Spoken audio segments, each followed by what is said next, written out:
Grab something.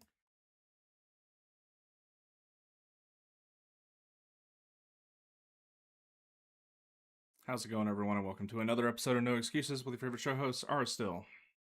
And also, and no Fern because he's off playing with Cowboys again or something. Yes, indeed. As he messaged us about a last minute schedule change again this morning. Yep. So stream is super late because YouTube fucked with the location of the stream key, and we needed to re-enter it and do some resetup. So yeah. Got to But keep all those H1B coders employed, you know. you know it. But yeah, stream looks relatively good. So, all right. Continue stick. Yes. If you'd like to get involved with the show, you can do so by sending us email, noexcusesvtw@gmail.com, or you can follow us on the Twitter at noexcusesvtw. You can join us in the Discord server, which you can get to by clicking on the link provided in the show description underneath the archive version of the show on YouTube. Yes, indeed. So, first on the show, I'm going to do 20 YOLO pulls on Amy to see what happens. See if you can get that sequence one. Yep, and if not, we will... Nope. Is YG. Not, I'm probably just going to get it out of the shop. Nope, that's Chisha, but pulls aren't thrown to the wind. They'll be moved towards pity on the next one. Grab us wave band. Got 277 coral. I'll have plenty by the time Augusta comes out to grab hers. Yeah, I don't know when that's going to be. It'll probably be a while. I mean, they could run it next time, but I don't think they will. Yeah. Because it seems like Jingran is basically Augusta with a penis. Basically the husbando version of Augusta. Yeah, maybe the patch after to give people an alternative if they like something similar. I don't know.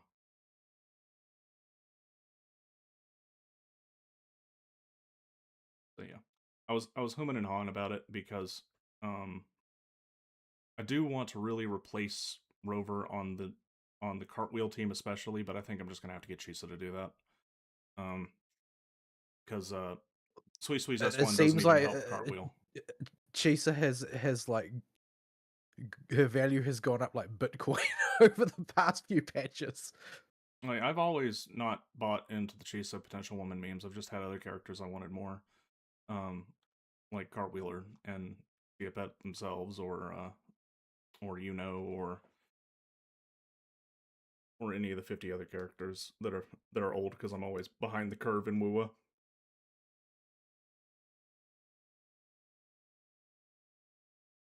So, but yeah, the spreadsheeters don't have a clue what they're talking about. This has been more evident recently than ever. People that just look at character value for their additions to teams or their new potential unlocks or their mindscapes or whatever. If you just look at the spreadsheets for stuff, it doesn't give you a good picture of anything. Like, You know the really the really ridiculous irony of it is that sort of spreadsheeting mindset is absolutely rife in WUA and in ZZZ. But nobody in HSR does it. Everybody field tests everything. yeah, it's very, very It's odd. just like nobody spreadsheets at HSR. And HSR, you probably could. You probably could accurately spreadsheet it if you really, really wanted to. But everybody just field tests everything in real terms just to be sure. Yeah, but like Chisa being potential woman, like the point of like Cartwheel was still meta when Chisa came out. She was one of the top meta teams still. I think she was competing with Galbrina and Augusta, and that was it. But Cartwheel was still the top of those three. And Chisa replaced Arrow Rover, and all the spreadsheeters were like, "Oh, she's not worth it. It barely is a damage increase." That is not the point. The point is you replace the clunky as crap Arrow Rover that takes forever to get her butt off the field. I don't have any idea what Aero Rover does. Only times I used Aero Rover was when the story forced me to. Like, you have to equip the freaking Bellborn turtle on her just so she doesn't get interrupted. Because everything is interrupted with Arrow Rover, and she takes forever to get her stuff going. Her animations are I so suppose, long. do rovers not get the mandatory S1 that prevents interruption at the critical point of your rotation? No. So yeah, she just kind of gets stuck, and replacing her with Chisa just is faster on field and easier to get her forte going. You don't have to get into the air and do weird airborne combos that are really slow to build your forte bar, and then do that twice to get Accidentally-ing yourself into the air and doing the aerial combo is actually one of the problems with Chisa. yeah. Is that it's very easy to accidentally yourself into the air and then start doing a useless combo. Yeah, for Arrow Rover, you have to get into the air, and the air combo is slow, but it's the only way to build Forte Bar. So it's the point of Chisa then was to replace the clunkiest part of the meta team and be, part of the engine for the upcoming anomaly focus stuff. Or not anomaly, whatever we call it in this game. It's just debuff. Yeah, negative status stuff.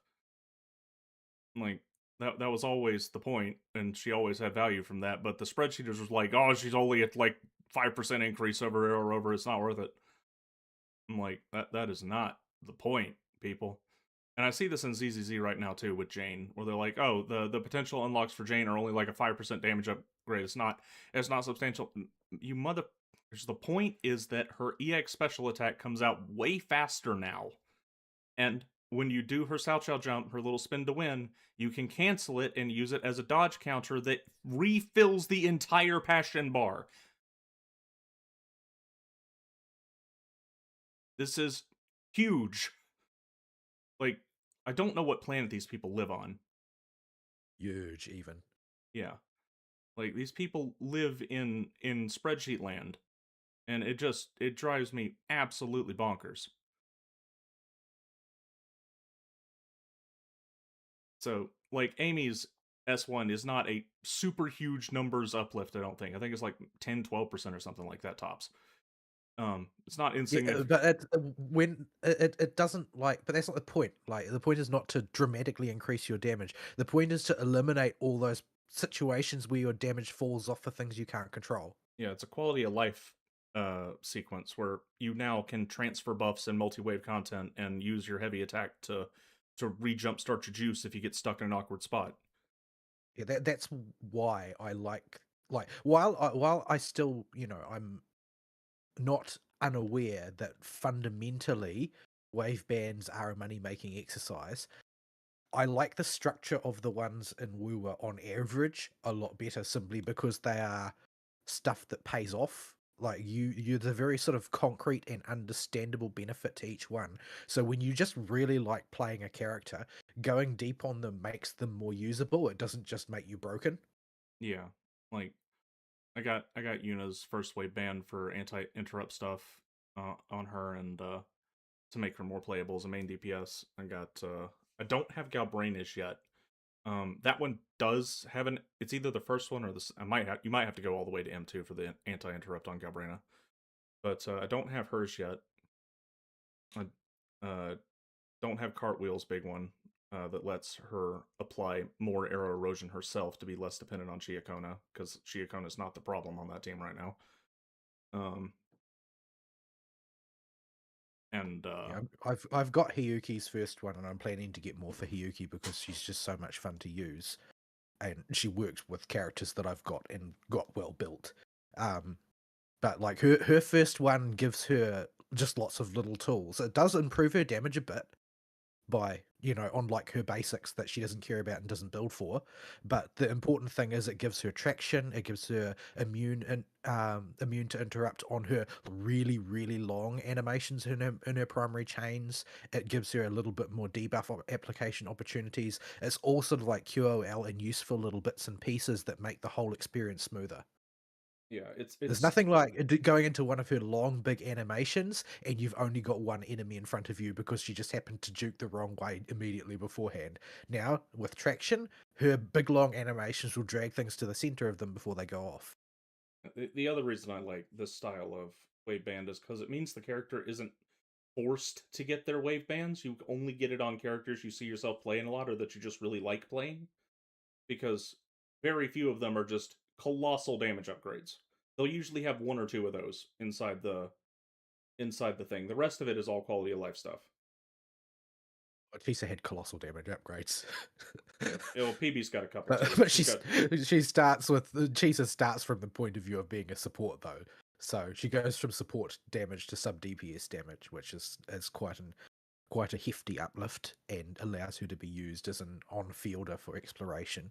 But like I didn't get any wave bands for Yang Yang because while I like playing Yang Yang and I wanted to have the Yang Yang team, I just don't see myself making her like one of my mains that I play all the time. Like I play Hiyuki all of the time. So it makes sense for me to build her more. Whereas Yang Yang has a very interesting play style that I like doing, and that frustrates me the heck out of it when I drop the ball because it's just very easy to drop the ball. And it is actually interestingly it rewards technical gameplay because you, depending on anti-interrupt is actually bad for Yang Yang because if you successfully dodge, you get more resources. yeah. Like it pays off to pay attention to your gameplay instead of bullying through. But if you really want to bull through, you can get the wave band to do it. But that's QOL for people who don't want to be careful, basically. Yeah, like PB has a colossal damage increase at S3 that lets you play her as a main DPS. But before that, while the damage increases are not nothing, it's like 25% between S1 and S2. They're mostly focused around applying more frazzle to make her better at stacking more frazzle for Zani and making her liberation actually hit like a liberation. Yeah, by contrast, Suisui's wave bands are quite bad. Like, there's literally no reason to get any of these. If you are just desperate for another like primary support and you've got other debuffers, then the S1, I guess you can do that. She's going to be marginally better than Shorekeeper at S1 for a Kardathea team um or a main DPS Peeb team or something like that. But you'd be better off using Chisa in a Kartathea team than Suisui probably. Like 9 for 10. Yeah, Simply because Suisui contributes no damage. the But big as you go, okay. go on. The I was just going to say, as you go down her wave chain, her wave bands, she just doesn't get better. She mainly just adds bonuses to overloaded stats like crit damage and, improves her healing as though you should be needing that. And then she wastes like the back end of her um, wave bands, like her 5 and 6, on increasing her personal damage, which is already really, really, really bad. And it doesn't increase it by very much. yeah. Yeah, the big thing that made me much less willing to pull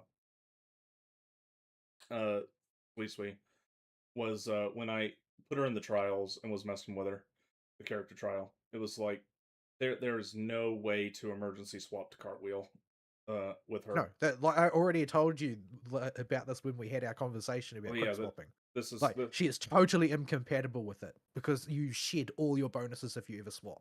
It's yeah, over. yeah. So it makes her not optimal for Cartwheel because Cartwheel, especially in Whimpering Waste, there are times when you need to just put Chia Pet away and give up on getting the ult out and just delete stuff in Burning Embers with Cartwheel. Like and it's not worth it to finish. And then you go back to Chia Pet, finish her stuff, and swap to Cartwheel. You'll lose whatever your support buff is, but it's worth it sometimes, especially if it's a bunch of little dudes that are being a pain in the butt or flipping deer. Chisa Lucilla Hiyuki team is very, very easy about who you swap in and when. I mean, the only thing that sort of like doesn't move is Lucilla as a pivot point, but you can sort of go wherever you want in that rotation. And Lucilla's actual field time is like ridiculously low anyway, so it's not really that important that you do anything particular during her rotation. But I've seen people do it nevertheless because she doesn't depend on energy. She has very few restrictions about how you use her, and Chisa is a quick swap queen as far as the quick swap community is concerned. She's like the support for quick swapping, and Hiyuki has so many different segments in her full rotation that you can basically stop at any point and move off to another character for a bit. So it's a really, really a liquid team to use in a sort of like freeform manner. By contrast, the Yang Yang team is completely deadlocked. It has to flow constantly in one direction, pretty much. If you change direction, things will start to get unstable quite quickly. Yeah. The but yeah, I realized that even before you started, and the wall texted me about quick swap. But No, like she's actually got things in her kit that are specifically say if you swap out, you'll lose everything. yeah, Like they have gone out of their way to lock this character down away from quick swapping, which is why the quick swap people are so mad because it's so obvious that they were deliberately undermined. But I mean, when you don't do that here and there, you end up with the Zani situation where Zani remains in the top tier because she's just too powerful with quick swap. yeah, like Zani is being held together by the dedicated crazy people that play quick swap Zani, which is a bananas team to play. And I have played it quick swap a few times, and it is hard. But if the one attempt you do it right, it is absolutely bananas the damage you can put out.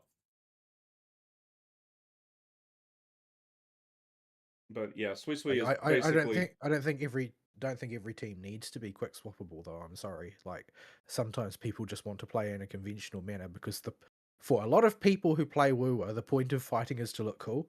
It's not just to get the maximum number of numbers in the minimum amount of time. I can understand people that have discovered quick swap and gotten attached to it, but I think it should be more of an incidental thing than a actively pursued thing by the developers. Yeah, I mean the thing is that they let characters in who who do it. Like like I said, Cheese is basically the tent pole of that community for a lot of their builds because she's a support that does a little bit of damage and is incredibly quick swap friendly. And she's not an ancient character or anything before they realized what quick swap was or that it could be a thing. But there are certainly, various constraints on the way she operates that heed the fact that she's a quick swapper, which is why, her damage is high but only high enough. Her support is good but only good enough. Like she's in a lot of ways as a hard support pretty mediocre. Like if you compare her like total supporting capability to someone like Mournier, for instance, is actually pretty mediocre. But Yeah, there are the not enough trade-off for that Morniers. is her the trade-off for that is that she's got infinite flexibility in terms of when you jam her into the team type of thing. She doesn't drop all of her buffs every time you swap. Yeah, there are not enough S1 Morniers on the planet for the teams I have. I think she might even be in more demand than Lene. Well, I mean that was why I got S1 on Mournier, even though I don't really play off-tune teams all that often. The simple reality is I needed a second shorekeeper because you can't have enough shorekeepers. Yeah, my shorekeeper is S0, and I repeatedly run into trouble with her where I just cannot quite, especially with Cartwheel, cannot quite get back to her in time. You'll almost certainly get an opportunity to pick up another shorekeeper if you want to at S1. Yeah, at I that guess the question will be what will be the competition on that pick tick. But yeah, I have her at S1 and the rotation becomes effortless. yeah, It's it's like all of always the sort of the intolerance for things going very very slightly wrong just disappears. yeah, like it's fine in a traditional rotation like with uh tower, but the second I step into whimpering, shorekeeper is a pain in the butt to use because I just the mobs can take a bit to spawn in. Chia Pet can get stuck and not get her stuff out in time, having to chase down deer. Like it just there's problems all over the place with shorekeeper in there. Yeah, Hiyuki irons out a lot of those problems because you can just sort of hold your breath, literally. Like she's got an ability which is hold your breath, uh, um, which is what you do basically when You know that moment in Whimpering Waste where you've just unleashed a massive nuke and you're desperately trying to work out if your camera is pointing the correct way to see where the next wave is? Looking at you, Becca. Yeah, yeah. It's the feeling I get with that every single time is with Becca on the Lucy team. Because Becca's ultimate puts her in that weird like third person shooter mode, that over the shoulder shooter mode, and Becca's initial position and her direction she's facing have some relevance to where you're pointing, but you may wind up, stuck in the middle of a bunch of enemies if your back was to them when you activated it, because she scoots back a bit.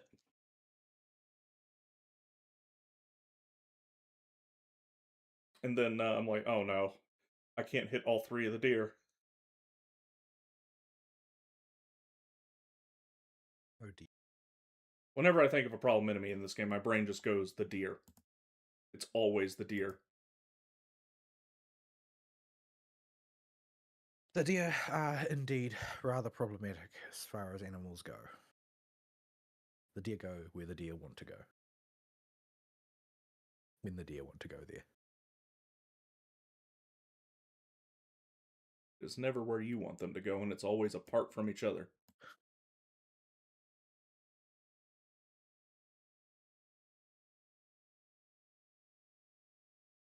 So yeah. So this week, um, we have nothing really happening in WoWa, just the new characters.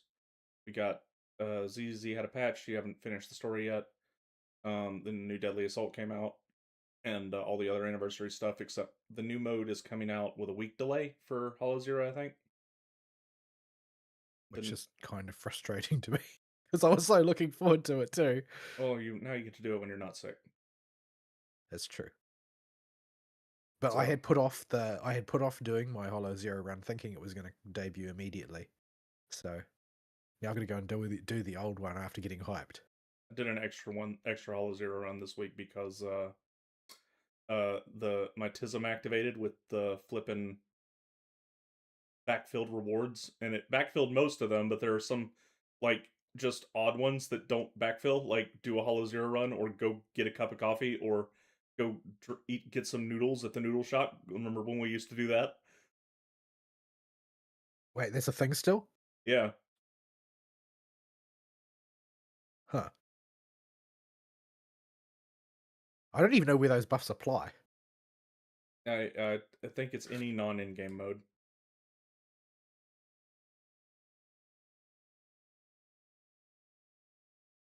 But yeah, um, so yeah, not a lot to talk about with Wuwa.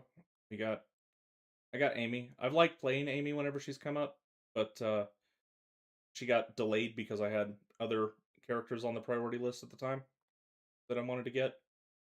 Like I didn't have Lene for her when she came out, uh, and I didn't have, and I wanted to get Yuno, who was coming out shortly or around that patch, and yeah, just let her go for a bit and intended to get her on a rerun, and her rerun's here, and she's been fun to play whenever she's popped up. So I got her, and I just got her first wave banned to make her more usable. Give me another team I can bust out and give Lene and Mornier a permanent home on a proper functional team, even a year down the line when they inevitably get uh, replaced in their roles on other teams. Although it's going to be really hard to replace Lene and Mornier. That shell is just too powerful for enhancing insert character here. Yeah, it also finally lets me take advantage of any tune break stuff that happens as a shill or a secondary minor shill, which I just really haven't been able to do very much. What does Lucy just not work with it? Like I was under the impression it was that they were off-tune characters. Yeah, but whenever there's so far whenever there's been a shill, it's always been better to take the Spectre shill with her because she's still so new. Like the last several things have had dedicated shill for her, so I haven't got to really test her with the, or rather, I haven't thought to really test her with the what you call it, the tune break shill. Yeah, and it's like tune interference hacking. If it specifically mentions like strain, the two main types of tune break, she can't take advantage of that. It has to be a very generic tune break bonus.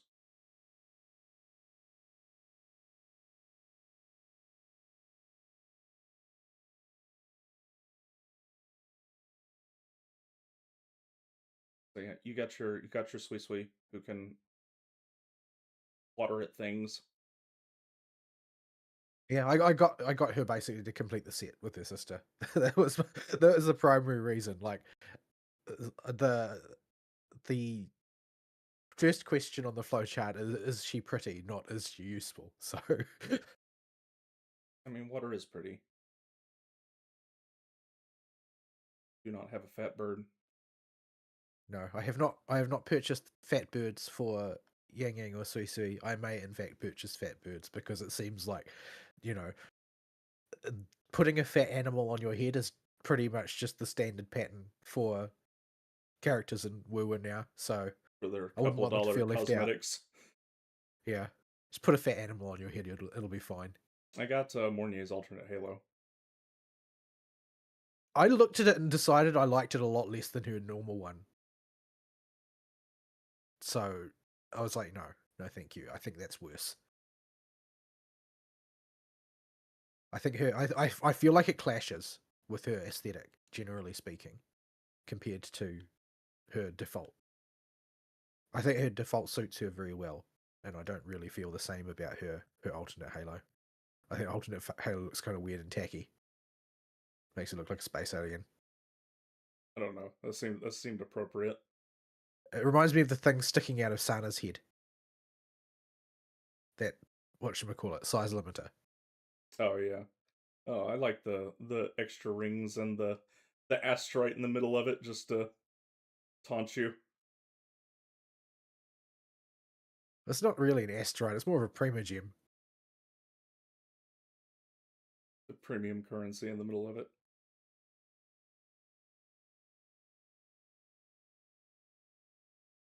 But yeah, Amy burned me not super bad, but she took me to hard pity twice.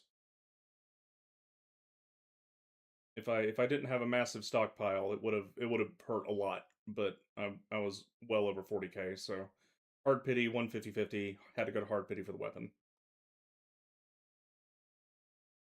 Yep, I'm still doing okay. I recorded on the Discord what my numbers were, but I don't remember what they were offhand, but they were good. Right, yeah, I got 70 for Sui Sui, won the 50-50, and I got the signature in 10. So, excellent result, which leaves me with a reasonable chunk in the tank still, considering I pulled on the first banner as well, and which is good because I intend to pull on Qingxiao as well. And if Hiyuki really does run again in the second half alongside Jingran, well, I'll probably be pulling on her banner again as well because I want to stack some more wave bands. I have some coral in the tank, but probably less than I want. Depending, I might get cold feet later. I've got 731 coral. So and she's only got one um wave band left in the shop. So because I already bought one for her, and you can only buy two, right? They don't reset. Yeah, Um, nope, they do not reset. As I was very disappointed when the PV banner came back around. on the other hand, there are still two in the shop for Chisa since I hard pulled all of my Chisa wave bands. um, but yeah, so I'm looking at I will almost certainly get the one Hiyuki um wave band, which is her sequence 2 is like the the big QOL one, which causes her to automatically reset when she's out of combat instead of, leaving you high and dry in the middle of your rotation. Yeah, Um, but I'm interested in I'm interested in all of the others. We'll just see how insane I go, whether I decide that I'm going to S6 her and spend all my time playing Snow Mommy from now on. That's technically a possibility. uh, but yeah, because her S3 is good. But it's sort of like it's just divided amongst a whole bunch of different a bunch of different little increases to various bits and pieces in her rotation, various buffs, various. It's one of them is sort of like it's sort of like a Acheron E2 in that it reduces some of the constraints on the team by a little tiny bit, but it's not really efficient to make use of it. But her S4, which is normally absolutely terrible, is still in terms of Hiyuki's intended purpose, absolutely terrible, but her S4 allows her to heal herself, meaning you can just keep her on field and use her for exploration all the time. So there's sort of value in that. And then when you look at that S5 and S6, it's just like increasingly insane amounts of damage amplification. So we'll see. Um, I've seen people with good builds and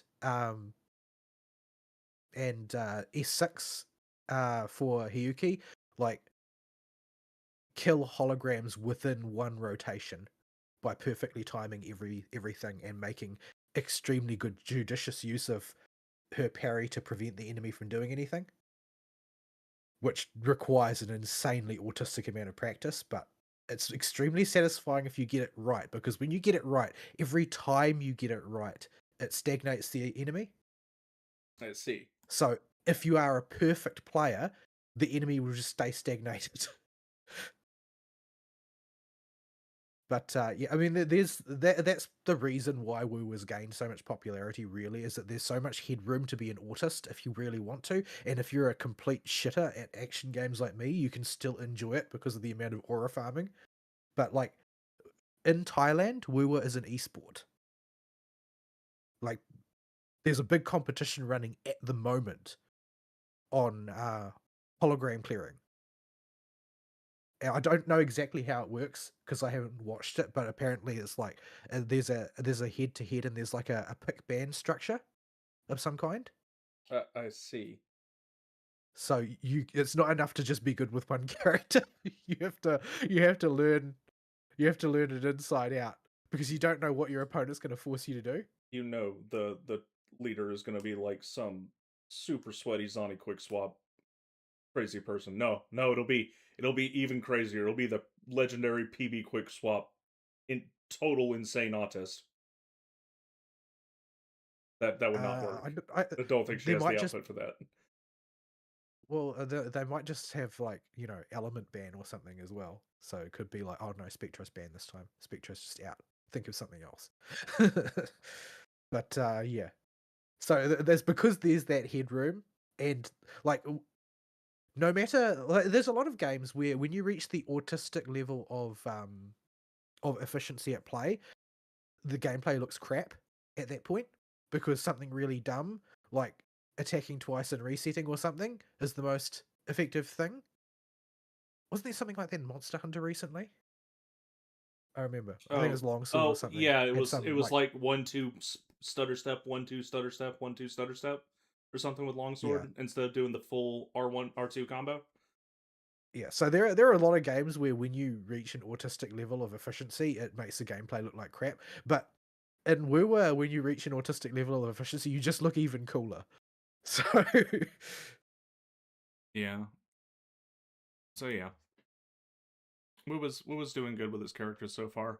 I wonder if they have backed themselves into a bit of a corner design wise for supports with Lene and Mornier, because those girls are just the hardest workers on the planet and make it yeah, so. I think they're gonna try and avoid creating like the perfect universal shell again for a bit. Well, even if they focus on hyper specific supports in the future, I mean, Lene and Mornier are still there. I mean, the C-Suite is a hyper-specific support, and the Linnae Mornier shell doesn't really benefit her two best teams, so they're not really stealing each other's lunch.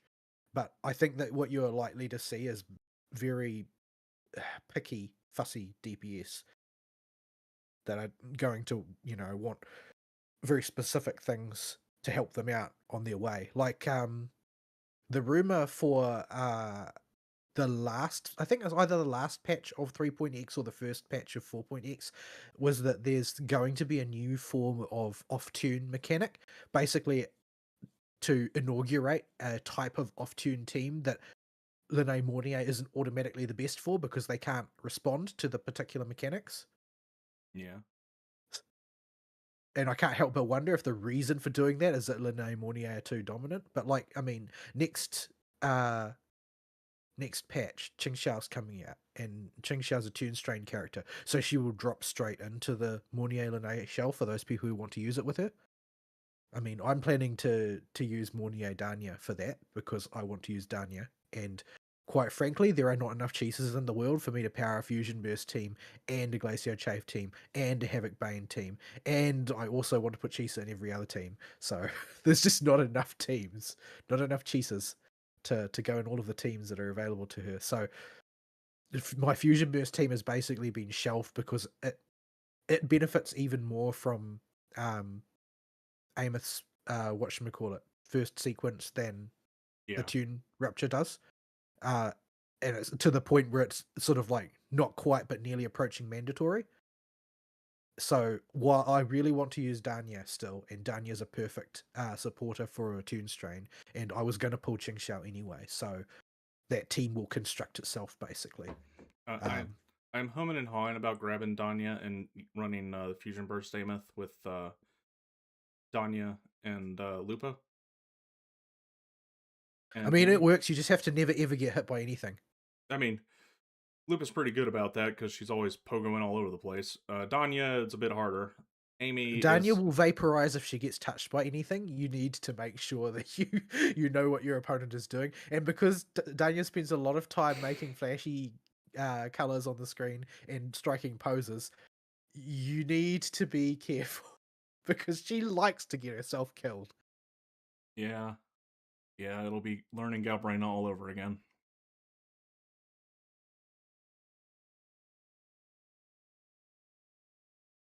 So yeah, I'm thinking about doing that. We'll see. I'm not locked in on that idea yet. Most the big reason to You've still got the Siggy team and the Augusta team sort of like waiting in the wings. yeah, problem is I'm not sure Augusta's ever going to get a rerun at this point. Siggy will Siggy is definitely come still back. she's still reigning at the top of the DPS charts Yeah, Siggy will definitely to come this back. very day. So I need That to nobody expected it. yeah, so I need to hang on for Siggy, just continue to push the account even more into Arrow, Fusion, Spectro as my only elements. Havoc, what's that? Electro? Never heard of it. Glacio? I mean, I technically got Lucilla, but she's there to facilitate a fusion character at the moment. The reason Is to there a get noticeable benefit from doing that? over the mono fusion team Yeah. yeah, because Mornier is busy. Oh, right. It's about supply and demand, not really about synergy. Yeah, the answer is the damage is roughly the same, but Mornier is busy. She has other appointments.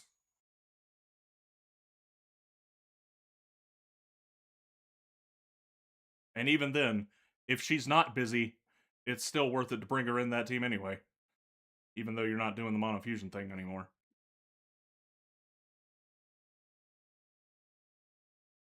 But it makes the team able to use other supports other than Mornier. It's not hard locked to Mornier.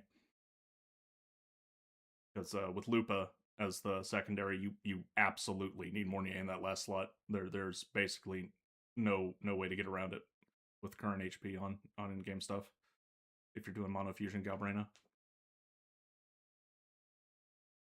But the reason to get Danya would also be to free up Linnae and Mornier to go play elsewhere if Amy would work for something, but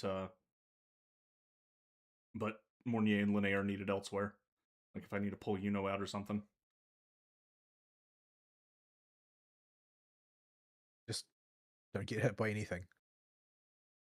But I yeah, think the character that I've probably had die on me the most, though, is probably Ameth herself. Yeah, girlfriend seems to love to get animation locked and get clobbered in the face. Yeah, she strikes a lot of poses. And for me, it's usually the one where she gets domed the most is immediately after her intro.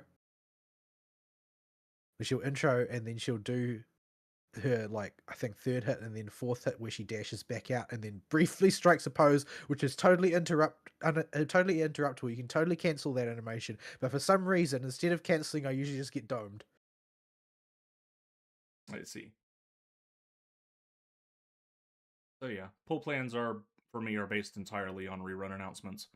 Um, Ball's pulling everything. So I'm not pulling Jingran. everything you're pulling on. Men don't exist in Wuwa. There's a massive war going on social media about that. So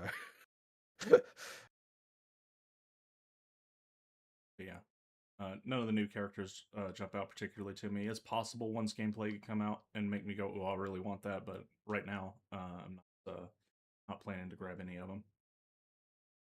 yeah, Reruns, however, that list is quite long.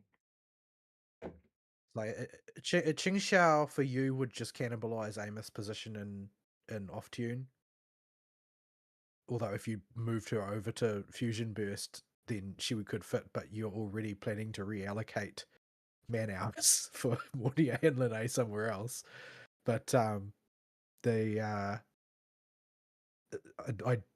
when it comes to Sin, like as far as I can tell, that's already like that's just going down the same route of investing in negative status that you've already avoided for this patch. I mean, for this patch cycle. Yeah, like Like I don't know how many bits and pieces, how many additional characters they're going to bring to the fore in order to support that in 3.x, because all of the current ones that do are, Chisa and Sui Sui at this point. There's not really anybody else who can fit in there other than Electro Rover. And Electro Rover's a bit Rover's a rover, so Rover's a bit iffy. yeah, Rover's always a bit iffy. yeah. That's sort of the point, really. Rover's the like, well, it'll work, I guess. It's not gonna feel good, Yeah. but it'll do the job. Yeah, we're going to be looking for. I think that the bulk of people who pull Sin are either going to have no negative status investment or high negative status investment already, and so everybody is going to end up running like Booling Rover Sin. Yeah, I mean, So I was building negative status before it became a super big thing with PB and Zani and the cartwheel team. So I mean, it's not like I can't use generic negative status characters as long as they're not the main DPS, but with cartwheel, it's really hard to replace Chia. She's just too perfect for cartwheel, and for Zani, you can't replace PB. It's just no, don't do that. as far as swimming goes, nobody knows what swimming does. Like the rumors on her have pivoted multiple times over the course of the time since she was drip marketed. I mean, I'm still gonna pull her. She's got the same sort of energy as Kisaki from Blue Archive, who's my favorite from Shanghai Jing. So they've got a very strong aesthetic overlap as well. Um, but nobody knows what she does. If I'm really unlucky, she'll turn out to be exclusively an Echo support. Then we'll be in trouble. You got to invest in that archetype eventually. Maybe you can get a no. I mean, I could. She's still freaking reigning at the top of the charts for The no Whimpering Waste as usual. the no mains were so happy that there finally was a whimpering waste that didn't totally lock him out. So I guess we've got to promote Yang Yang. You know what that means. Yeah, anytime Yang Gang's on the docket, no gets to shine too, or at Well, it least seems like a lot of people just run them together. yeah, that works.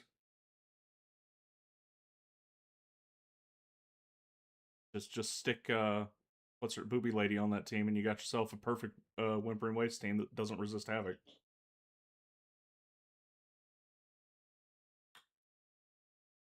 Despite all of the well endowed female characters in this game, when you say booby lady, I still know exactly who you mean. Yeah, the booby lady TM. Like like Zani's got some assets she rocks. Lene and Amy and Sweet Sweet not hurting in that department. Like plenty of ladies have have blessed assets, but there's one where they just are in perpetual motion.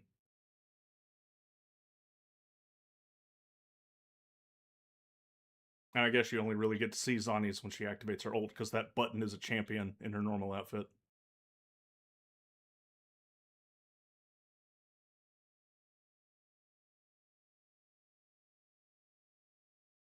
So yeah, I'm kind of wondering where they're going with the story, and I want to see if they got any kind of major hooks to really get us uh, invested in the region next time. Um, Well, this, I'm still thinking that this is, just a sort of a slow paced regional intro, since we sort of are going from hype to less hype at this point. I mean, Um, I don't expect the Septimont tournament arc or getting run over by Lene and fighting the Void Worm for an intro thing every single time. I feel like a lot of like what happened in the current patch are sort of like foundational paving stones for Mythark material, Mm-hmm. because there's no way that all of the massive number of unexplained plot threads for Yang Yang and her sort of evolution into a higher degree of being without unlocking a second resonance is that all has to be explained. You can't just do that, point it out in neon lights, and then just move on to something else. Yeah, Like it's those are foundation stones for a piece of building. Plus the fact that she has Ghost Yang Yang in her head talking to her. she got the overseer reading her mind so that he can turn into Yang Yang more. Well, it's going to get pretty crowded in there at this rate. But yeah, it's I think that they are basically because they basically did everything up in a neat little bow in Lahai, they've got to sort of like pay out some more line at this point. Yeah, So they need to seed some more things that are like they're around, they're sort of imminent but not explained, not not the focus of all attention at this point in time. Like they've got their crises to deal with at the moment of various sorts, but there's sort of like these big question marks hovering over the key things that helped it all resolve, namely Yang Yang. Like why is Yang Yang able to suddenly use all these powers? Why is she so closely associated with the Xuanling, which is a bird from a country she doesn't, a province she doesn't come from or have any meaningful connection with? Why is she able to, transcend her limits to another tier of power and settle down there comfortably? But this doesn't have any effect on her resonance ability. That doesn't make any sense based on the current understanding of physics that they have in this world, and so on and so forth. Where did she get the wardrobe change? I mean it comes standard with all chickens in the Wooey universe. Obviously, you become chicken, you get a new outfit. Well, I mean, it must work that way, I guess, because otherwise it would be quite embarrassing. But I suppose it was sort of interesting that she's evolved into another form and she's just kind of not really happy with the way she looks, but there's nothing she can do about it. He has not fully embraced her chicken side. No, she has not embraced her chicken side. But she's always been a little bit chicken. Like, she's always had feathers in her hair. Suisi also has feathers in her hair. So I guess it runs in families. And they've got the tacit mark in the same place as well. Nobody seemed. I don't know. I don't recall exactly, but I don't think anybody passed any comment on the fact that Yang Yang's got a blue tacit mark instead of a black one, like literally everybody else on the planet. Same type of tat. No, cartwheels is way more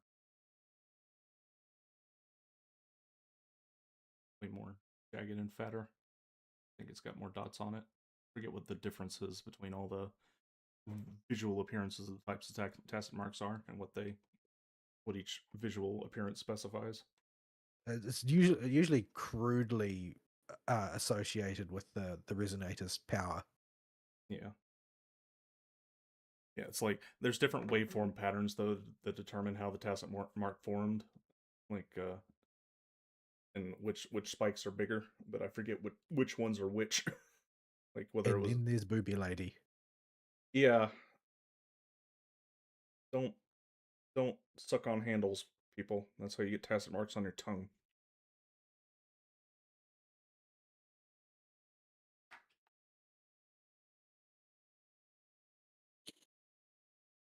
Right.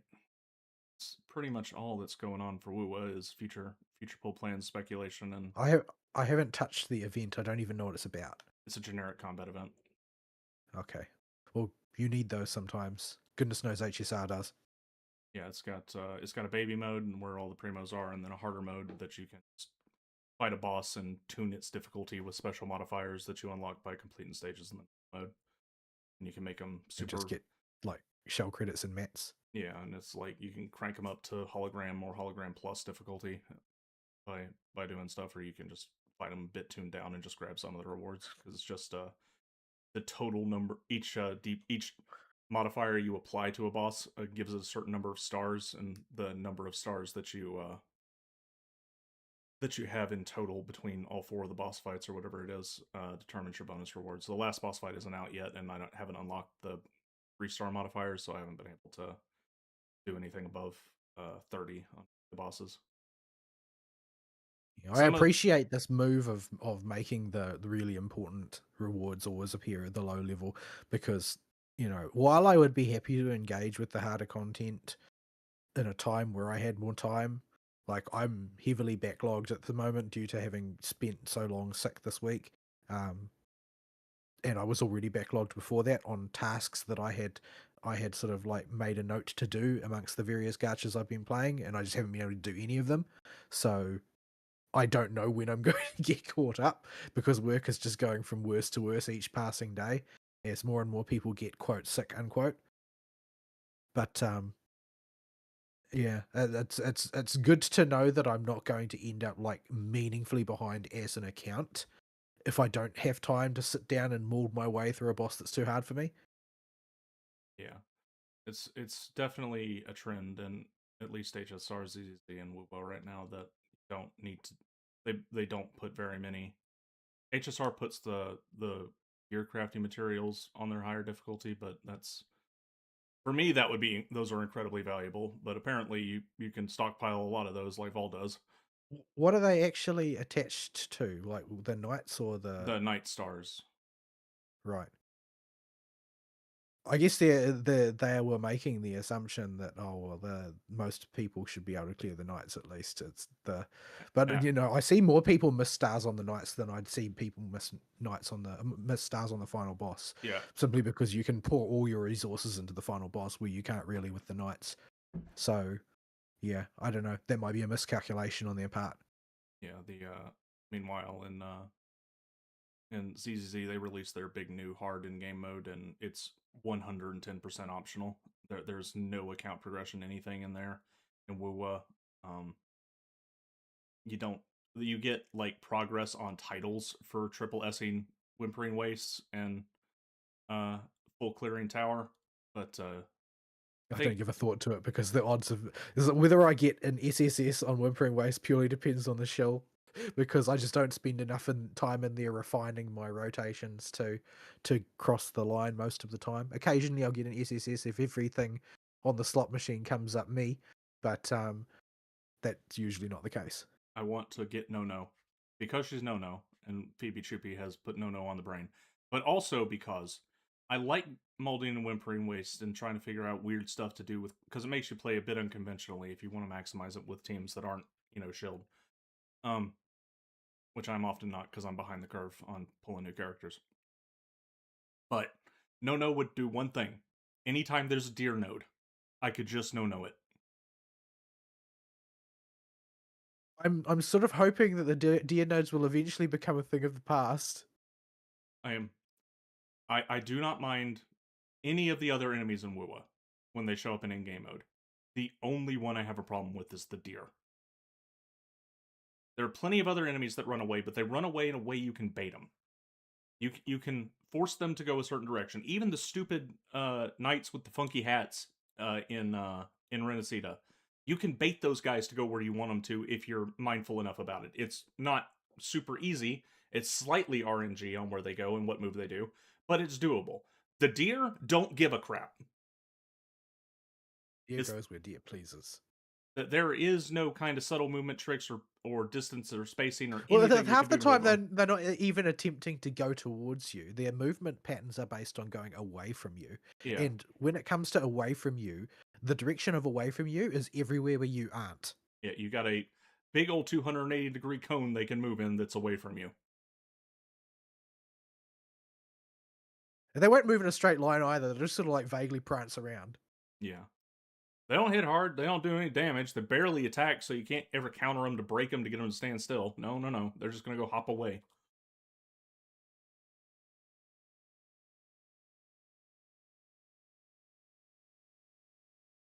Oh dear, the deer. So yeah, but yeah, that's Woowa. Not a lot going on right now. We're mid patch. We got our basic combat a bit. Oh, there's also Abbey Bird. I did like one round of that, but I was sort of like deliriously sick. Yeah, it's not even all out yet. It's coming out really slow, like one every 2 or 3 days. That's fine with me. I only have so much time to work with.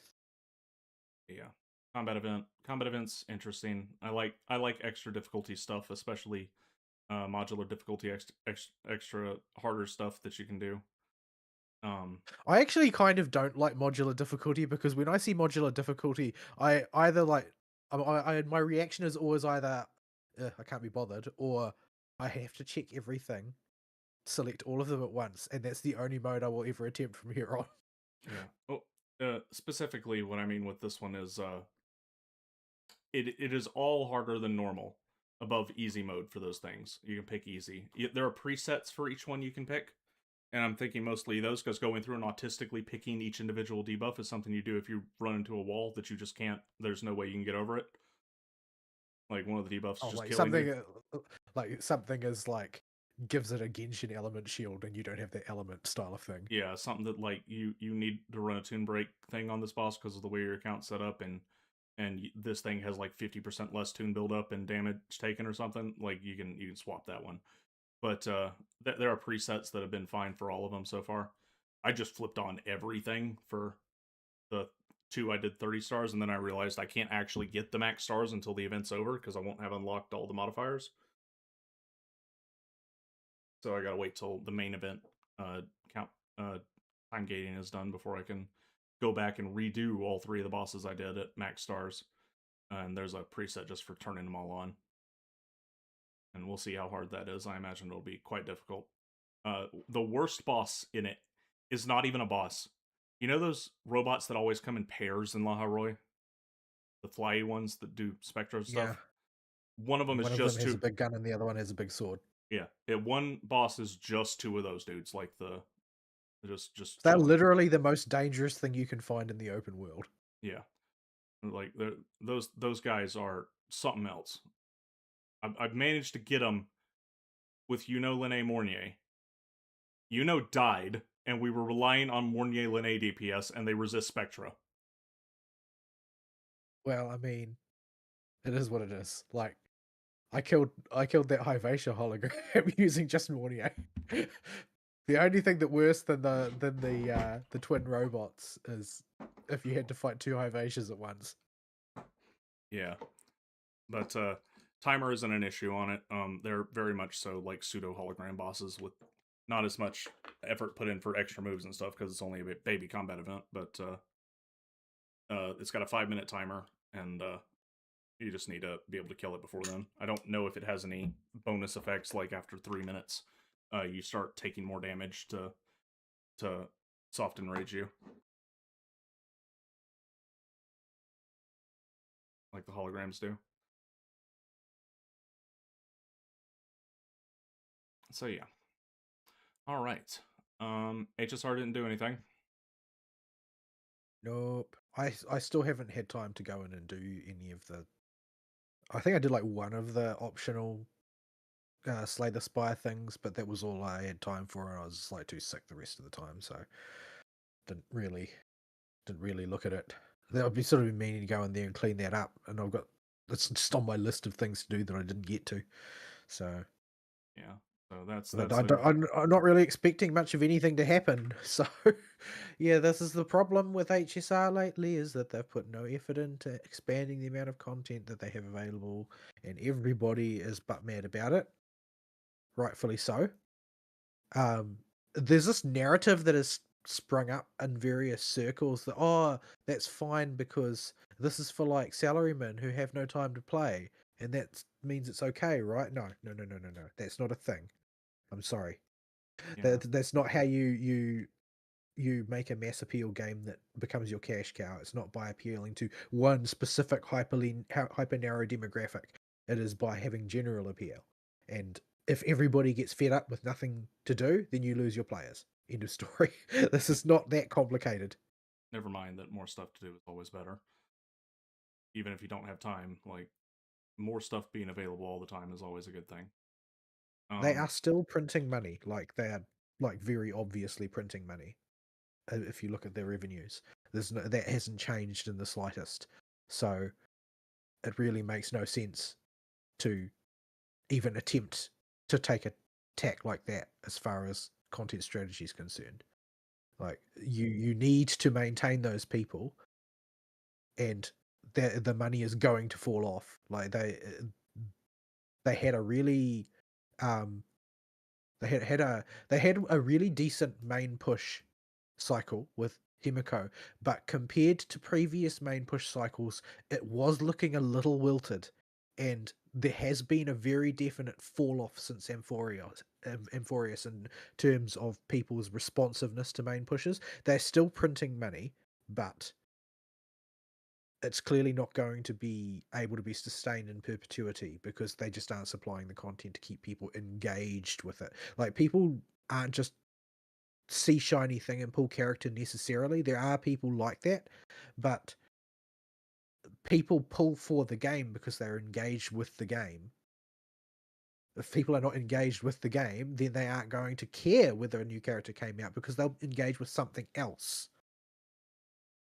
the fact that there's nothing to use your characters in means pulling characters doesn't just gives you more options for the in-game modes. And Yeah, right now the barrier for clear on anomaly arbitration and getting max stars on the knights is just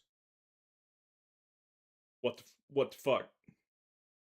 yeah. I'm going to run up against that barrier next cycle. Like I still managed to gold this time, but I'm going to hit a hard wall next time because according to the runs that have been done on CBT, all of my premium teams, apart from Silverwolf, which is now middle of the pack in next cycle, um, are going to be like actively counter shield. Like Dot is the second worst, and Break is the worst.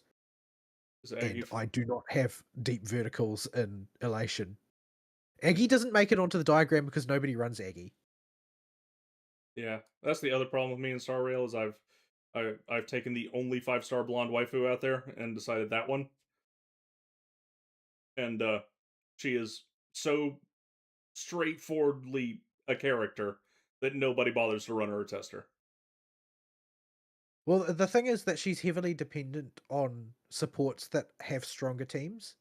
So Mm-hmm. people have already like there's like zero team flexibility with Aglaia. She needs to have somebody to just force feed her energy, and Because she also needs to have a pocket Sireni. yeah, she could get away without Cyrene before we got deeper into the Elation meta, but now she needs that heavy artillery and the constant bonus energy Cyrene feeds her. Did you use her for any of the nights this anomaly arbitration? Aggie, yeah, Yeah. had What I which one did she clear?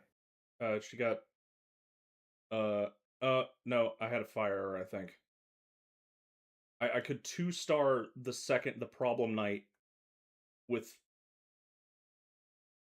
oh no, I could 0-star the second night with Aggie without Cyrene. Because Cyrene was needed for Argenti. Right. and there was no getting So around that. who was your main sticking point? Was it Argenti in the end? Argenti is a sticking point in that he takes Cyrene away. Right. Because I couldn't get it with just Cass Evernight and Hyacinth and Tribby. I couldn't get over that line. Um, and the biggest sticking point though is that second node with the FU clowns. Right. The clowns that eat your buffs. Yeah, and slow start your energy.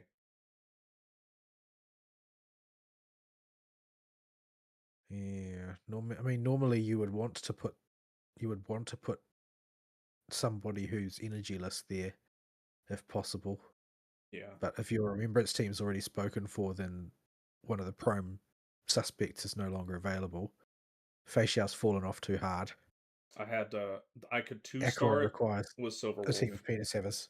Yeah, I could two-star it with Silver Wolf, and I was left with a cobbled together Evanescia team to two-star the last node. So I seven-starred it in the end. That was the absolute best I could come up with. And Have the Evan, you have you tried brooting anything down with Rincha? not yet. I haven't made any attempts since the Fate event started. I did just like wildly throw Rincha team at Graphia and it did not go well. There's way too many ads for that team. Yeah, the shoe with sticking Evanescia on the bottom note is it's freaking full wish. And Evanescia has a problem with full wish, and that full wish does not stop summoning buds to eat the bounces on the ult. All right, bounce type damage. Yeah, that's always a thing. I mean, I understand it because bounce type damage wouldn't have a weakness otherwise; it would just be optimal. Yeah, But yeah, that is kind of a thorny issue. I almost always throw super break at full wish. Not always, but almost always throw super break at full wish because it's just like you could my break team is the one that's fast enough to basically hammer her into the dirt before she can constantly flood the battlefield with more summons. yeah, Though occasionally I still lose somebody because one character takes all the turns and the others just stack debuffs while that character takes all the turns. but yeah. So that's where the HSR account's at and what they're doing. Uh, we'll see. I'm looking. I want to pull Summer Robin. Summer Robin will go straight on the Aggie team. Maybe I can do. Yeah, she's basically as far as the people in CBT are concerned, she's like low key just a money printer. Like you're gonna be able to get so much bang for your buck out of her compared to pretty much the equivalent slot in most of the mainstream teams that don't run some kind of gimmick that needs something highly specific. Like, so she's not any good in Super Break, for instance, for obvious reasons that she doesn't contribute anything to Super Break. But for anybody whose objective is to put damage on the enemy and just do that in a highly conventional fashion, she's the premium at the moment, according to most people. Um, most of the zero cycle runs that have been accomplished in closed beta use her in some respects, except for those ones which are like gimmicked against her. Yeah, And even teams where apparently she doesn't seem to fit at all, if you just force her in there, she's sometimes still a little bit of uplift over one of the other options. yeah. I mean, she's a turn advancer with energy boost on her, like her brother. That's just Sunday is like if you look at the meta teams right now, Sunday ain't on a lot of them. But on my account, Sunday is in high demand. Well, that's the thing though, right? It's the same as Ruan Mei. Like Ruan Mei wasn't on the meta teams, but the fact is that she could be used with any of the meta characters, and not everybody has every character. So Ruan Mei, Sunday, characters like that are the Linnae of Star Rail. Yeah. So just being able to have tag the only penis off the Aggie team will be nice, and move Sunday to go help Cass or Evernight when they need it, and Blinks that'll furiously. yeah that'll that'll help tremendously, and then I can split them I won't have to worry about using Cyrene on that team if I can get Sunday over there. Because Sunday will move the dragon with Cass. Even if she can't benefit from the energy. Yeah, people are posting all sorts of wild rumors about what's going to happen in 5.x, and they've diverged from each other enough that I'm fairly confident that even if one of them does know what they're talking about, that is literally impossible to determine which of them does, because there's just a haze of complete bullshit floating around in the air. But yeah, when we get to the end of like several of like the main teams are completed, like when Evanesia Battleship is completed, when Super Wolf Premium is completed, then I'll make the decision about what direction am I going to go with verticals. Am I going to choose Elation to go vertical, or do I think Elation will be too unstable long term? Is there any team in 3.x that I want to go vertical with? Because probably the safest vertical in in uh 4.x is probably the Husbando team, in terms of just like how safe is the vertical, how much are these mechanics going to get impinged on by future events. Because I mean, you know for a fact that memo sprites have been, semi abandoned by endgame in a lot of cases. Like, you often don't have options that you can pick that they can benefit from. And the same as with Super Break, although Super Break is from 2.1, so I'm not really surprised it's fallen off. But mine's still doing okay. I'm still hanging in there. It's deeply vertical, so it's still hanging on as though we're a current team. It's still my best performing team by far. Even my Elation team in its most complete form, such as it is, can't compete with my Super Break. But everybody who is not Super Break is like viciously fighting over Huohuo. So popular little fox. But yeah, once I see, basically everything is going to hinge on what exactly does Nihilux do. Like, where does she sit? Is she like a needful part of which teams? And just be another Yaogong, please. I can't see how they could not do another Yaguang, because they want people to be able to run, Evanesia Battleship and Silver Wolf Premium.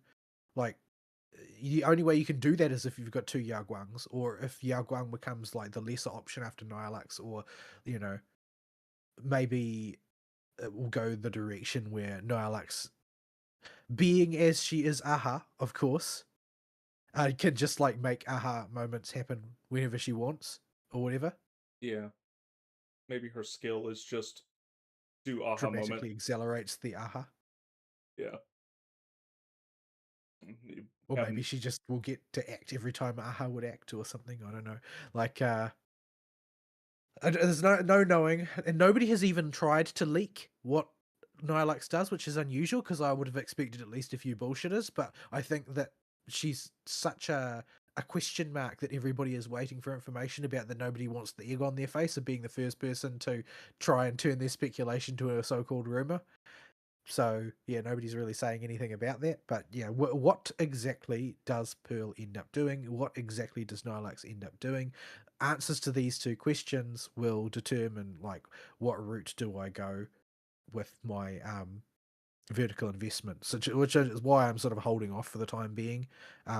Even though I want to invest vertically in it because I really like the characters, it's like, well, the one that I actually like the most, the one that I'm the most fond of, is actually Sparksy. But the thing is that Sparksy is a suicidal little munchkin who doesn't have support from the rest of the archetype. Like, she is the weakest by far.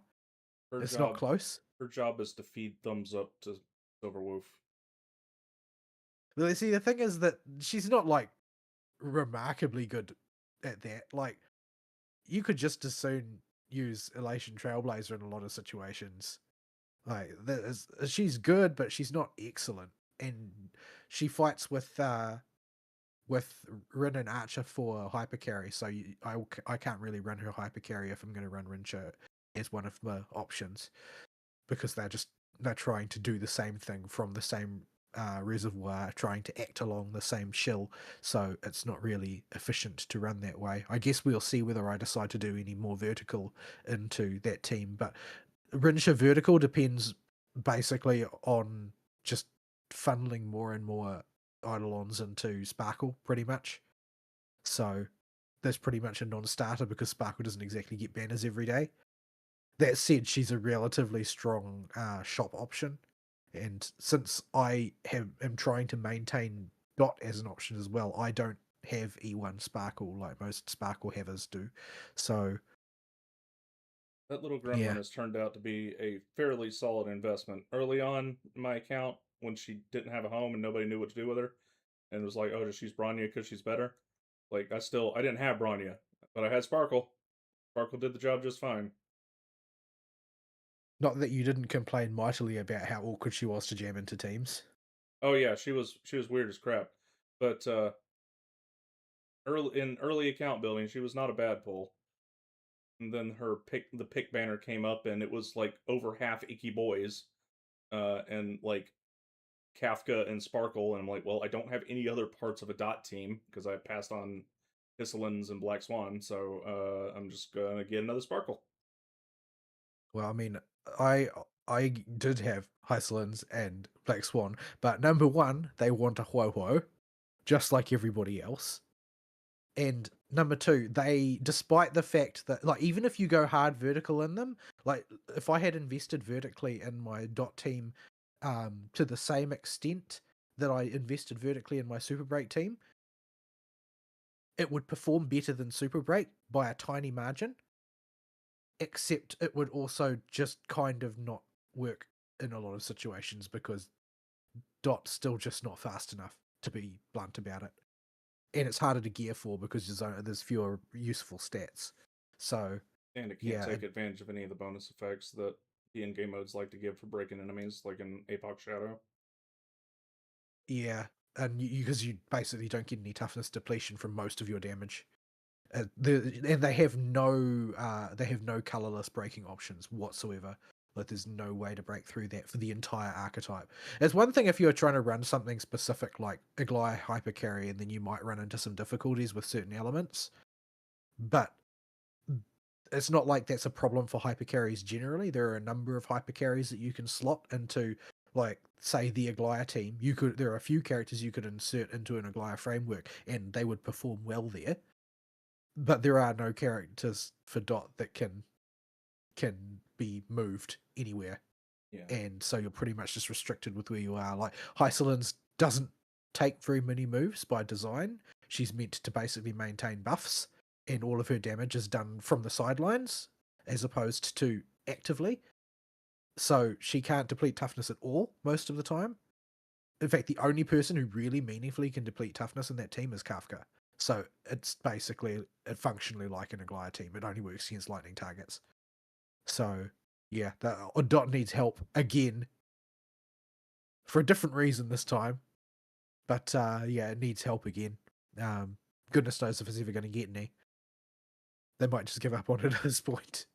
But yeah, with my two best teams going into abeyance, and I don't know what I'm going to do. I don't really want to. I don't really feel like I want to back up and try and build out Remembrance. I don't really vibe with it. So that leaves Elation in pole position. I like running the Rin Archer team. I've run it in a bunch of endgame now just to see how it plays, and it's fun to do, if a little bit like nail bitey because you keep having to make decisions that you don't know how are going to pay off. But you just keep running into simple problems associated with target selection. There's too many unknown variables. It requires you to mold many more times than a more conventional team would, simply because it feels like, well, you can do everything right but pick the wrong first target or whatever and throw your entire sequence of actions down the toilet, but you won't know until you've been playing for another 2 turns. So yeah, it can be a little bit on the frustrating side to use at times, depending on what the enemy is like. If it's a ad spawning enemy, you're probably going to want to throw your controller against the wall. And a cheerful But wish.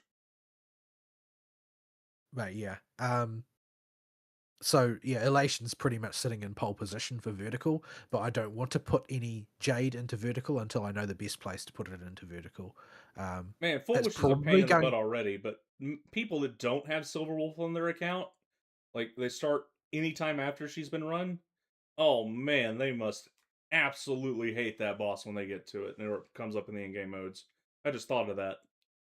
Because you don't have that extra turn for your support where they can nullify the debuff. Oh right, right. Yeah, I was just trying to think. What's he talking about exactly? Yeah, that's quite the nuisance. But yeah, I'm thinking probably the best vertical location off the bat, since I've already got E1 Yaoguang, which is probably, no matter where you stick Yaoguang, is probably going to be a good choice. Only situation which I will end up regretting that one is if Nihilex straight up just replaces Yaoguang in that team, and there's no benefit to a Yaoguang in that team. But that would make Nihilex basically a straight power creep. If And if not that was the really case, sure if they would go for, that route. if that was the case for both Evanescia and Silverwolf, the optimal team would be Yaogong and Nilux together. Yeah, that's the thing. I'm really against this whole sustainless idea. Like I've ranted about it before and I've given feedback about it before, but every time they release another supporter, the case is only going to get stronger that it's going to be corrosive to the way the game is played, because the combinations will more and more and more disfavor any kind of sustain unless they just ramp the damage through the roof. Can we But can we just you could get away with sustainless being in the game if you weren't also pushing speed through every orifice, because the reason why you don't need sustains is because everybody's being pushed to move faster, faster, faster, faster. If that weren't the case, if the norm was that the enemy are going to take turns and you're going to take turns and the enemy are going to take turns, etc., then sustains would be a given. But no, the direction of play is to make everybody super, super, super, super, super fast. remember when 165 speed was considered like mega overfarmed? Unreachable bonkers. Yeah, hyper speed characters. It's like 139 is fine, okay? Yeah, no, now it's like 165 is the baseline that you need to get over. Just more like 200. Yeah, if your character scales with speed, it needs 200 to be in over. combat. Yeah, and if your character scales with speed, you need to be over 200 before combat. Well, I can't reach that on any of my characters, so I got I think I'm like I think I'm just barely touching 200 on high scene. I think my Silver Wolf has like 198 or something I worked out really of hard to combat. get my highest scene over 200 out of combat. It took a lot of farming. Well, at least higher scene only needs like two stats. Yeah, speed and speed. Well, I mean, you kind of need HP as well, since everything she has scales with HP. I mean, if her other stat is crit damage because the fat pony, I think he has a guaranteed crit, so he doesn't even need crit rate.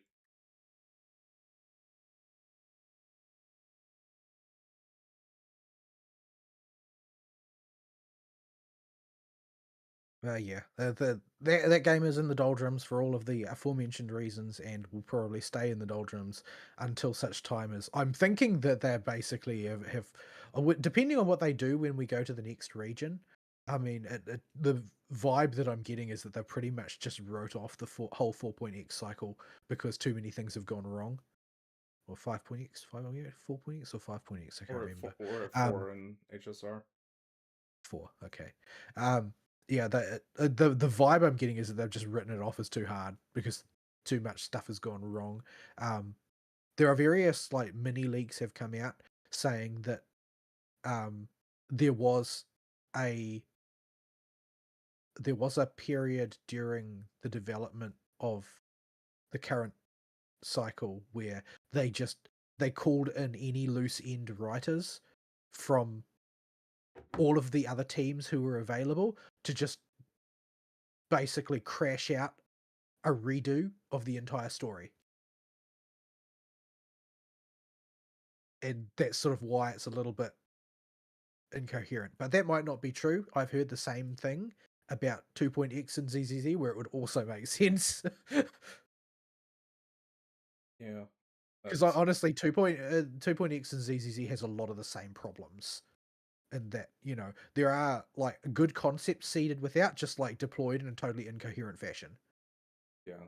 The ZZ's biggest thing with 2.x was whereas HSR has wacky pacing and hard cliffhangers going on all over the place in its current story.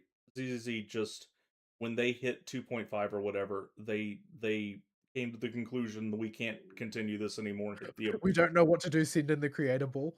yeah, like they just hit the abort button. I really do wonder what the Chinese and Eastern feedback must have been that they can actually read without having to translate because they're going to take that criticism first, and I wonder if they just had a colossal problem with the way things were going because right after Spook Shack they start building towards it, but it was like okay they might be going somewhere, and then the creator ball happened. Like no no no they're pulling the plug on this crap. The Spook Shack segment of the story was so strong. Yeah Like, it was, the characters were likable, the plot was short but had good direction and momentum, and it had a certain amount of like gravity to it. Like, it tugged on the heartstrings of the players. People felt involved. They felt for the characters. They wanted to see the characters do well and succeed and have a happy ending, etc. And it was very unpretentious in a lot of ways. yeah And then it all seemed to just unravel all at once as soon as they got to what was supposed to be the meat of the main plot. yeah, and you could tell something was going on with their writing of Yeshungus's brother too the whole time. Like I genuinely believe originally that he was supposed to stick to his guns and become a villain,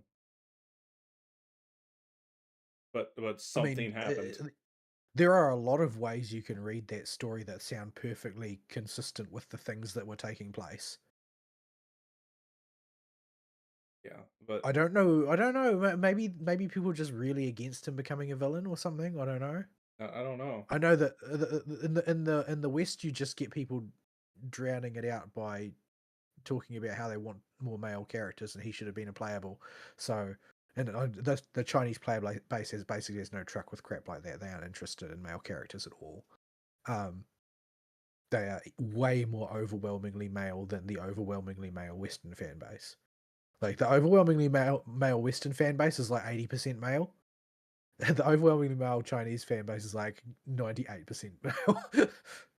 Like we gave you Minato, and oh boy, did the girls like Minato that were doing that do ZZ content, even though he was a four Yeah, but star. you don't see people doing Minato clears or anything though, because those people don't really play the game for the most part. No, they want to stare at their muscly wolf boy. They're too busy looking to play.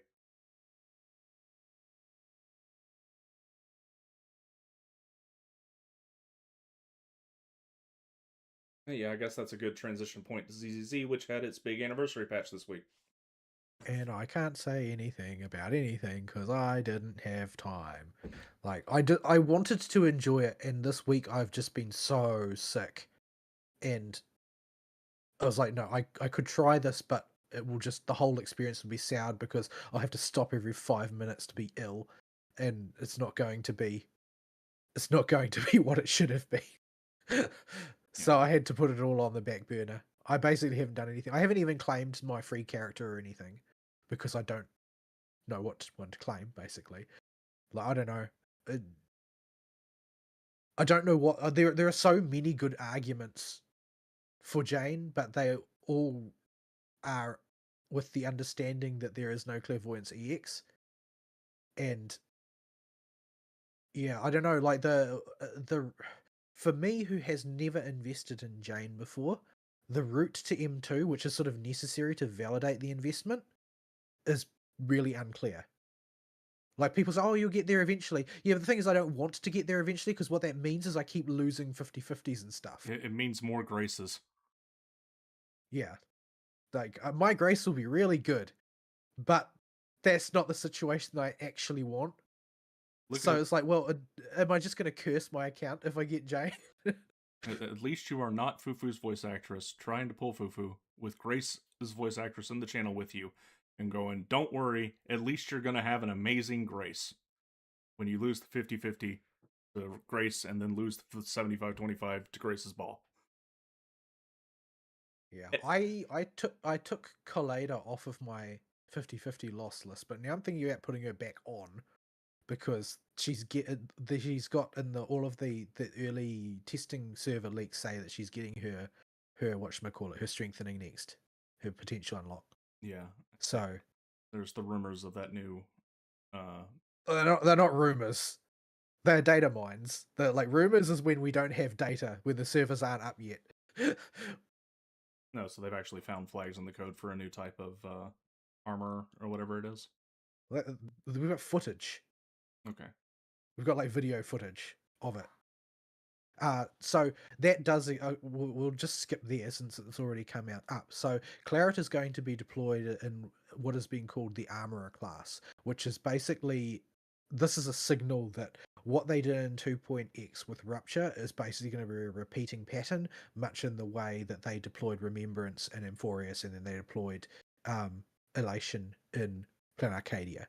They are apparently doing the same thing in ZZZ, which is a pretty dubious strategy. I don't really like it in Star Rail, and I think I might even like it even less in ZZZ because it makes the design direction seem really murky and hard to follow. Yeah. And it also makes everything that isn't a conventional attacker or anomaly seem kind of sub premium. And I'm also a little bit knackered that they deployed Wind and then they deployed Lumen Flux and then they're deploying Armorer Yeah. 3 patches in a row.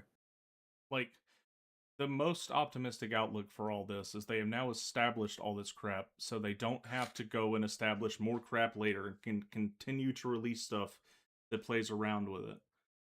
But the cynical outlook is, Hoyo needs money, and the fastest way they found to make money is in all these games just to keep introducing exclusive archetypes because, well, HSR makes the most money, so let's do that.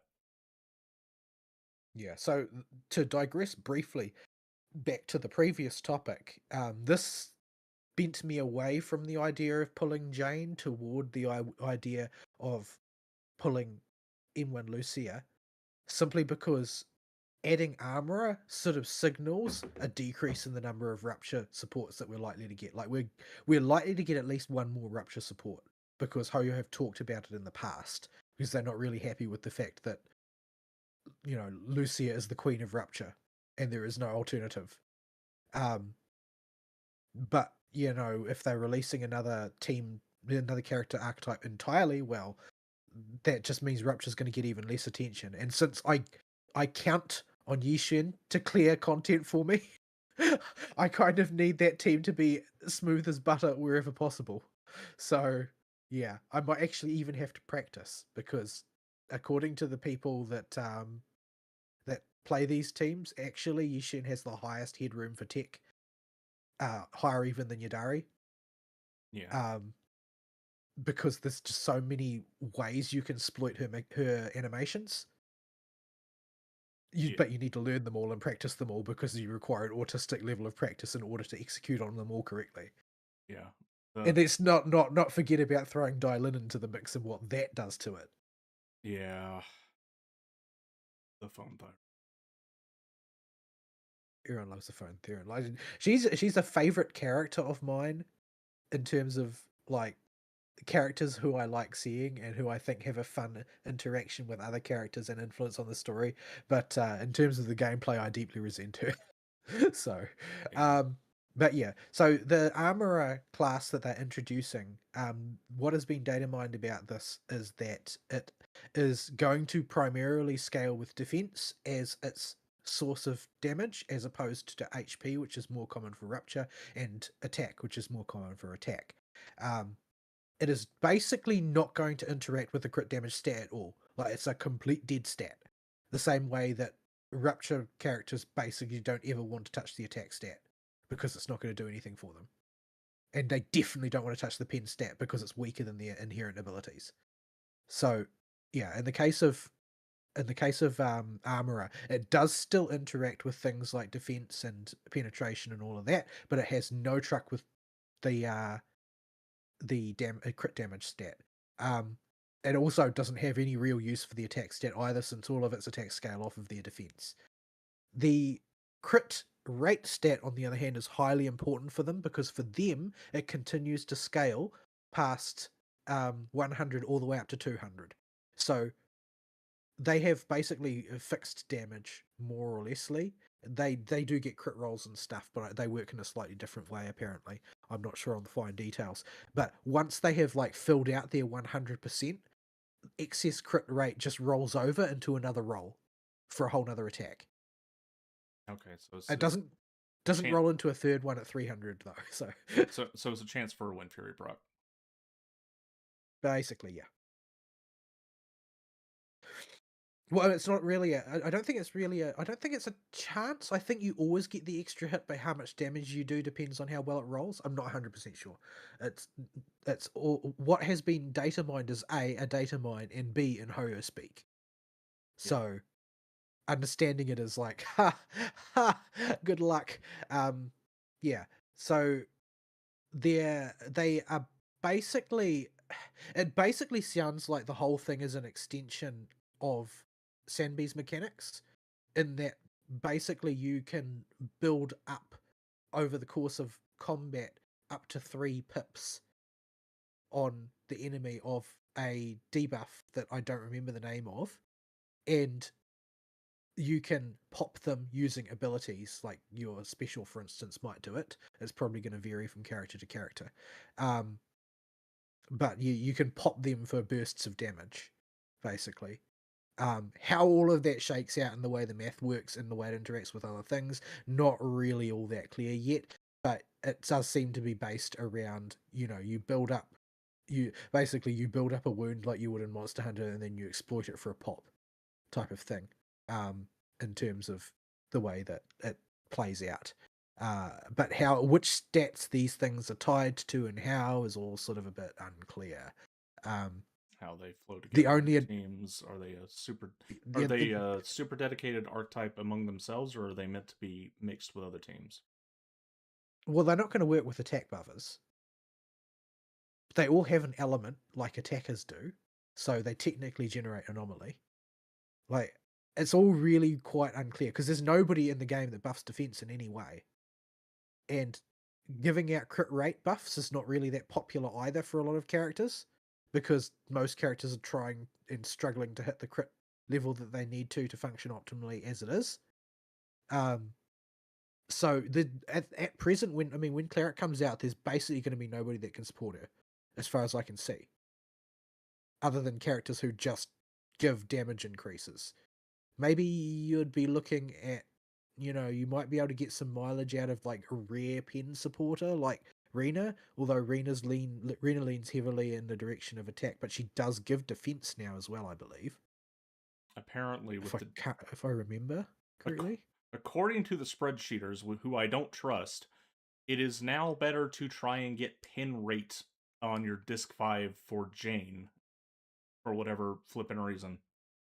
When I looked up the guides, that has been said for a long time now, like Yeah, for months. yeah.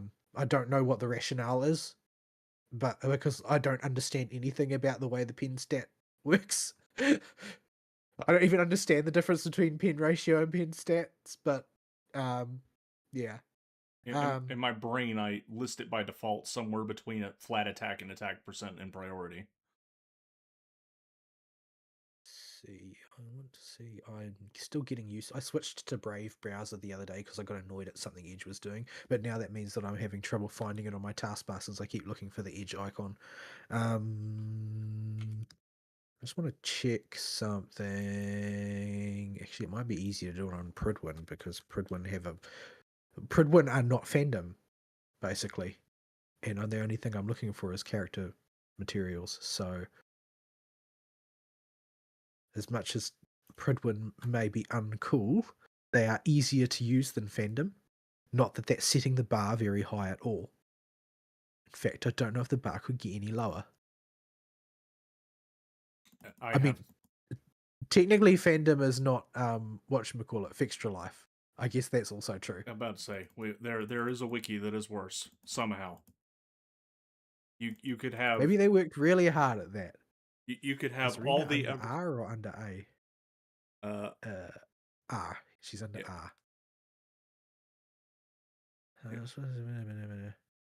Yeah, so Rena does give flat defense in the same to the same extent that she gives flat attack from her potential, which Mhm. was where she was getting it. So I'm thinking that probably Rena's actually being designed.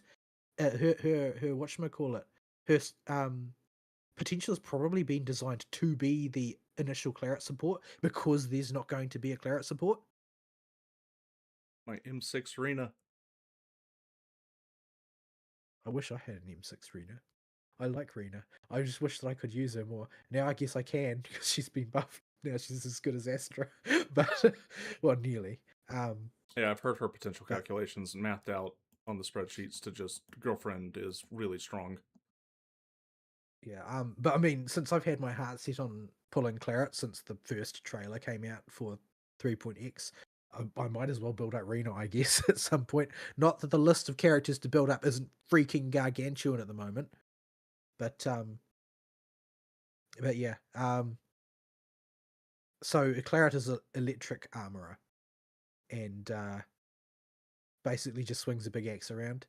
Roxy is also in the whatchamacallit, uh the footage that we've got, but according to the people who are actually on these test servers, her kit is basically empty. Like she's just got placeholder abilities and a couple of animations. So yeah, she's like a really, really incomplete kit at the moment. There's not really no other than the fact that she's a wind stunner in the current incarnation, which even might be up in the air since the kit itself is empty. Um, there's basically nothing known about what she does. So yeah. Um, but yeah, I intended to pull for Claret, and I played enough of the story to have met Claret, and she's just ruined. Like when Kana Ueda is voicing her, you don't if you didn't know she was, a blonde blacksmith, you would assume that Rin had just been airdropped into the story It, because they act the exact same way and she voices her the exact same way. the tism levels for the ladies this patch cycle in ZZZ they are quite high. Yeah, Our horse Thyron yeah. is special. She's a very special girl.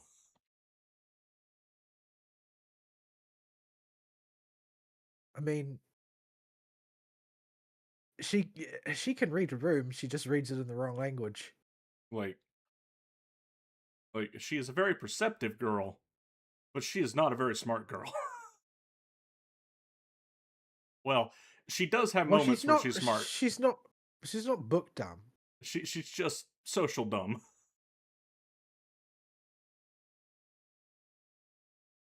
Like the summer event is has its story is just all about Sigrid has autism. Does it depend on finishing the main story first? It would certainly help you. I would Right. I I mean, I would was going to anyway, but I was wondering if I had to, or if it's more important that I like freaking run into the event with all guns blazing to avoid hitting some obnoxious timer I don't know about. Yeah, you being exposed to Sigrid's full level of Tism in the main story will definitely help you go into the beach event because you will not understand just how autistic this stupid horse is until you finish the main story. Yeah, Sigrid smugly thinks she is helping. Sigrid is not helping. That is the tip of that iceberg. Although I did like that scene with the Sigrid's internal monologue playing. Oh, I was already going to get the horse girl, but man, that every time she's shown up, I'm like, oh, you are just the most adorably retarded character. I need to pull you. You're gonna be right at home.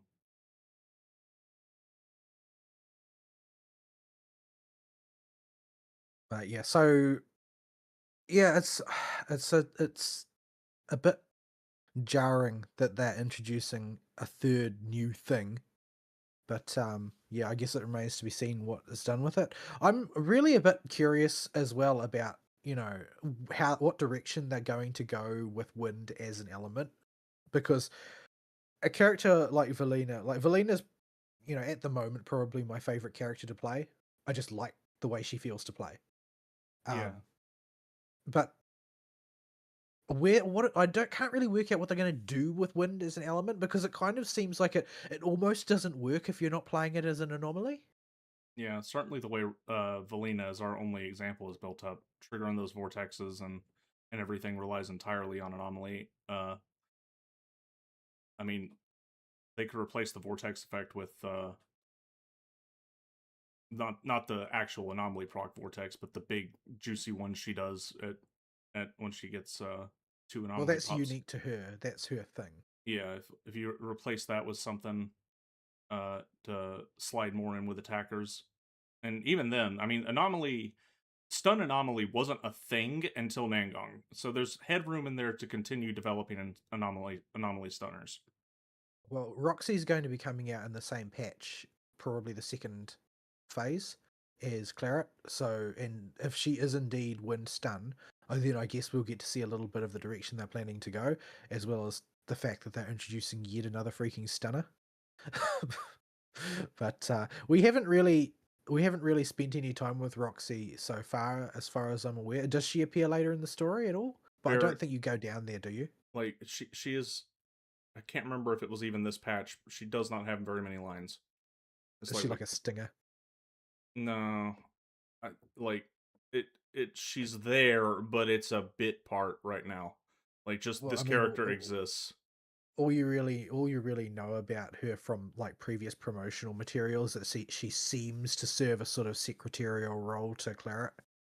Yeah.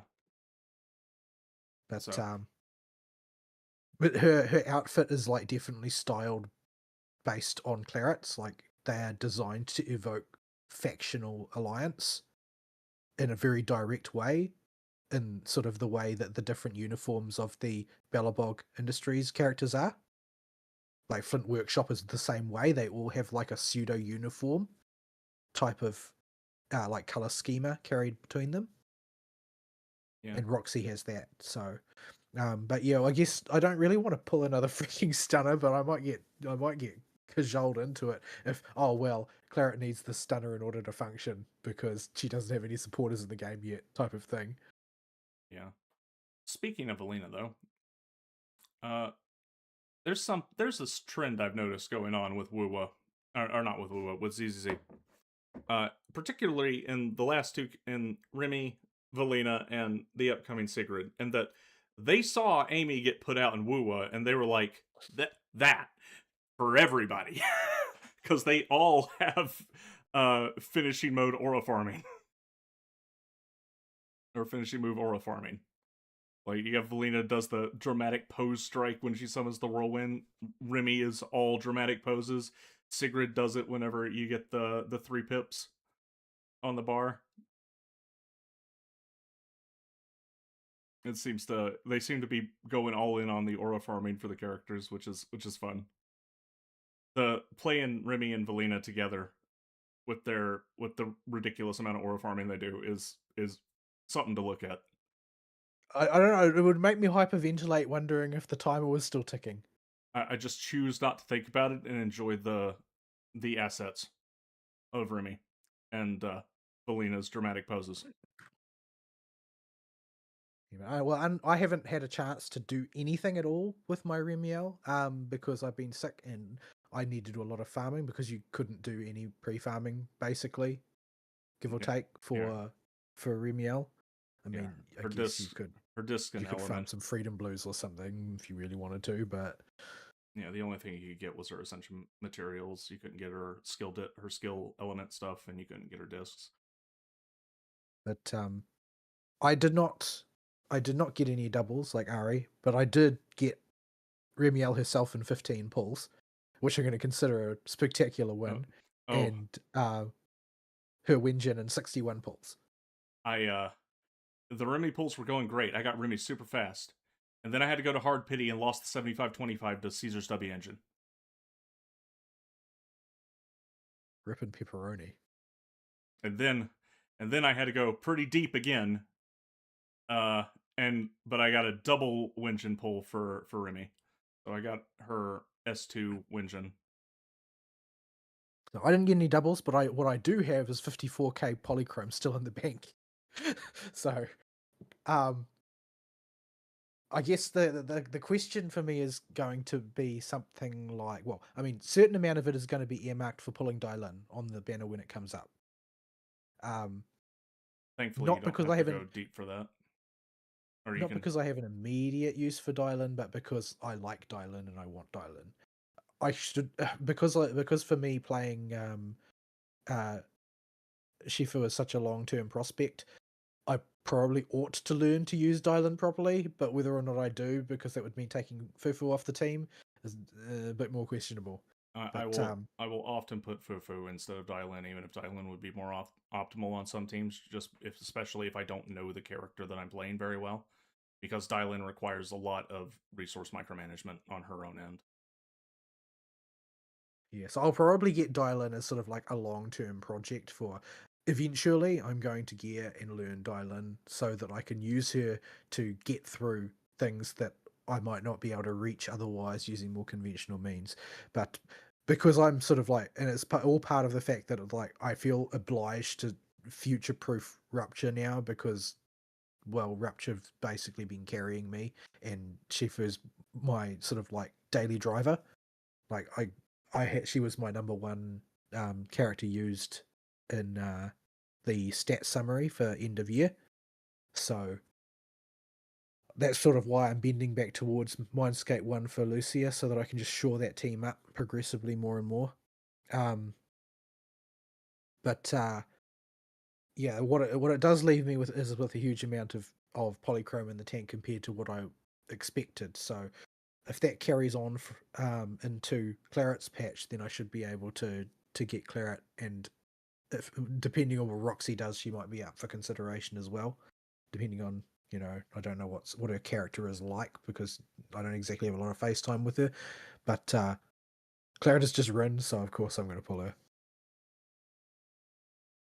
So yeah, there is the other stuff for the anniversary aside from the free stuff or the Jane Lucia consideration. The big one is that Remy did come out, and I knew she was low field time, and that worried me a little bit for playing the character. But because she just looks so good and just kind of flows when she is on field, it just kind of feels good to play, even if she is a low field time character. I still don't really understand what she does and what I'm supposed to do with her because I've only played her for like the couple of early fights that they give her to you in the story. So I was like, well, you gave me a bunch of words telling me what to do, and you'll randomly give me an instruction to press a button, and I don't know what that means or what. But basically, all you do with Remy, when you enter combat, you'll enter with a full pink bar and enough energy for an EX special. You flip to Remy and you press and hold special to put her in her passive mode, and then you pop 3 anomalies, and then you swap back to her, and she does her intro move, and that'll give you 3 pips on your bar that are still usable. You just press and hold attack to do her shower, and then you can do her ultimate if you want, or if it's available, or you can just put her back in passive mode if you just want to play her totally off field. I don't know if there's any benefit to keeping her on field doing normal stuff longer than that. But because I've just been using her with Jane, and Jane wants all the field time she can get. So Well, I've seen people who M6 her like do the clear farming stages in 3 seconds or less. yeah, So she's obviously not a complete slouch on field. yeah. But the go to method is going to be put her in passive mode by holding special, swap out, pop 3 anomalies, swap her back in, you'll auto do the big intro attack, press and hold attack to dump her 3 pips, press and hold special again, just put her back in passive mode and swap out. If you swap her in for a yellow flash, will she do her Uh, entry move? no, she will do the clang assist. Right. this actually is what screwed me up when I was doing those attempts on the boss earlier. Swapping to her for the Clang was a mistake because she was not ready to come in yet, and so I did not have the pips to do the rain to fill back up her bar. Because if you can't do the press and hold If normal you bring her attack, back on field, does she automatically become a grounded character again, and you've got to build up energy? yeah, you gotta get enough EX special juice to put her back in passive mode, and if you can, and you need to build up more of her resource bar by spending pips. You can spend them when you don't have three, but it won't fill the bar all the way up, I don't think, and it does way less damage.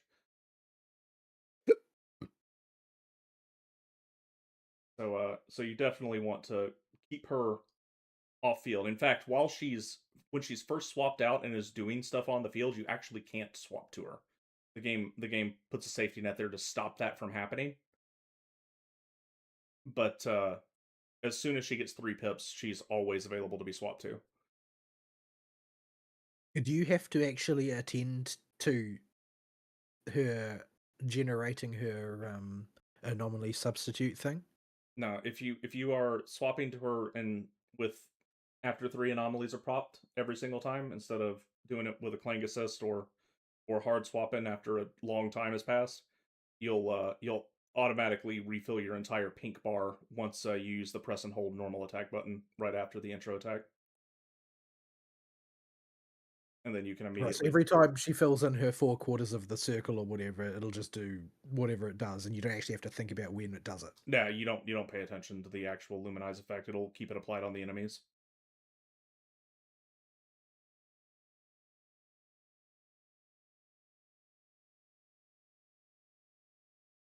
So she's a low maintenance, low field time character that just rains down damage on anomaly teams. Yeah, I still feel like Anomaly is getting like this weirdly disproportionate amount of love, and Attack is just getting splintered into multiple different novel archetypes instead of, any kind of cohesive support.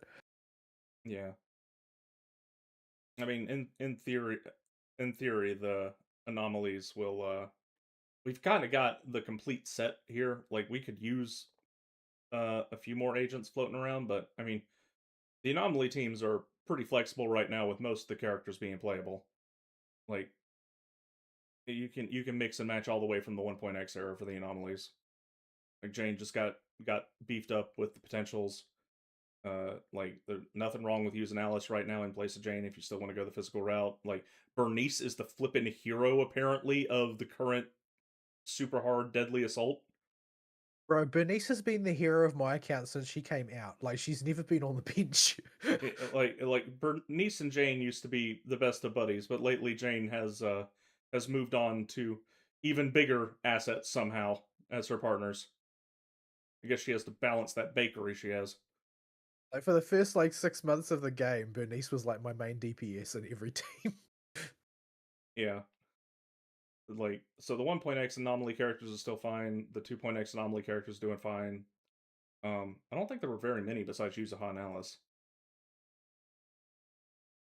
But for 2.x, but yeah, we're going into 3.x with the new wind attributes. So we got Valina and Remy that have come out. Remy Like, being new the new decision Lumiflux.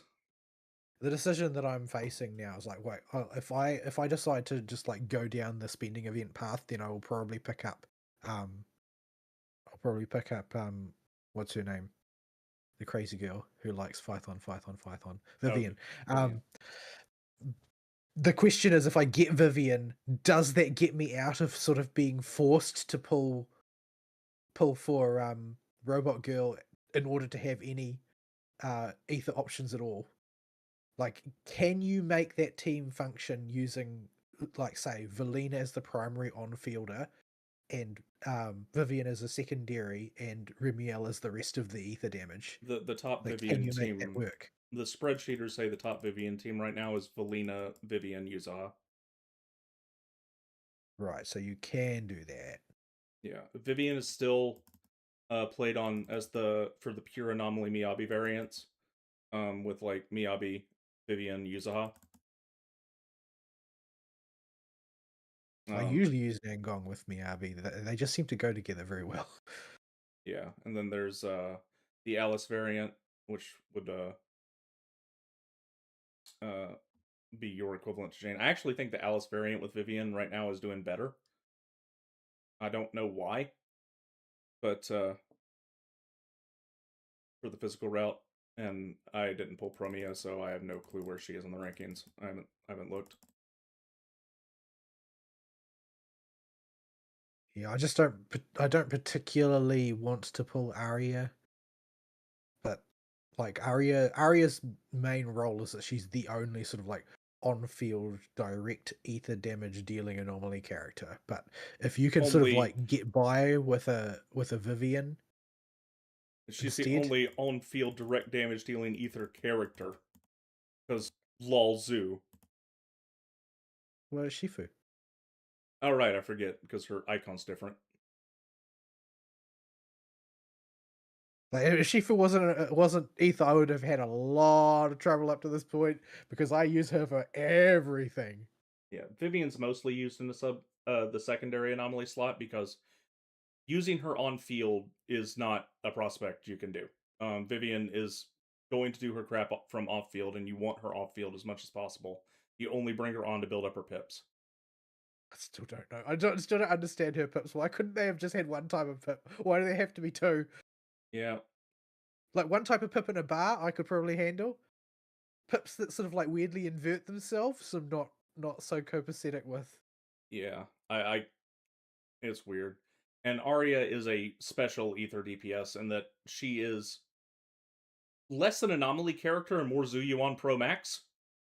She's an anomaly in name only. Like she happens to have high anomaly multipliers, but you play her as an attacker.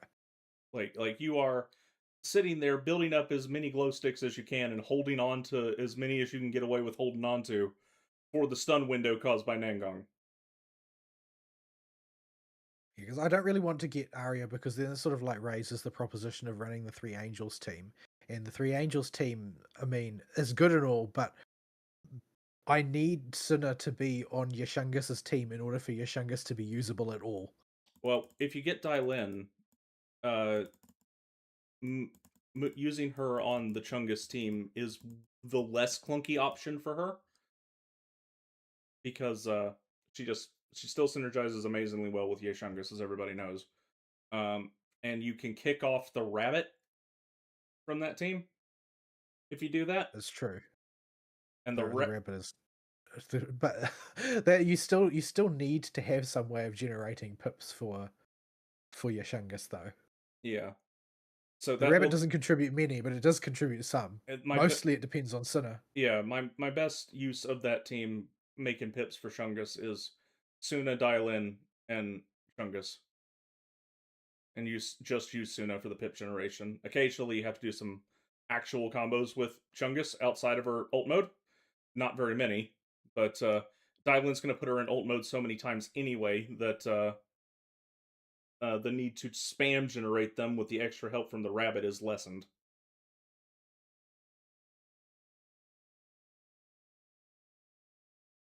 If Dylan's needed somewhere else, I still run the Suna rabbit variant, and if I need to run the Arya team, Suna gets replaced in the team with Dylan and run the traditional Chungus Dylan rabbit.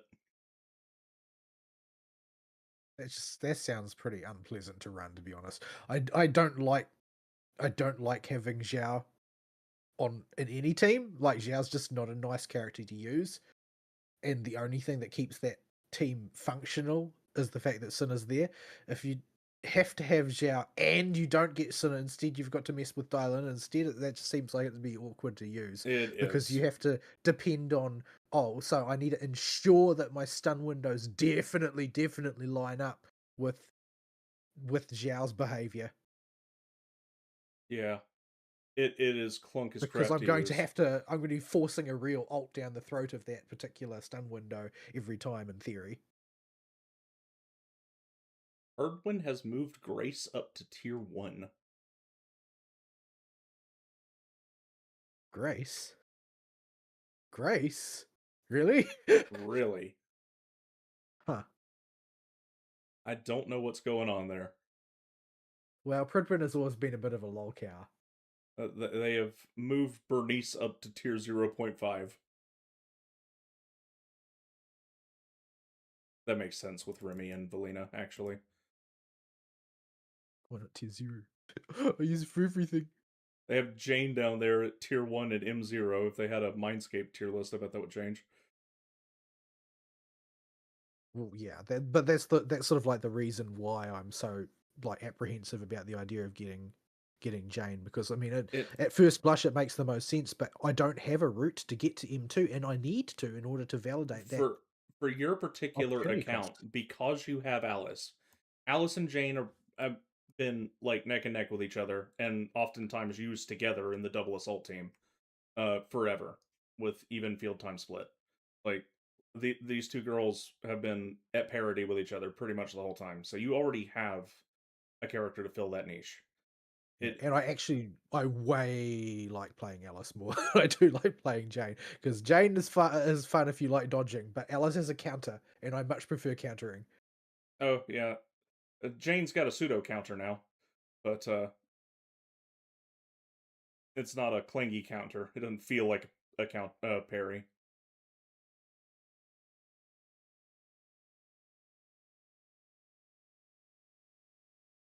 Like all of my favorite characters do. Shifu has it, Caesar has it, Alice has it, Valina has it. I always do Claret Valina's by unfortunately accident. doesn't. That makes me sad. Valina's is the easiest one to flub, is what I'm finding. I've gotten domed more times attempting Valina's than on any other character. If Yuzuha's got one too. Users has is hard to use. Yeah, but it's there.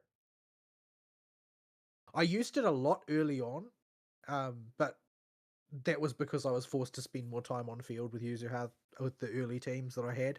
But yeah, her counters from holding basic though, not from special, which means it's always available. But you need to also have perfect timing, because you're only going to generate it takes time to bring it out, and it's only going to be in effect for 1.5 seconds tops. So you're gonna in a world of hurt unless your timing is perfect. Yeah. So the I actually like that ZZ is continuing to just incidentally elevate old characters to keep them relevant. They've been very good about that. So you can probably feel safer than normal grabbing characters that you just like in ZZZ right now. Because something will come out eventually to help them if they need it, whether that's a new set of characters or a new drive disc set or whatever, or potential unlock or something. Because they just roll Unless these. you go Yeah, unless you're Hugo or Caesar. Although or lighter. Caesar could easily be reworked to play with the armor mechanic, I would think. I think that's a commitment that they're not ready to make. Yeah. So, well, Like they are remaking Kaleda. Like Kaleda's just going to give like a straight up 25% damage boost to her team during part of her rotation now, in the early version of the leaked potential unlock. In addition to having a bunch of other stuff associated with her basic role of stunner, and some synergy lines have been added. They'll probably get added to other characters as well, but I don't know exactly where. Which will give in place of basically where she's having a crit damage buff added to her kit, but instead of crit damage, it gives crit rate to whatchamacallit, to armor characters. Whether or not they go through a bunch of other kits and change crit damage buffs to give crit rate to armor is another question. Because if they don't do that, it's going to make her team construction extremely restrictive, but that may be what they want. yeah, we'll have to see because Caesar's in a weird spot, developed in an early state of the game with this defense archetype that they didn't know what to do with, and so she could she's a candidate. Zoo, I think they're just kind of screwed. They've already It's a released. hard one to fix that. You would need to add a lot of bits and pieces here and there to make it work. Yeah, they've also got the problem of they released a better Zoo, and its name is Arya. Because Zoo is an attacker who only does her big damage in the stun window. That is ether, and builds a whole bunch of pips to then Well, I mean, spend if you're in gonna the stun rework her, window. you would if you're gonna rework her, you'd be functionally reworking her into a different character. Because her character, honestly, her kit doesn't really have anything in it other No, than do damage. yeah, I mean, there you could do that. Nobody would complain probably. It's not like Zhu's not a well-loved character. It's just that that would be a lot of work to make it all pan out. yeah. You would have But to I mean, totally rework it. it's a bigger change, bigger set of changes. The things than things like say the buffs to Haramasa. Um, it would be an even bigger job than the multiple buffs that they've added to Sanbi. Like it's quite a job to make that one stick out. Yeah, it's And a everybody's got Pyroas, yeah, which is going to get naturally built on over time. yeah. It's available. His numbers are not terrible already. Like, and they're only going to get better as we get more mindscapes. Like, I still haven't used him I I for I anything. I used him as one deadly assault, but he's just too male bodied. Yeah, I'm sort of a bit surprised about that. I thought they would have gone a little bit more androgynous than they actually did. Yeah, I mean, you could convince me with enough argument that that is just maybe a fat Gambison and there's a female body type underneath that ether shell, but it's looks that's broad shoulder, man. Yeah, well, that's the thing is the inverted pyramid body type they gave him. Yeah, It basically is a male body type. Like everybody looks at that and sees a male. I don't think it really needed to be that way. It seems kind of weird. Like they could have just gone more of the sort of like even if they gone more of the sort of uh like the ninja in Metal Gear, for instance, uh where huh, the silhouette is a lot more indistinct as opposed to a silhouette that is very styled in the direction of creating an inverted pyramid body type. yeah, I don't know. I mean, it's not like Pyroas is supposed to be very like tethered to a physical form in any sense. Like the physical form is almost arbitrary, so I don't know really why it's like that. Maybe they'll change that over the course of time. There's no real knowing what they'll do with that because it's attached to the main character. They can do as they please. yeah. Maybe they'll give it a feminine form as a cosmetic you can unlock or buy in the store or something.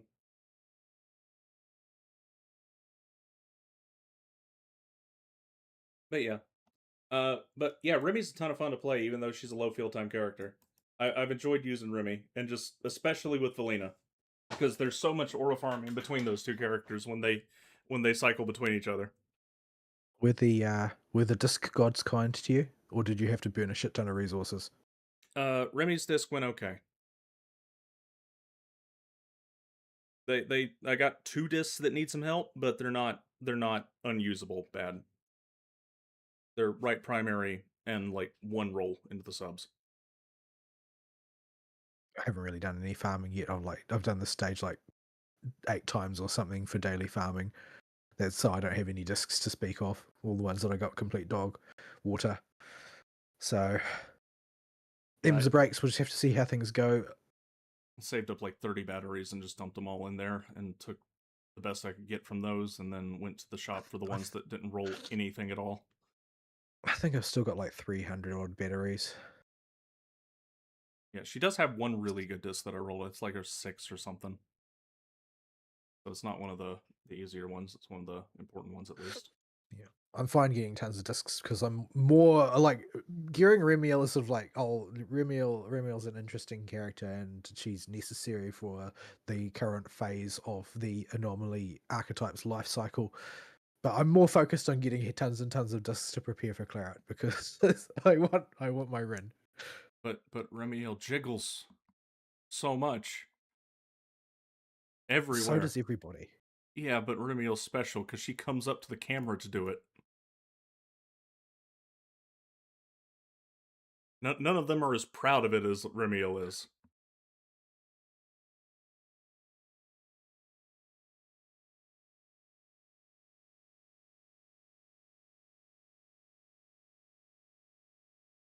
That being the case, there is also technically Genshin, but I didn't have the time or wherewithal to watch the previews for 7.0, so I don't really know anything about them other than the bits and pieces that have been floating around.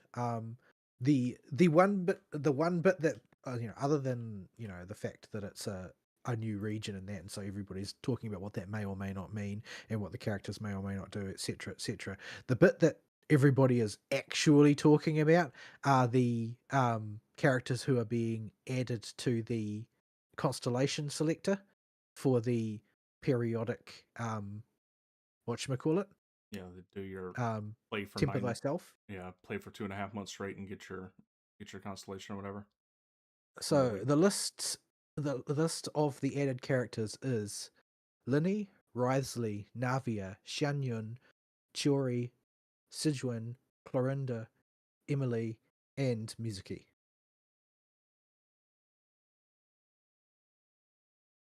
So So all the Fontaine heavy hitters plus Mizuki. yeah, so the period in which I didn't pull any characters except for Clarande. That Yeah, said, at least Clarande's got a reasonably solid C1. That's something. And Mizuki, I think, is going to be Bitcoin going into the future because everybody's going to need a swirler. let's see. Don't remember off the top of my head what the fudge you do with your next constellation. Avia, where are you at, girlfriend? So far back on the list now. Oh, freaking! I opened fandom. Why did I do this to myself? Why would you do that to yourself? That's a good question. Let's go to Perdwin instead. At least they have a clean layout. Oh wait, they don't have one for Genshin. Uh, Well, nobody would want to get involved with that if they didn't have to.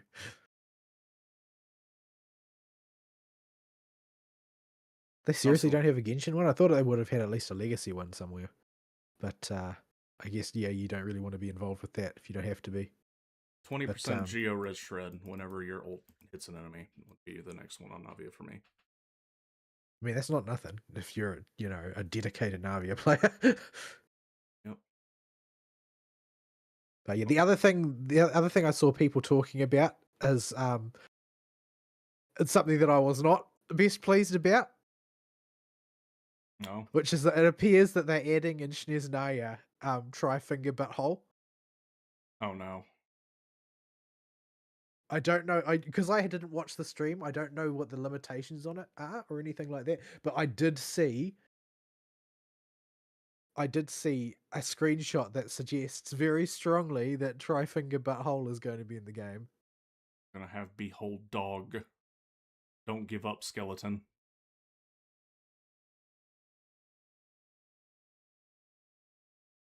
For those out of the loop, we're talking about the Dark Souls on the world messages. And because of the limited word choice you could get in that game, uh the one of the go to meme ones to put down on the ground was try finger butthole because you use butt as a conjunction with one T. Other ones were don't give up, skeleton. Whenever you find a skeleton that's in a precarious position where it died, and there was no word for turtle in Elden Ring on these, but turtles were a big part of material farming if you wanted to go into tryhard mode. So anytime there was a pack of turtles, people would just say, "Behold, dog." Like RSL, anything with legs is a dog Yep. to these people. But yeah, mostly the online discourse has focused, of course, around the to social media insufficient amount of on-screen homosex, because apparently that's all the people on social media who play Genshin ever think about. I So I don't know. even, I'm sure that there is like R18 games they could play. Mm-hmm. But no, they have to take what's ostensibly supposed to be a family-friendly game in the main, and try and make it as depraved as humanly possible in their imagination, and then complain when their imagination doesn't line up with reality. But yeah, this it's not very clear exactly how which characters are going to come out or in what order or anything, other than the fact we know Odette is first.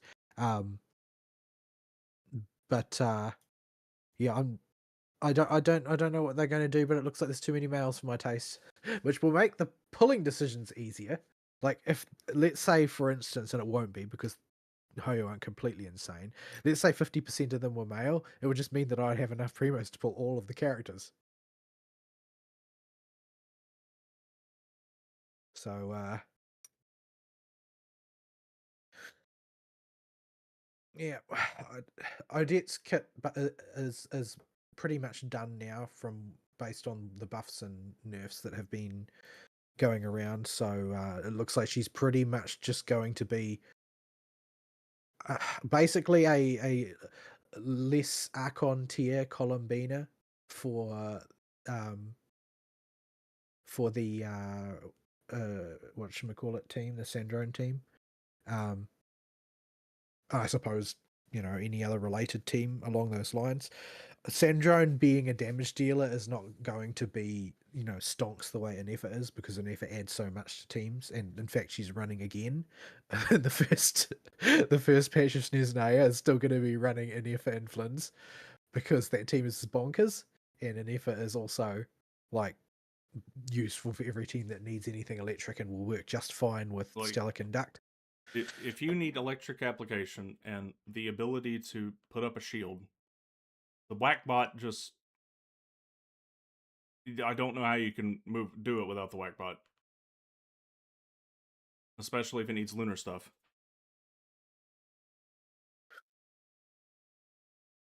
Yeah, I'm not really forming any pulling plans per se for Sneznaya. None of the characters have really leaped out at me and as like, oh, I absolutely must have this character. Um, Not unless Renova decides to become playable, but the I'll basically pull based on who I like in the story, I think. Like Odette's got some points in her favor simply because I already have Sandrone and that team is functional, but it's a little bit lacking because it's basically at present it's more or less just a Skirk team that has had Sandrone unceremoniously rammed into it with Yoimiko being used instead of Farina. So it could use a bit of massaging, I think, in order to become a bit more efficient, because currently it's not that efficient. Apparently it is, technically speaking, when you run it perfectly, when you run a perfect Sandrone team, it's the highest DPS in the game at present, but I'm not sure exactly how you get there. There's a lot of interlocking parts to the calculations in Luna and Stella, so yeah, not really sure how all that fits together, but we'll see how it goes. They're releasing a 4-star Electro character who also is a penis hammer, in the first patch, as like, in the style of Kachina type of thing, who will conveniently also be the materials tracker character. So it's definitely going to encourage a lot of people to pull on the first banner so they don't have an absolute headache going forward throughout the rest of the zone. They're going to But give you a free copy like they did with Kachina. I have, like I said, I haven't watched the preview, so I don't know if that's the case. They might. I wouldn't bet on it, but they might. There's not really any good reason to, though. Like, they don't have to. It makes people happy when they do things like that, but nobody will bet an eyelid if they don't, really. They'll complain, oh, I wish they did that, but that's pretty much it.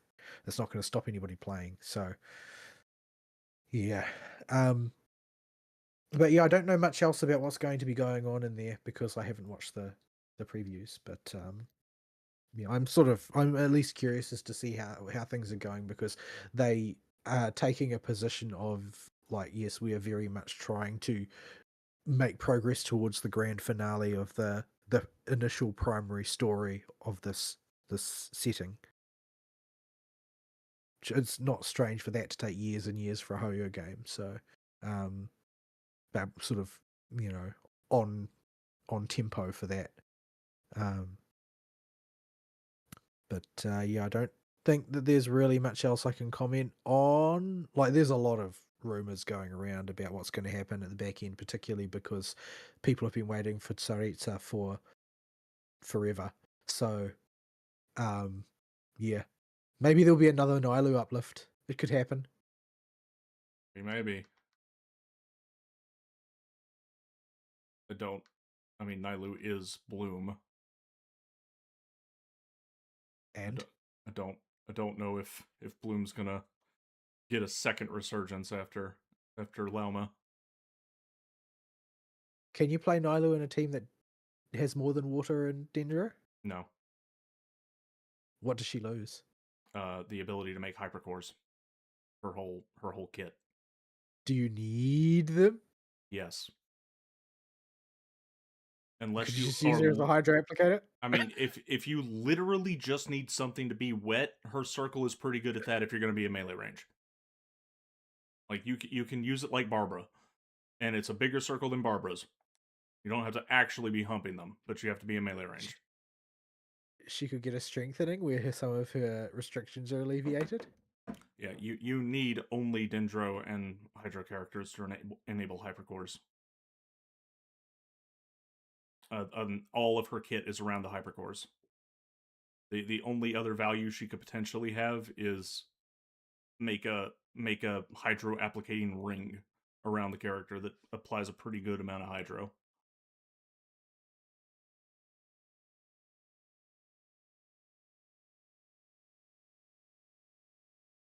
So you're gonna stop betting on your girl. I mean, my girl's already got her team. It doesn't mean they can't give her another one. They seem to really like her. It's true. Maybe But she appeared in the latest event again. Just a bit part, but she was there because they reran the dancing event, which is an event that always like boggles my mind because there are people who are like there and clearly at their keys and attempting to participate and just still completely dog water at it. oh, that one, it took me a second. I had to filter through my brain. The one where I'm convinced either the entire population of the Earth is retarded or those robots. Yeah, like the one where you point in various Mm-hmm. directions, That one. whatever.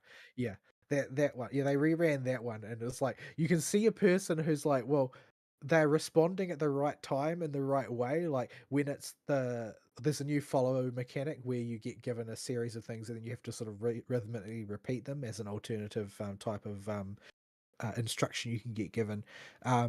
But like whether you're in the rhythm section or the freeform section or the Simon Says section, like they're responding in those ways actively. It's just that they're just completely wrong somehow.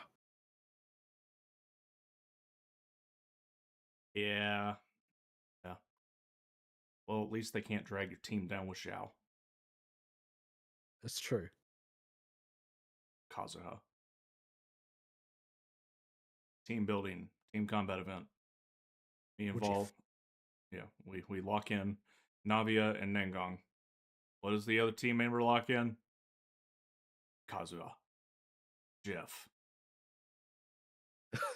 Like, what exactly do they think is going to happen? Like you say that no, it's everybody else's job to build around me. Like, But this is the reason why I've never actually started playing Darktide, even though I love 40k and I don't have any issues with the type of game Darktide is. Unlike Vermintide, there is no bot option, so you can only play when there are people you like. Because otherwise, you're going to want to kill yourself. Because everybody expects you to build around whatever they're doing. I heard they're working on bot play for it, but they've been saying that for like a They've been year. saying that for eternity. I don't know why either, because Vermintide had them. Yeah, It was fine. Vermintide also had like scaling for multiple players, didn't it? For different party Yeah. sizes. Like we I don't played know it just why two players and no bots. I don't know why we were complete clowns at it, but we were still able to do it. Most of But our yeah, I clownery don't was know. we did not understand what you were supposed to do on that boss. It's true. I still don't. Like after the fact, I bet it's like this is like blindingly obvious, but we Like just didn't see it. Like we were too preoccupied with shenanigans to figure out that boss properly.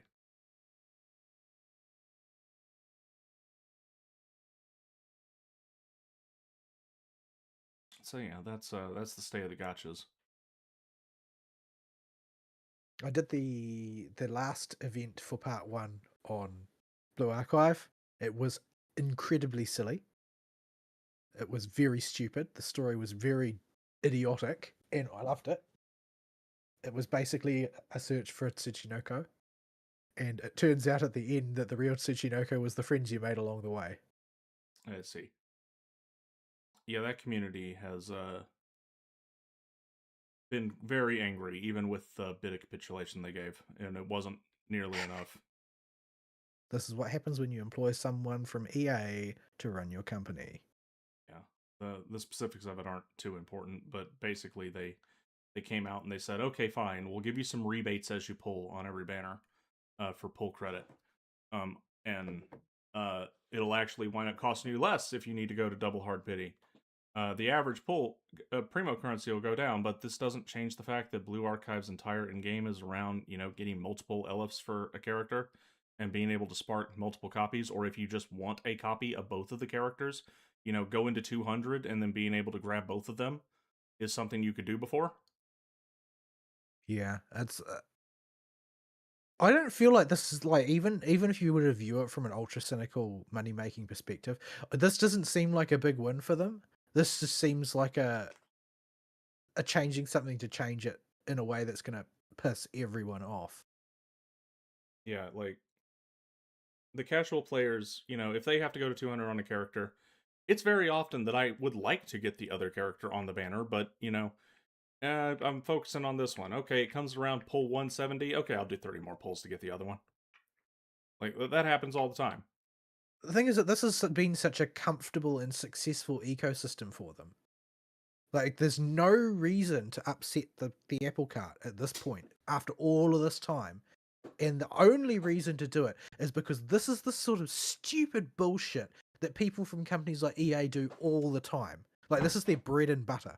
Take a good thing and then run it straight into the ground. Yeah. And like you will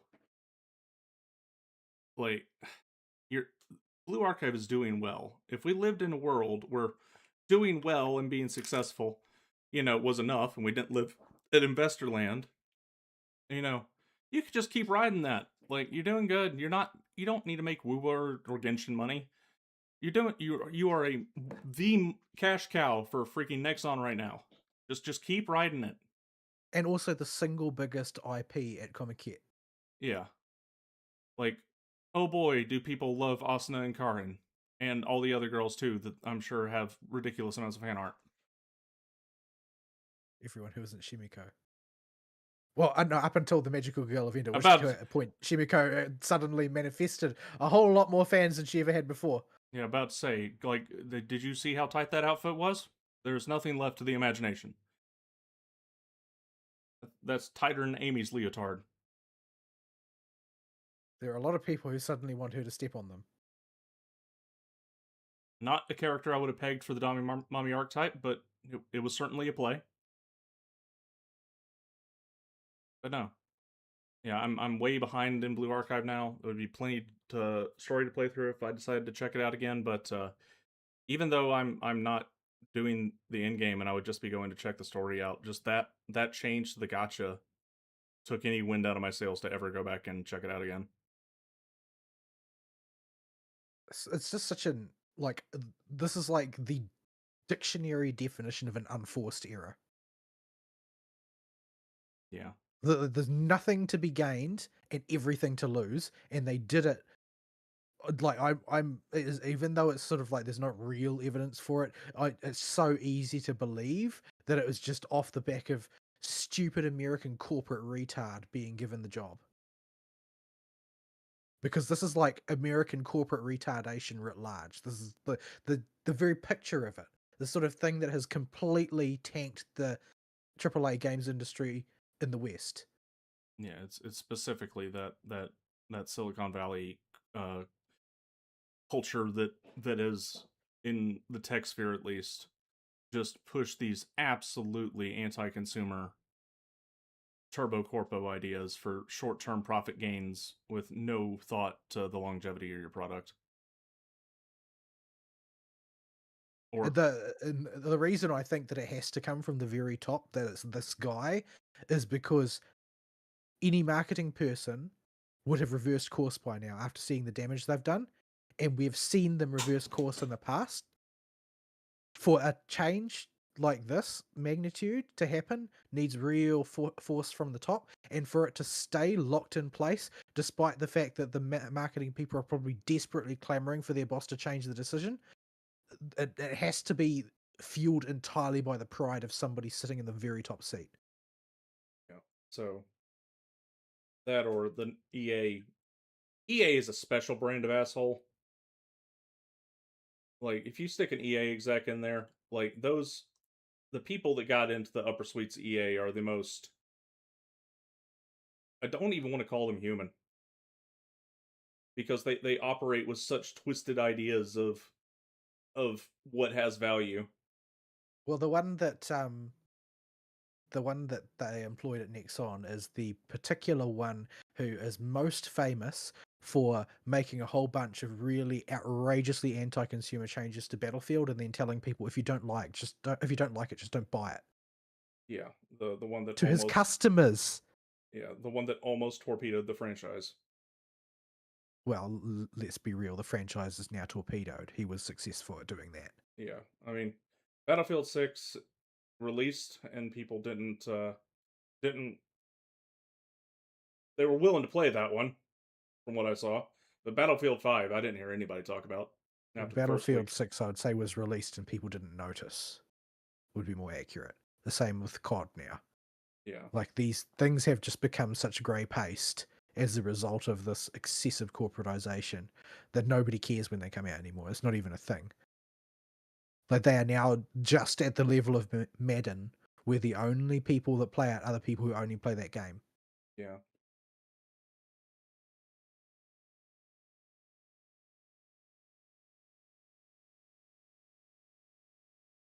I walked into a GameStop one time, many, many, many years ago, and this guy in front of me was trading in stuff at the counter while I was going to check out with whatever game I was getting. And he's trading in a bunch of stuff, and the cashier's going, "Okay, yeah, you get $5 for that one. We'll take 15 for that one, 10 for that one." And then he gets to a Madden game that's like 2 years old. He's like, "We can't take this." And the guy's like, "What?" He was like the most normie dude bro of all time. He's like, "What? What do you mean? Madden's great. Everybody plays Madden." He's like, "Yeah, but this one's 2 years out of date, and they put a new one of these out every single year. We can't sell the old ones."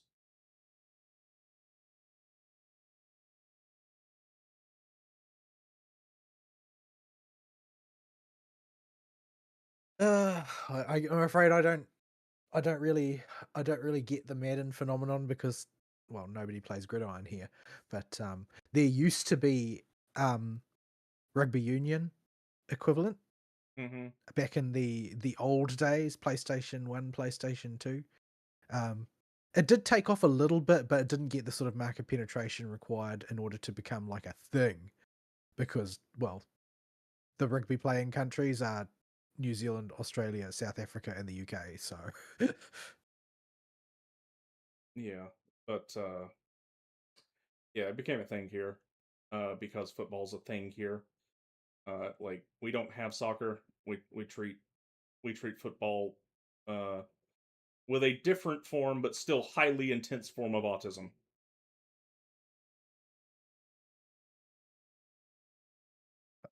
well, the thing is that the football in like Europe, a lot of the time, football in Europe does seem to be at least somewhat about the football, whereas football in America, as to say, gridiron is like I'm not even sure if the actual game is involved. It's hard to tell sometimes. Oh, there are two aspects of it. There is the fan culture, in which you don't need to know jack or crap about how football actually works, which just is, you know, giving you plenty of reasons to hate specific teams or ally with other ones, even though you have no clue what the game actually is. And then there's the actual game autists, which do exist and are in copious numbers. They're just not as vocal on social media. Although when they are, they're usually boomer dads talking about how terrible a coach is. I think that's probably just more diffuse in America because America is so large. Like the football in, say, the UK is kind of the way it is because it's a substitute for gang warfare, or it was.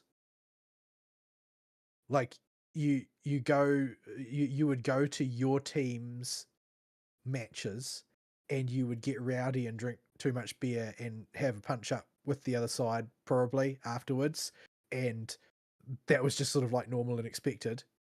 Um, and as such, there was less gang warfare up until the Browns showed up, I guess, um, which kind of ruined the whole system. To be totally honest, big surprise. Um, but we can get you banned for this, aren't we? Uh, As long as we don't but mention the current events in Spain, I think we'll be okay. the so when you are in the UK, for instance, your team is in its particular location. You know, this is prior to the point where all teams just ended up trading every freaking player from like Africa or whatever. Um, and you were like, 30 minutes drive from the next club. Yeah, So everybody was really, really packed in together and had these very intense rivalries. And because of the nature of the UK, like as much cultural diversity as there is in the US, there is just as much in the UK in an area the size of a postage stamp because they're so tribal. yeah. We football Like rivalries here are the not a lot of those anything like cultures that. sort of like a lot of those cultures in the US have sort of like they got deracinated when they came over from the UK and then have had to sort of slowly re-evolve in a new context, so they behave in different ways. Yeah. Whereas it's just like naked clannishness in the UK. We don't break into fights very often in the US over sports. But The the fight's not really over sports. The fight's over the fact that they're the other guys. yeah, well, yes. Um but y- rivalries and relationships among sports fans tend to stay regional in the US. That's why the SEC is so SEC. You know, our football culture is different from the Big Ten and the ACC and all them. The thing that's weird about it from where I stand is that like the team that you support might be like literally 1,000 kilometers away from you. Yeah, this just comes with the beast of how fat the US is. Like they might not be in your state even. Like it seems to be super common for people to support teams that are states away.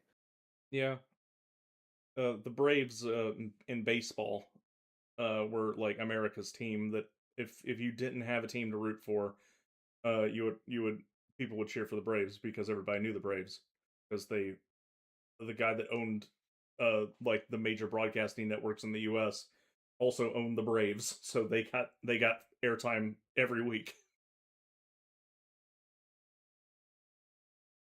So that can happen, but the yeah, it's sports culture. I'm not I've avoided it as much as I can, miring myself in it because it just sports culture has always seemed like too much work and being angry all the time. Like I've only ever observed it as as of a great distance. I've never felt very invested in it, but it can be entertaining to see how the peoples behave, unless the city is being burned down, which doesn't happen that often outside of France, I guess, because the French will burn down the city for anything. But like it's always sort of interesting when you have like two really, really big, well-supported teams in a very small area, and then they have because there's going to be derbies. There'll be competitions between them. There's going to be at least one per season. And then there's situations where like you're packing all of the Man City and Man United fans into one stadium and they hate each other because they share a city but they don't share a football club. And similarly, like in Italy, AC Milan and Inter Milan in the same city, but they hate each other.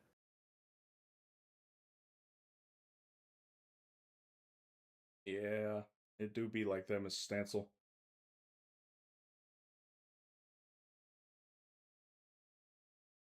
But Hey, now they're all played. Every player's an African, so I mean, what difference does it make? yeah, if the players aren't from the trading in general, even within the region, seem to really hurt the amount of attachment that people have had to the sports. Yeah, I don't know why it was ever allowed. Like it just breaks down the entire sort of purpose and motivation behind it. You're setting yourself on a downhill slope to, complete irrelevance. It doesn't make sense to me. Like if it's like so obviously a tribal thing. Did you just plunge into the abyss? Yeah, I turned into a robot and ran out of flight or tried to do the spinny move, but the last hit took me off the ledge, so I did a plunge attack. um the the Yeah, the if the whole thing is based around tribalism and then you actually let it take the tribal representation away, then the whole thing ends up just looking like a farce instead, which is where it currently is. The whole thing is kind of a farce. Like none of the people playing for a major club team are from that region. And if you look at like the World Cup, like how many of the people on the French team are French? Yeah, How many people on the English team are English? Like they don't represent their nations in any way. I mean, yeah, the Argies look like they're mostly Argies and they won. all that extra motivation to represent where you come from.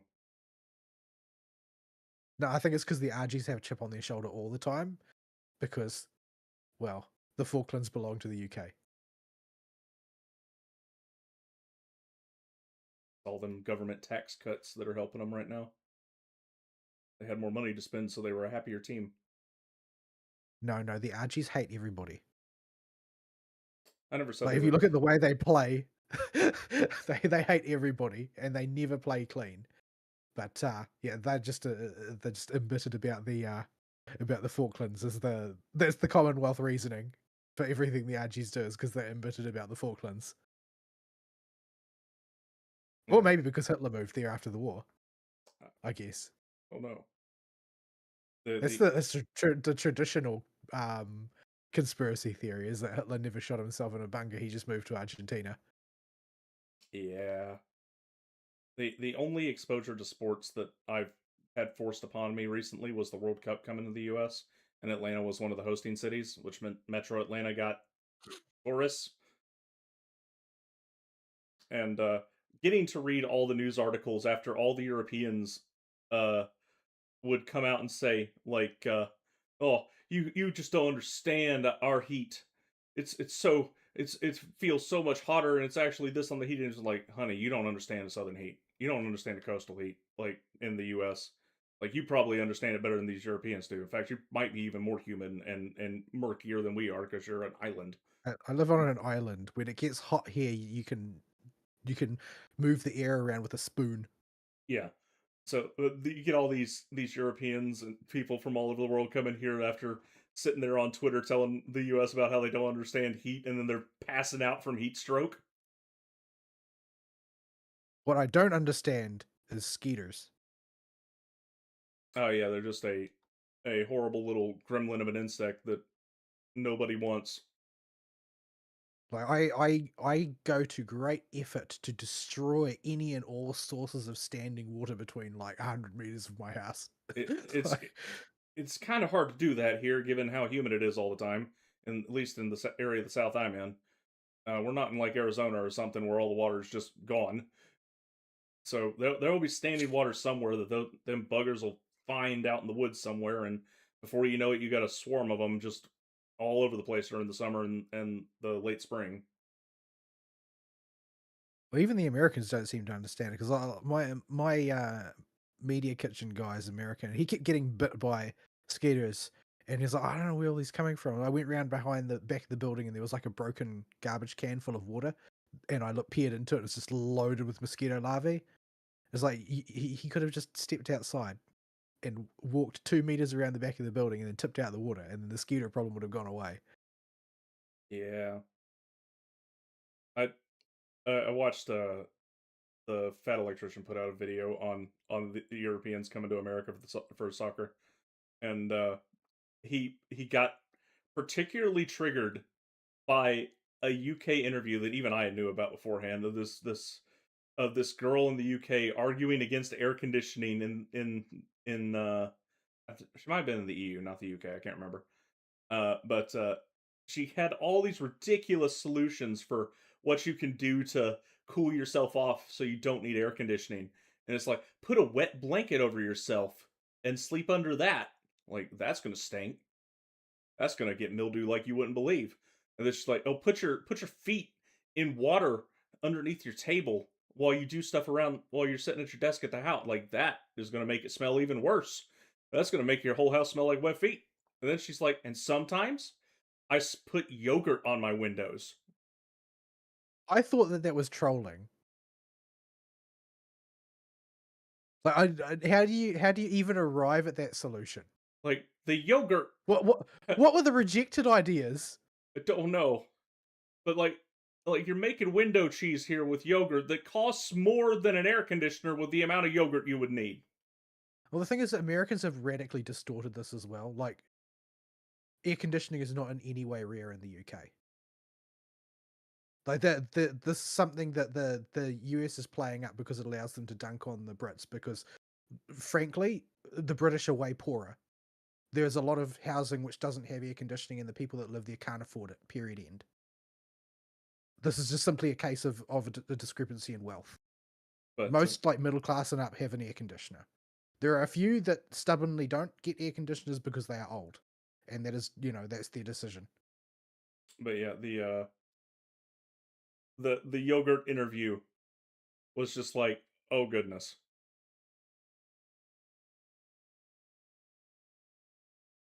So, what other things did she try putting on her windows? How exhausted do you have to be to go, oh man, this heat's killing me. I would try smearing yogurt on the windows or something. Like, how delirious do you have to be from heat stroke to think that's a good idea? That house is going to smell really interesting in a couple days. Like,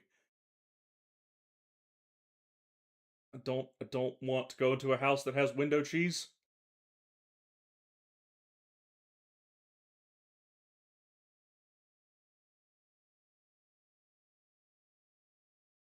How do we get here from Blue Archive? I don't know. We're talking about Madden.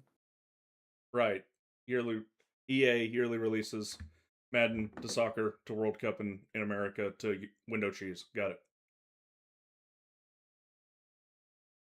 Burn, Right. come back. Did you But check the email box? we do have an email.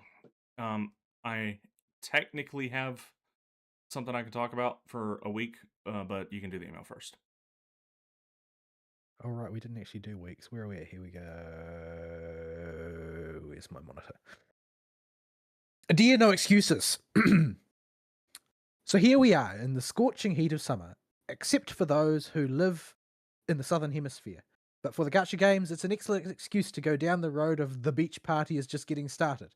Another consumption opportunity to spend money on swimsuit PNGs, with optional wet shirt tech. Except for Genshin, where we go to the moon instead, as you do in every fantasy JRPG. And except for Starro, where we go on vacation in the next patch, despite things being very much not wrapped up.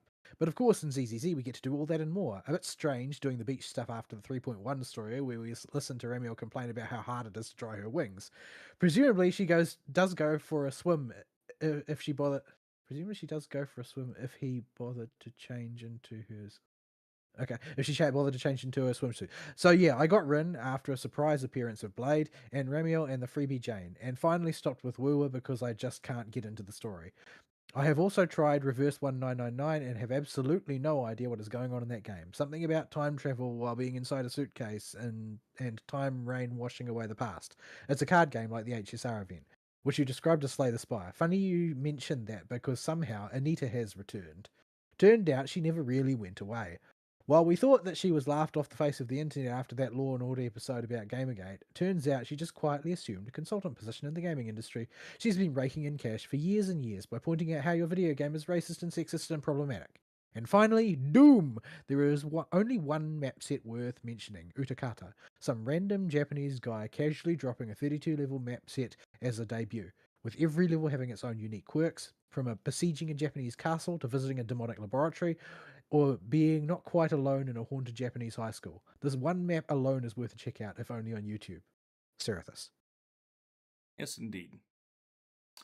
Uh, so yeah, I'll have a Doom adjacent thing to mention when we get to my week after the email. But the yeah, I don't know anything about this particular map you brought up, and yeah, I'm pretty sure I knew that Sarkeesian weaseled way into some kind of consulting position Yeah, somewhere. I thought everybody was aware of that. That's the reason why, like, it, Gamergate lost, and they lost horribly. They achieved other things, but they did not win at their current their primary aim. Their primary aim was to try and drive woke out of games, and they failed miserably. In fact, woke controls games in the West utterly now, and has got its tendrils deep into the East as well.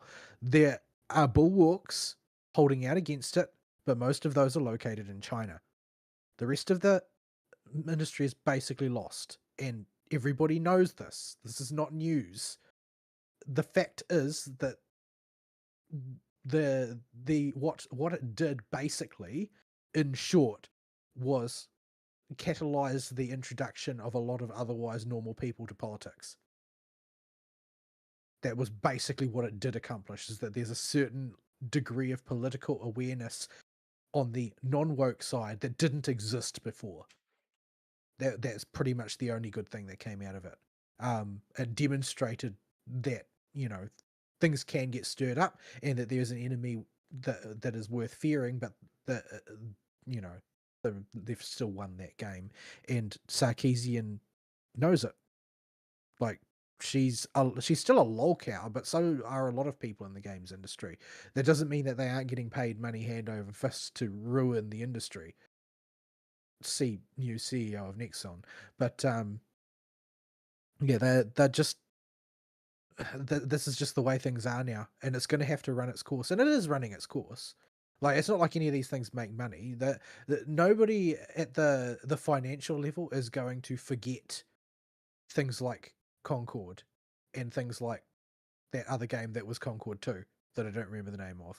High guard. And yeah, that's the one. And other things of that ilk.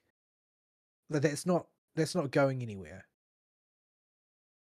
Yeah, Those things have left a mark. They've left like a very real financial mark. And while the games industry has been willing to soak a certain amount of these things in the name of woke, the way the movie industry has, the fact is that the whole industry is moribund. Like, what does AAA do that anybody cares about? Virtually nothing. yeah, The only game that people have really given a toss about over the past like 24 months has been Expedition 33, which was basically bait and switch diversity. The the most of the diversity got turfed out within the first hour. yeah. Like Like the they had a reverse cast, and then they all got murdered. Yeah, like it's very very obvious to anybody who actually needs to make money on their game that playing footsie with progressivism is not going to get you anywhere. And I mean, that it's just sort of like a corrosive faction of society which are going to continue to have effects. Like, uh, a lot of the sub stories in Reverse 1999 have a good reputation for being solidly written, but the problem is that the entire fandom of Reverse 199 are alphabet people. So you don't have anybody to talk about the story with. There's no community. Well, there is a community, but they're all interested in, where they put their genitals and literally nothing else. Like, it's a containment community for all of the people who are too grotesque to be in even the Hoyo communities, which is really saying something.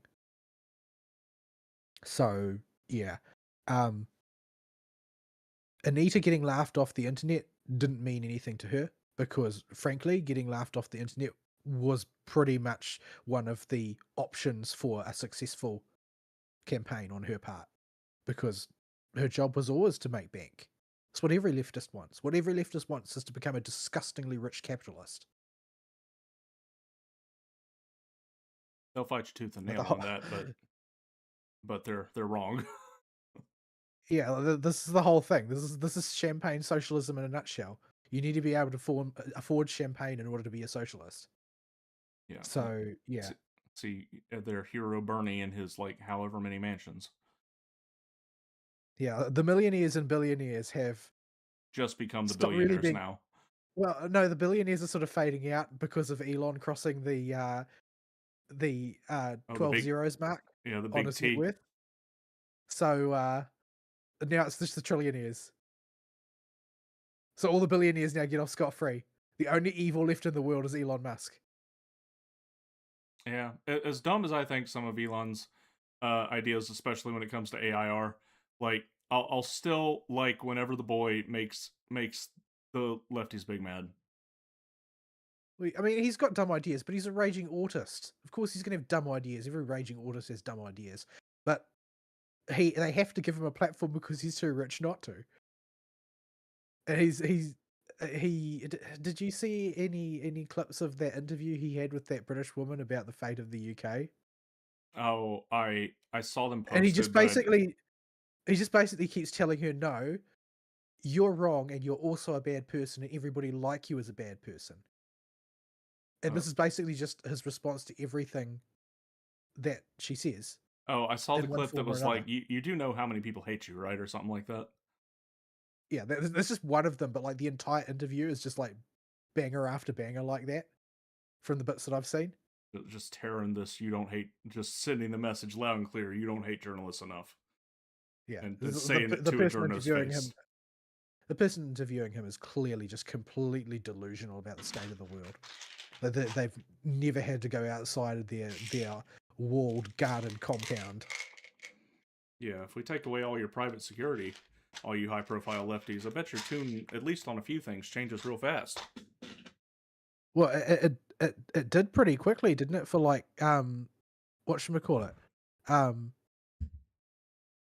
Kasparian, for instance, Mm-hmm. the woman from the Young Turks, she got a dose of reality pretty quickly as soon as she was exposed to the results of the policies she'd been advocating for, and all of a sudden, she wasn't really left enough for the left anymore. Mm-hmm. Real world has a habit of doing that kind of thing. But Yep. But yeah, this is a show about boobies. The swimsuits in ZZZ I quite like. I like the frills on Remiel's. It's a very basic one. I actually really like Sigrid's swimsuit and Lucy's swimsuit. Lucy's is very cute, and Sigrid's has horseshoes all over it that I find absolutely adorable. only Sigrid could pull off something that dorky.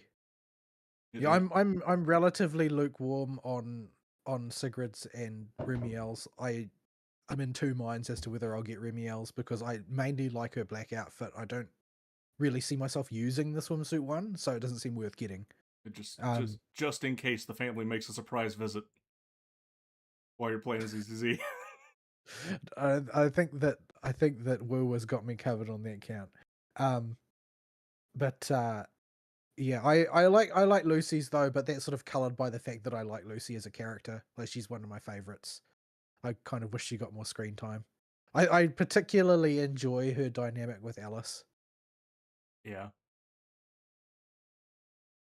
Alice and Yuzaha don't have much screen time this summer event other than for the introduction. Uh, but uh, but yeah, Lucy's fun. Um, the summer event itself is not nearly as substantial in terms of just the raw amount of over the top stuff they did last time. It's functionally just two different mini games that are standard alt play mini games that these gotchas like to do with a big chunky story attached to it that'll be stretched out. Well, chunky for an event story anyway. But At least there is one, unlike most of the Star Rail ones, where they've got the most perfunctory kind of story imaginable. yeah, not sure where they're going with it yet. How long the last two acts will be? I've only done the first two because it's aggressively time gated.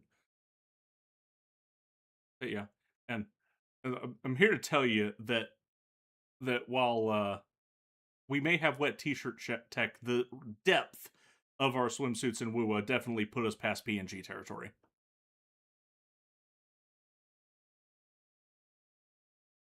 The 3 dimensions are quite important to the design, you see. Yes.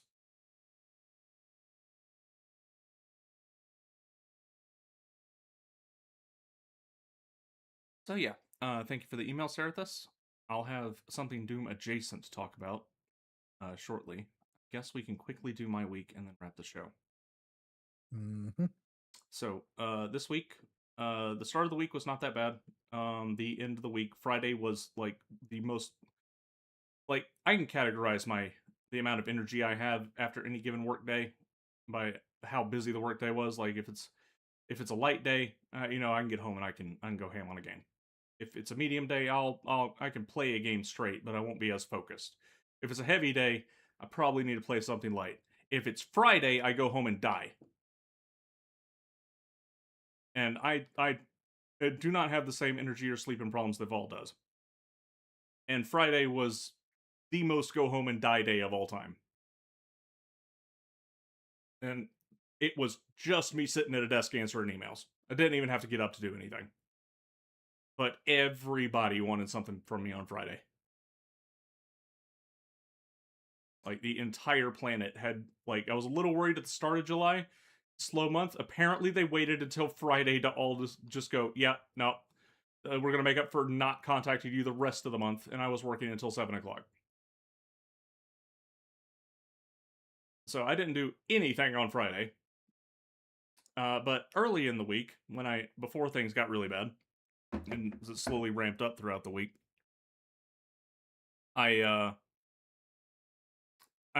finished up my playthrough of Ultrakill. Now it's only a playthrough, with the only thing completed right now being the challenges for all the missions and finding all the secrets.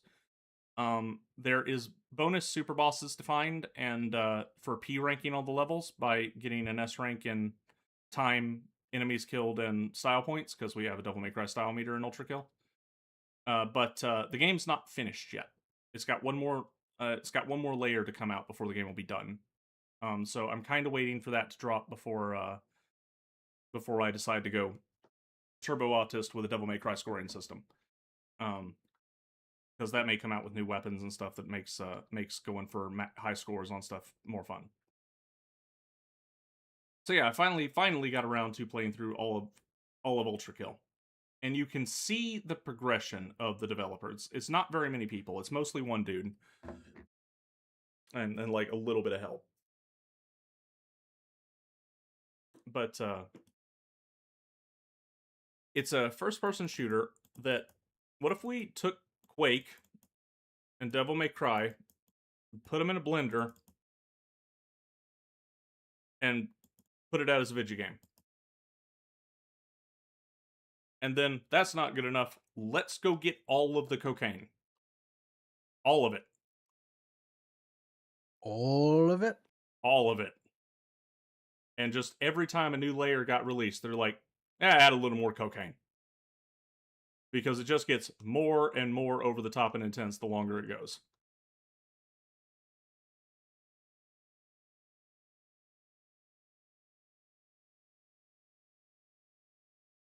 So yeah.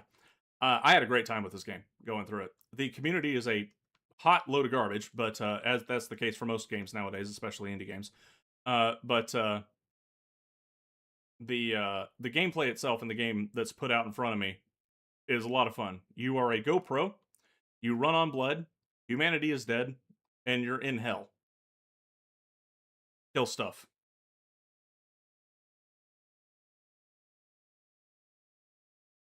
Are you literally a GoPro? Like, do you actually know what the No, robot's job was? no, I don't think it's been confirmed anywhere in the bit of lore that I've dug up. What V1's deal is and V2 by extension. Like, I just call him a GoPro because he looks like a freaking GoPro. He's a GoPro with wings. And yeah, you can do all kinds of stuff in this game. The weapons are actually, there are only 5 weapons with a big ol' asterisk on that, and that there's actually 15 plus or minus, with some alternate variations on on 6 of those 15. You can get alternate revolvers that are hit scan with a longer cooldown and do more damage, or you can get saw blades instead of a minigun. So the five main weapons in the game are the pistol, which has you can keep the same functionality of it and turn it into a hit scan weapon that it does more damage, but functions very similar to its old version. You have the shotgun. Oh, that one has an alternate variant too. You have the shotgun, which is a shotgun. It does shotgun things. And it has an alternate variant called the jackhammer. That's the newest weapon.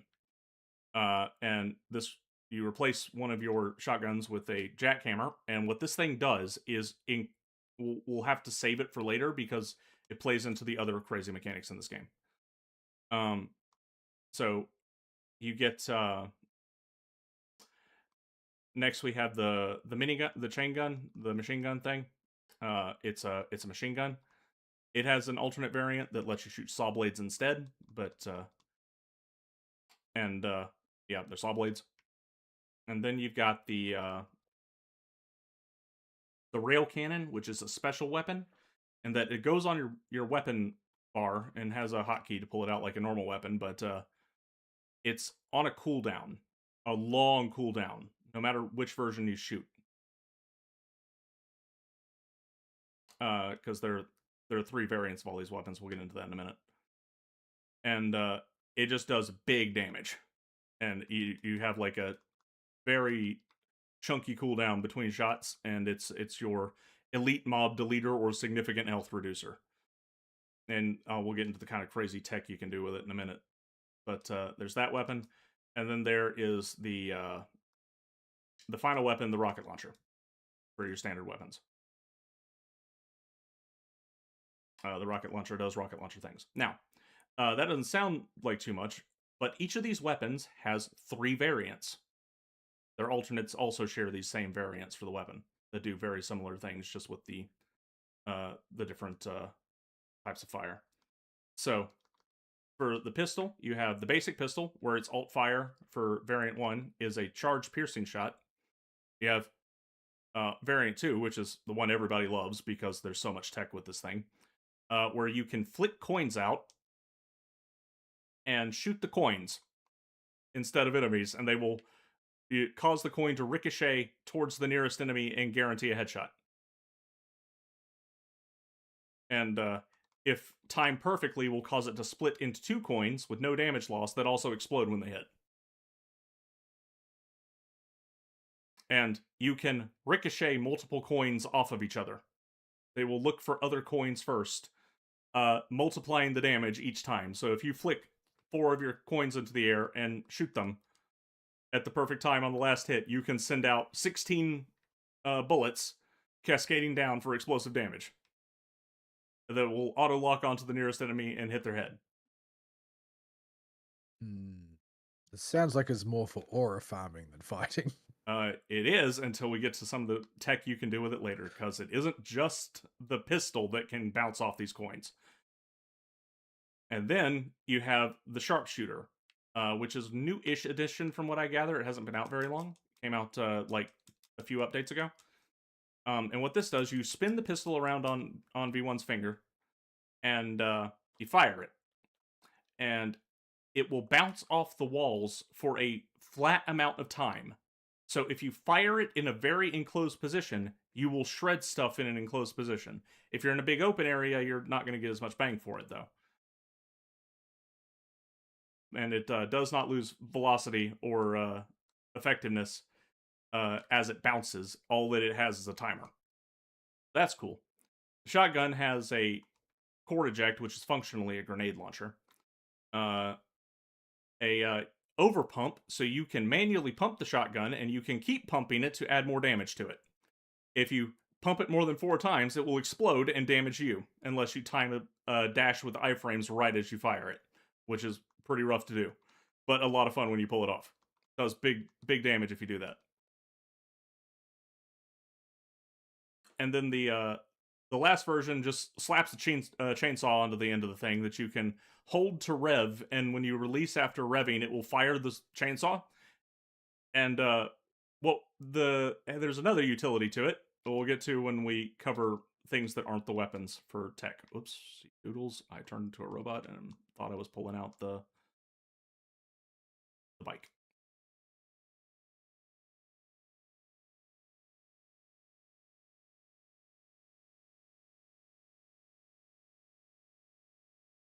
So yeah, next is the minigun. You have the first variant throws a nail on the ground, and any shot you fire will orbit this nail and continue to do damage for a very long time. So there's that, and then the other one is a simple overcharge where you can exhaust the minigun and just blow its capacity for fire rate all at once in a very, very fast burst of damage. But afterwards, your all minigun variants go on a debuffed period where they fire way slower afterwards. And then there is the other one where you can shoot a cable out that will attach to an enemy. You don't have to keep the minigun equipped when you do this. And it will. You can swap to other weapons as long as you stay in range. The cable will stay connected to the enemy, and it just starts pulsing faster and faster until finally it explodes for a ton of damage if you manage to stay in melee range the whole time, which is way harder than you would think in Ultrakill because movement is the name of the game here. You get bonus points for staying airborne and moving around a lot. I don't see you doing that on the angel dude. No, Gabriel is something else. Although we'll get to Gabriel in a minute. The next weapon, the rail cannon, has 3 flavors.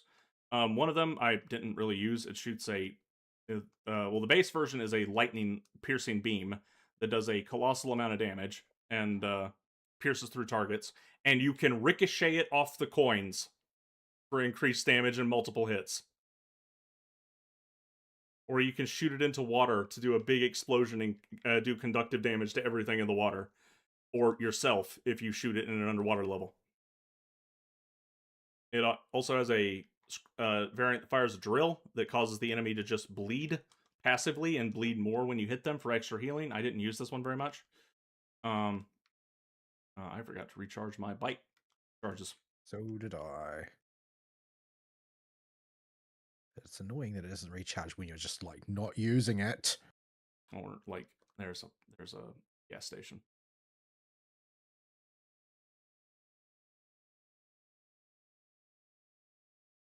But yeah.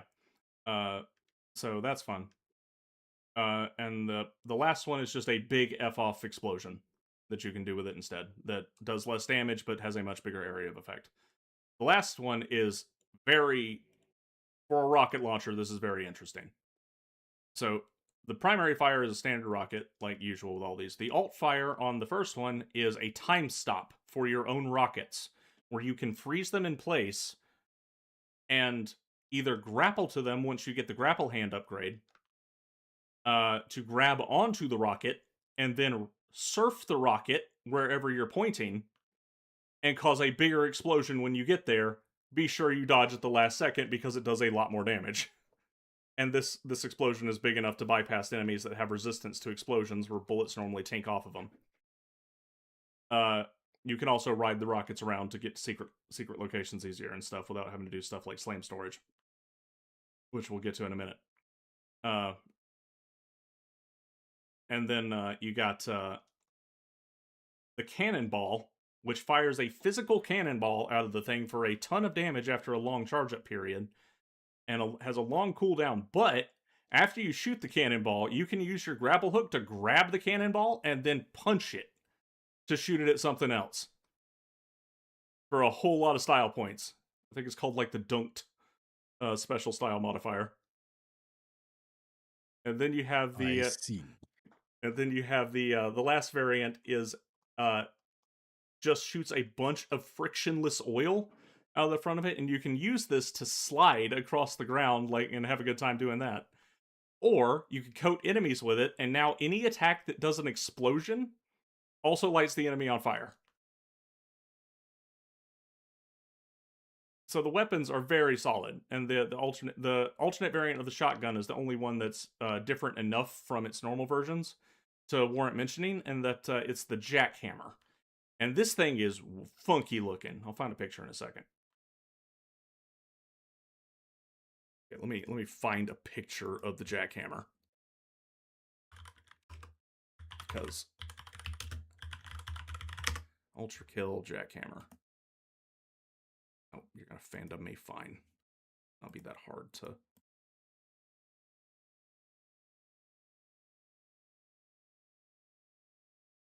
Okay, I'll post it in live show chat. This will help with explaining this. So this is your alternate version of the shotgun, and it plays nothing like the original shotgun. Basically, that the color, the big thing on the right of the circular dial, the teal thing, just tells you what variant you have equipped. And they're the same variants as the other one. But what's important about this thing is the gauge to the left that is in 3 segments. You can't really see the green that the arrow's on right now. It looks kind of white in that picture, but it's on green right now. And then you have a yellow and a red meter. Depending on how fast you're moving when you fire this thing, you will get a significant damage boost. So you need to be going at maximum speed to get it up to the red bar and fire that to get the damage out of your jackhammer. Which means you can't just start running. That's not going to get you enough speed. That won't even get you to yellow. You know, sliding will get you barely into yellow. You have to do stuff like grapple onto an enemy that's far away because you continuously accelerate, that's fat enough for you to be pulled towards it while holding the trigger down to charge up the jackhammer. And then when you get close, releasing right at the moment for a ginormous explosion and a huge ton of damage, or slamming down from the sky for long enough to get it up to red. It's a super fun weapon to use. You do a whole lot of just intuitively stylish stuff trying to go fast while you have this thing, and finding ways to effectively use that in a combo. I'll go fast. Yeah. It's a super fun weapon. So yeah, that's the general, 101 overview of the weapons in Ultrakill. That's not all your arsenal though. You have 2 arms. Once you unlock the grapple ability, you can shoot the grapple out of any arm equipped by pressing L1 and R1, and this allows you to do things like grapple onto enemies that are fatter than you and pull yourself to them. If they're smaller, you pull them to you. Grapple things like the aforementioned cannonball from before. Stuff like that. And it just has a whole lot of fun niche situations and usage that you'll find some way to have fun with the grapple hook no matter what. But that comes on both the arms. The arm you start with is we'll not do that one first. We'll do the one you unlock that isn't the default one first, because it's the less interesting one.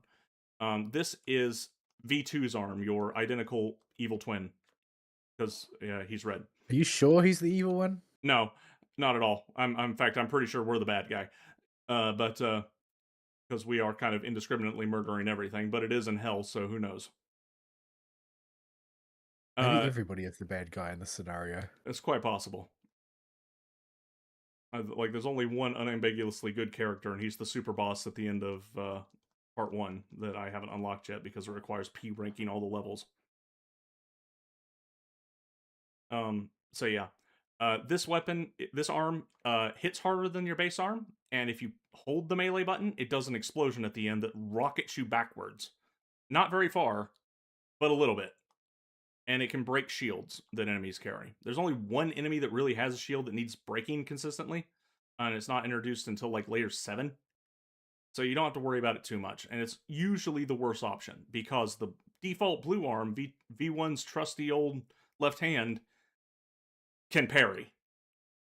Now, when I say this, you may be like, okay, it's just a parry mechanic. Those are a dime a dozen these days. Everybody can parry. We have somebody that understands Devil May Cry, and by extension Sekiro, and all other games that have a parry mechanic that is amazing, and that is consistent rules for the parry that do not waver no matter what. Now in Devil May Cry, it's truly loosey goosey. You can royal guard literally everything. I think there's only like one move in the entirety of DMC 4 and 5 that you can't royal guard. Um. So yeah. In Sekiro, every melee attack can be parried, and unless it has a specific indicator on the attack that says you need to dodge it or Mikiri counter it instead, it can be parried. In Ultrakill, the rule is anything with a yellow flash on it, which is most attacks, or any projectile can be parried, unless it's a pink beam, are the only things that can't be parried. So, you can parry everything, just about. Now, the parry window is tight, but it lets you get away with some really silly nonsense on. Actually, it's all beams in general you can't parry, not just the pink ones. So basically, if it's not hit scan and it's a projectile, you can parry it.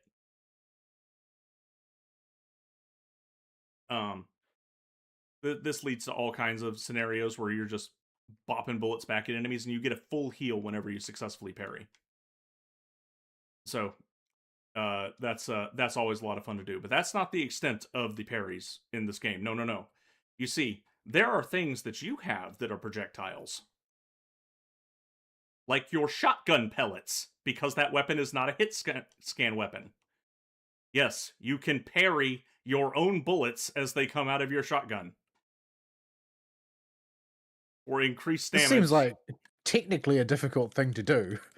Yes. And like physically speaking, how are you going to be parrying your shotgun bullets? The answer Do you is just gotta go that fast?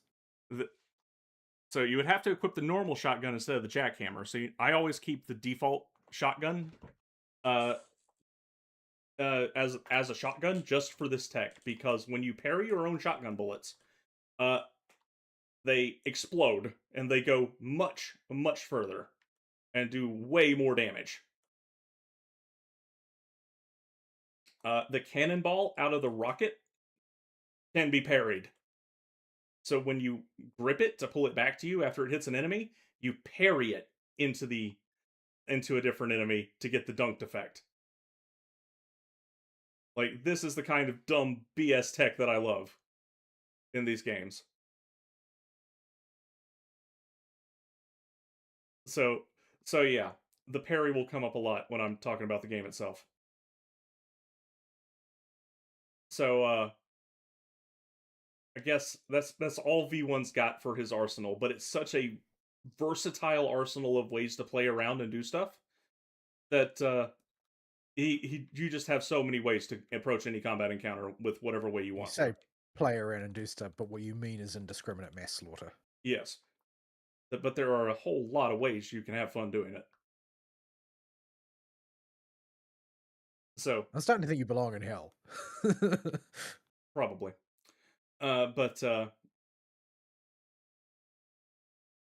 yeah, that's V1's arsenal. What about V1's movement? Okay, you have your standard walking speed. There is no run button. There is a dash button that has iframes on it, and it consumes 1/3 of your juice bar. Now the juice bar is constantly refreshing unless you are sliding or dashing, and the animation hasn't finished yet.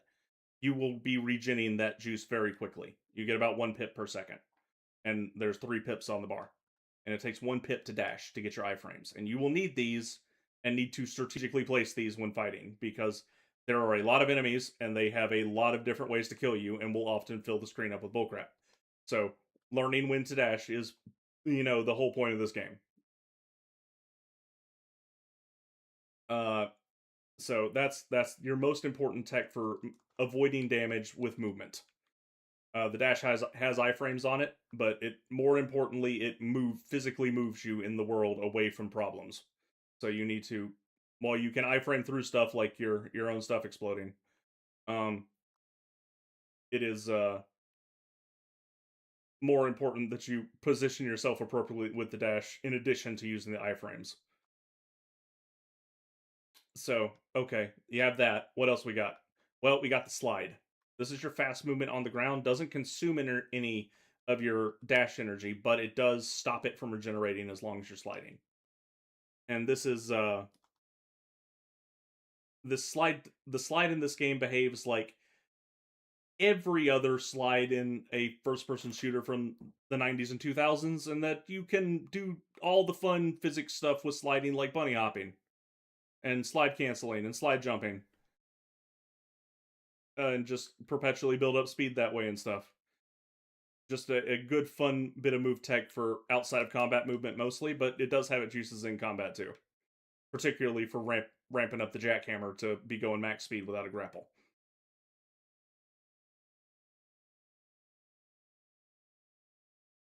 So, okay, we have that.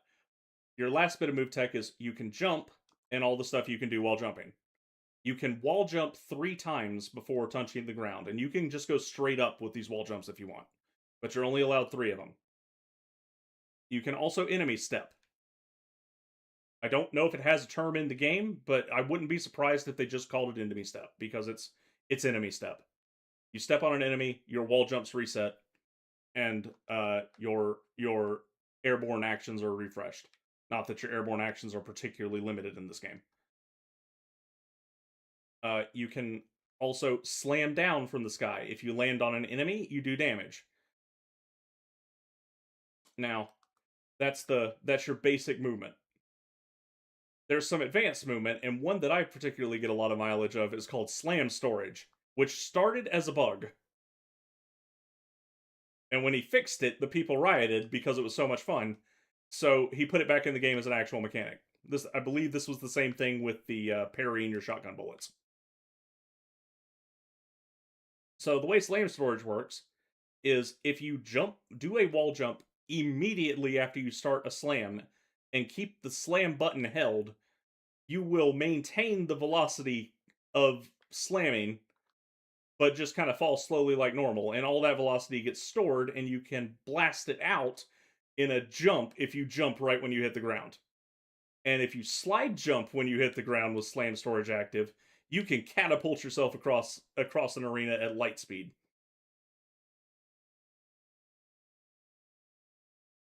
The timing's a little tricky to pull off at first, but it's a fun little bit of tech just for zipping around the levels and doing all kinds of fun stuff during combat encounters. I genuinely love the movement for a shooter and the stuff in this game. And you're going to hear me talk about a bunch of this a lot. You're going to be like, oh, that sounds really hard to execute. Oh, that sounds kind of niche. I don't care. Because the philosophy of this game is, wouldn't it be cool if? Well, then why does he try and fix the bugs? Well, every time he fixes one that people like, he puts it back in as a feature.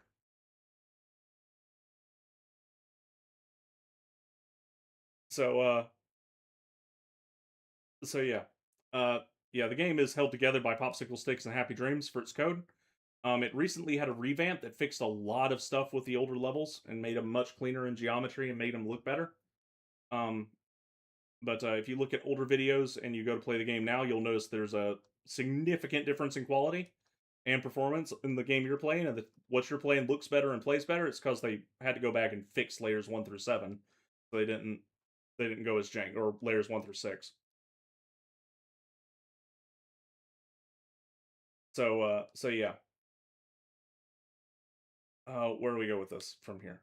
There's stuff to talk about. So you can see the progression going through this game. Initially, you start in the prologue, and the levels are not particularly complicated. They're introducing you to mechanics, like how to slam, how to break glass to send enemies through, you know, weapons in general, how to earn style points. Like, they're not explicitly telling you very much, but they give you a whole lot of areas to just push buttons in and figure stuff out that are clearly geared towards guiding you towards learning the basic mechanics. And so you do the prologue. It ends with a fight against 2 Cerberus enemies that will be common enemies later, or common elite enemies later, which are just 2 statues staring at a ball, sitting in the thinker pose, kind of. But they stand up and they start dunking the ball on you and sending shockwaves everywhere. Okay.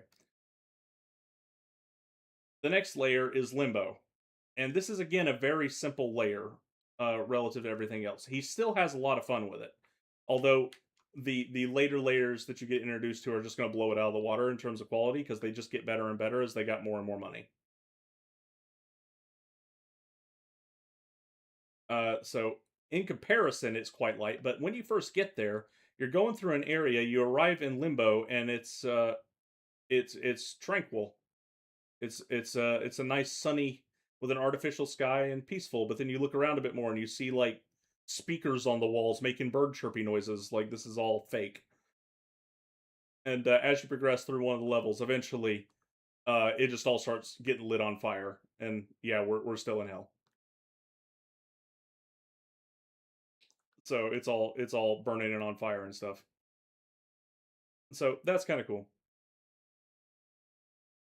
The next layer is lust, and this is where the fun really gets started with development. And the name of this layer is verticality.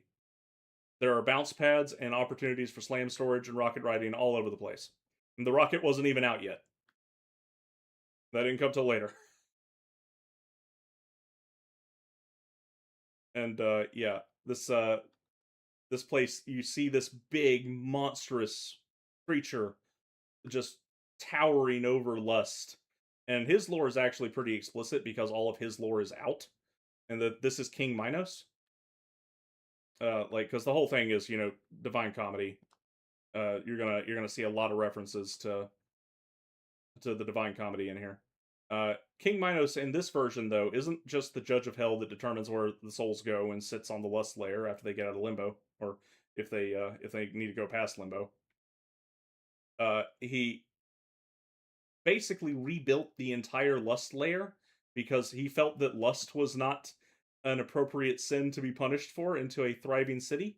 And so he was punished by having his soul ripped out of his body and having his body forced to grow to a giant size and destroy everything he made.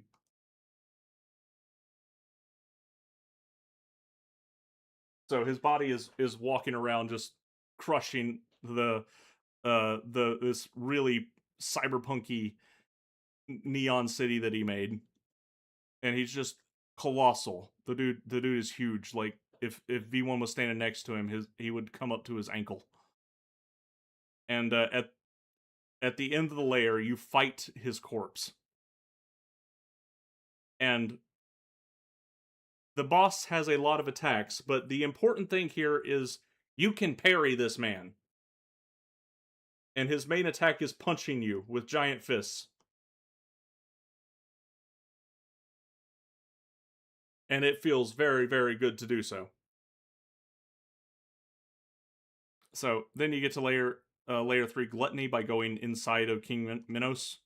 Like the exit is uh-oh. Uh-oh. I got kidnapped by the boss bot. The arena closed me off.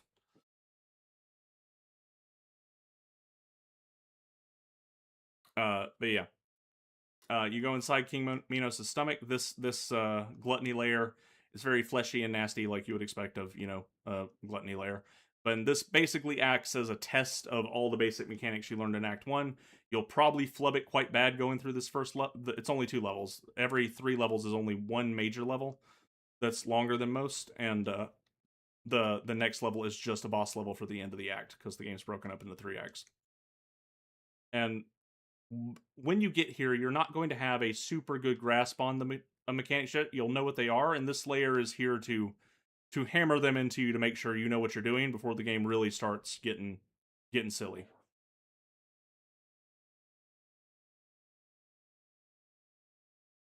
So yeah, and then you get to Gabriel the first time. Gabriel is going to kick your butt up and down the arena until you finally figure out how to play this game. Now, once you do figure out, really happy to see you. No, he's a very enthusiastic boy.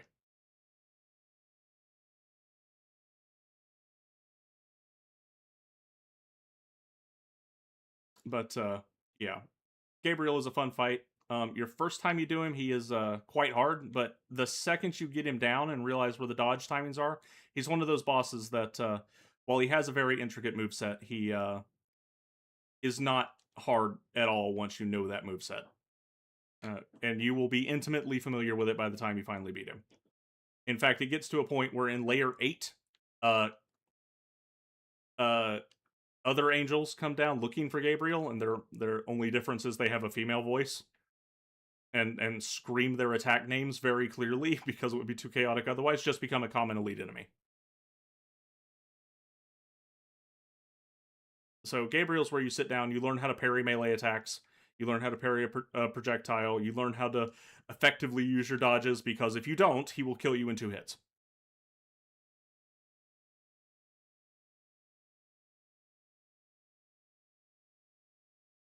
So yeah, I appreciate bosses like that act as proper gatekeepers to make sure you understand everything, because everything Gabriel teaches you, you will need for the future layers. The next one is the sand level, where you get to fight your rematch with V2 again at the end, and it introduces the double weapon power up, or should I say triple or quadruple weapon power up. Depends on how many you can find in quick succession. Have you managed to get a fifth one? No, I think 4 is the amount that's available on that level, because I did go back and look when I was secret hunting there. And the rematch with V2 starts as just a rematch with V2. He was the one at the end of Limbo, your boss fight at the end of Limbo. V2 is just a clone of you. He is easy in that he is limited by your own moveset, but also hard in that he is only limited by your moveset. To quote a YouTuber. But that's not the most memorable thing about the sand levels. In fact, nothing in the sand levels themselves is the memorable part, because I got stuck playing Crash Bandicoot for an hour and a half. That's Clash Bandicoot to you? Yeah, so Stash Boopa Shoot. Uh, I don't know what you want me to say. It's literally just Crash Bandicoot. Is the secret level, and this acts as a good transition to the secret levels, where there's a hidden exit in one of the levels on 2 out of the 3 worlds in every layer, and the prelude. So that one gets its own too. So they're all themed after something else that's popular or was popular in the indie scene, even if it was forever ago. So the first secret level is a generic survival horror. You can't see the monster and it's chasing you through a dark area. Clearly what they could do with the budget at the time, which was nothing. So yeah, that was not interesting. The next one is just a big joke making fun of an old game called The Witness, which is a walking simulator with one type of puzzle in it that was released like in 2011 or something. It was terrible. The critics loved it. Everybody that actually played it thought it was the worst thing ever of all time. Everybody who's a video game player. Yeah. And so the whole secret mission is just ripping on The Witness. And it makes you do 27 puzzles in the vein of The Witness. So yeah, why am I using my full ult on these guys? Well, go get them, big robot.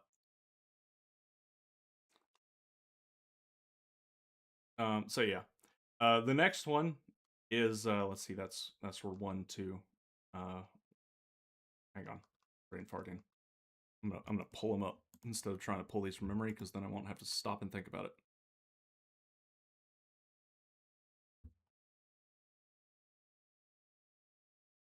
Oh, right. How could I forget? Lust is the dating simulator. You just have a visual novel talk with a female version of V1 that is having an existential crisis about the nature of life and death, and then you assuage her with cheesy nonsensical millennial talk about the subject, and then she fixes the aspect ratio because the entire thing is done as a classic visual novel in 4:3 resolution. Until that part, then she changes it to proper aspect ratio for modern day, and then that level ends. Okay. The one for World 4 is Crash Bandicoot. It's just Crash Bandicoot. It's Crash Bandicoot. Yeah, it's just pistache hoopa shoot. There's no fruit in it. There's no way it's Crash Bandicoot. Yep, the masks you pick up don't even say rutabaga.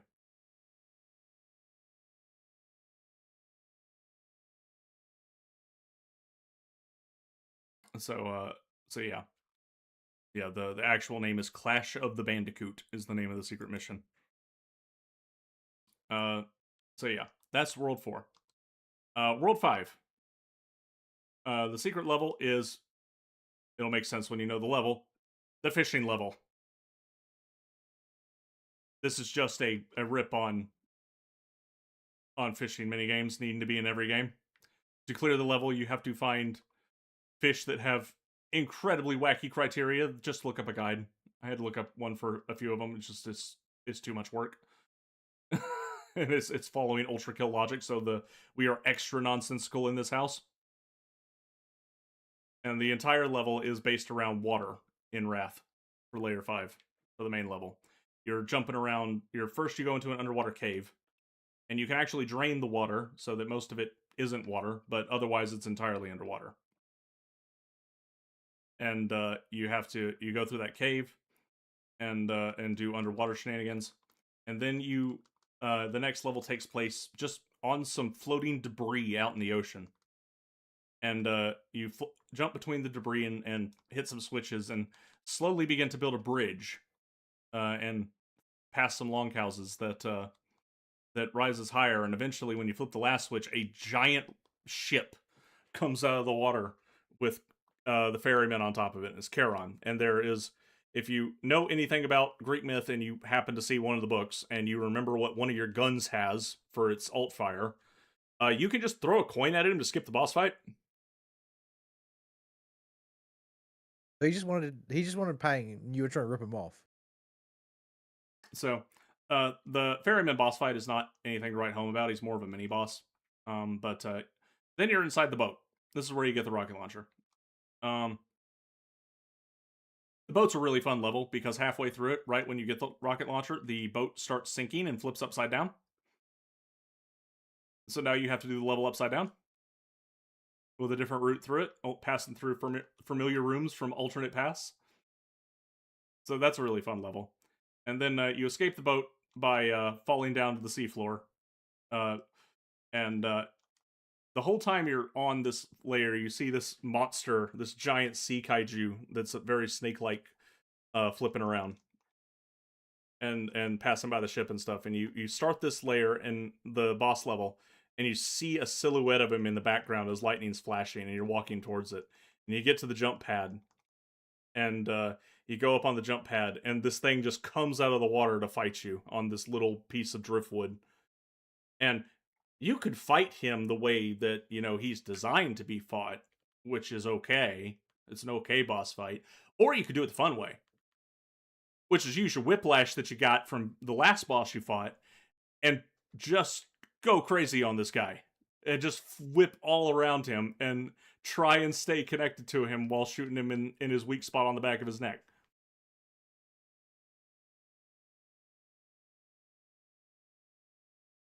So that was a lot of fun. I enjoyed doing that.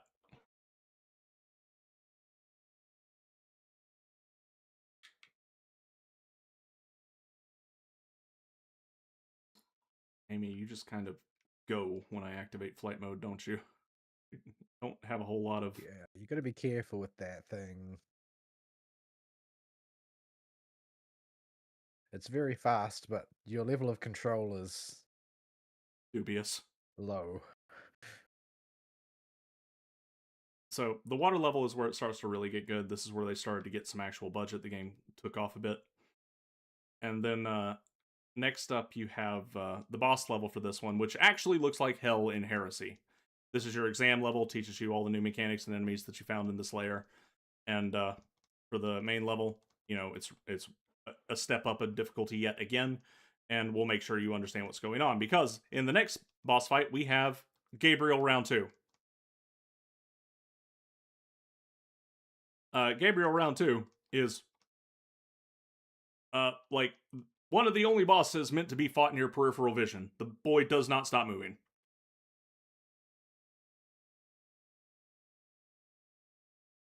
But he is a lot... Kind of had a bit of a bad time after your first encounter. Yep, so he's roided himself up, and he's been... You do actually see... The few cutscenes in the game are all about Gabriel. And he's sent to stop you in hell for whatever reason. We don't know why. Um, but the Angelic Council tells him, There was a sign at the entrance saying no GoPros allowed. yeah, basically. So they sent Gabriel to come squash you, and he failed. So he comes back to heaven a failure, and so they strip him of his heaven juice, his grace, or whatever. And this means he'll die in 24 hours. So he has taken this time to go back to hell just to punch you in the face because he's mad that you've consigned him to death. Doesn't go well for him, but at the end of it, he does have an epiphany that if I'm gonna die because of a freaking camera, I mean, this is all because that angelic council's fault. Maybe they shouldn't be alive either, and he goes and murks them all. Well, maybe they should have thought about that before being such big old bedwetting duty heads. Yep. So he murks the entirety of the angelic council, and yeah, they're all dead. The cutscene ends with him literally holding the severed head of the head angel of that faction.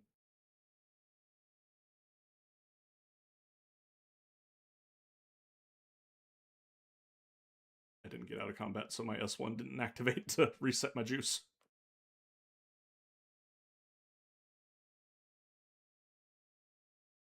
So yeah, that's fun.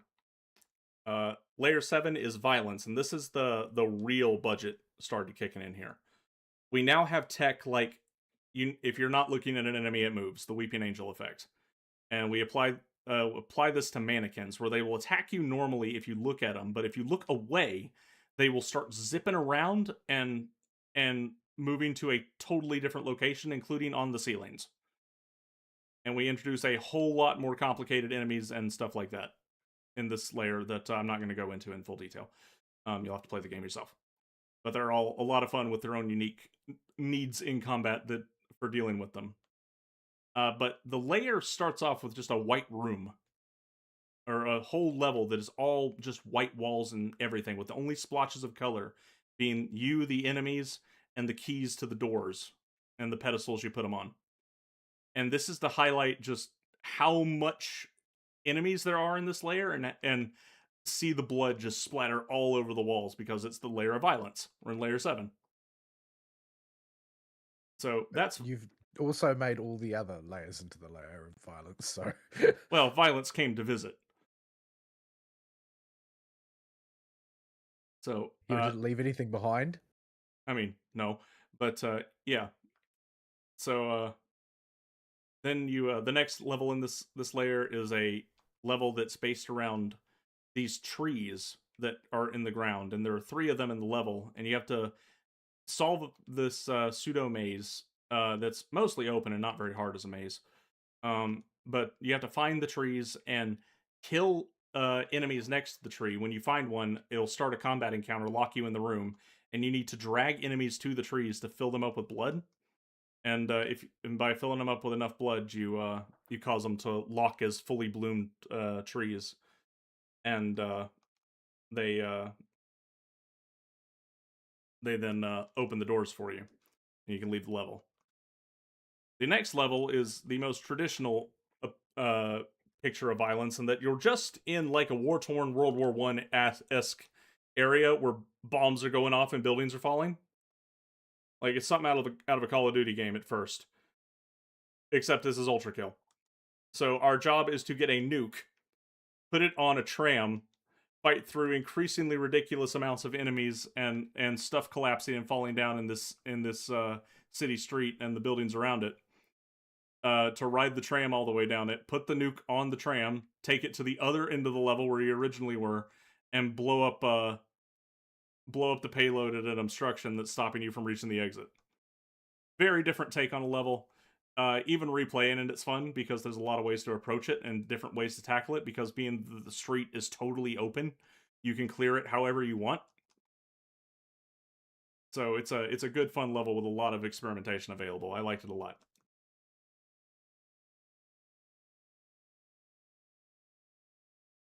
So yeah, that's that one. And the boss of this level is, what if Shadow of the Colossus, but in an action game?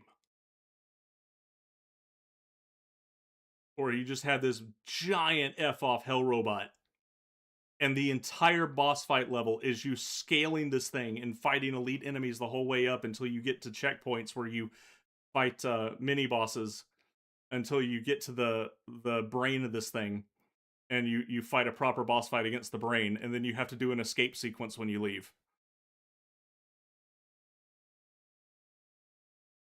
It's a really, really cool set piece boss. And the reason I've gone through the layers in order and told you more and more about what's going on and their kind of design doing here is because the fun part came in layer 8, the most recent layer that came out like 5 months ago. This might be the most interesting level in an FPS I've ever played for a layer. In that I would not want them to change anything about it, but it breaks every single rule of game design. Like, don't confuse your players. Clearly telegraph where you're supposed to go. You know, clearly signpost what you're supposed. No, none of that is present in Fraud, as the name would imply. Instead, we have an entire layer.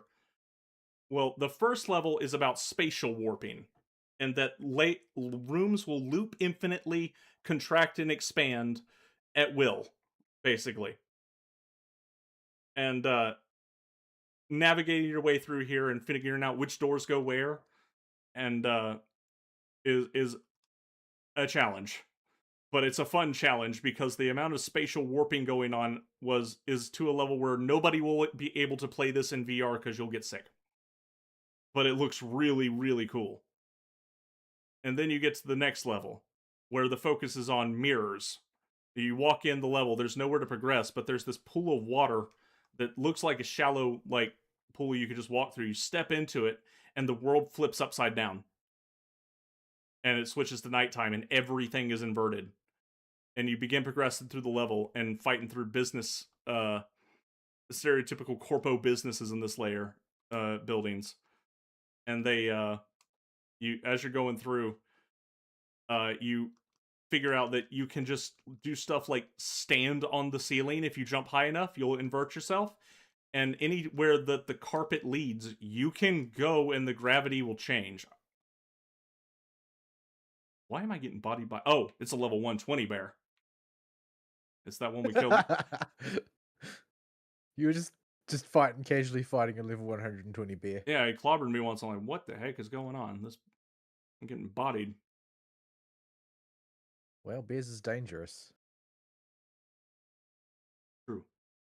So yeah, as you're going through these businesses and stuff, you're going through mirrors to invert stuff. The rooms are flipping upside down. Anywhere you follow the ground, if there's a pathway, you can follow it onto walls and stuff, and gravity will adjust. It's really, really cool. Also, was apparently stupid buggy when it came out, but not as buggy as the next one. Oh, and the boss of this, the mini boss at the end of the second level, is a dude called the Mirror Reaper, and he has 2 phases. In the first phase, you can fight him like normal, but you fight him in a room with a giant mirror. And in phase 2, he goes invisible. And the only way to see him is to look in the mirror, which means putting your back to him. I did eventually figure out you can shoot the mirror and shoot through the mirror to do damage to him too. But you don't do as much as if you hit his invisible body by keeping the mirror in your peripheral vision. So, novel boss fight, not my favorite in the game, but definitely worth it for the raw experience of being just somebody had a cool idea and wanted to see what would happen.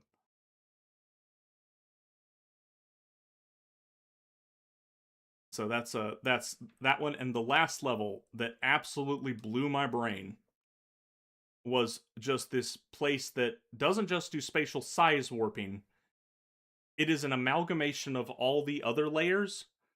And when I say that, I mean you will be in a room where it will be rotating in the middle, and wherever this vertical line in the middle of the room rotates, it drags another room on top to overwrite the room that was already there.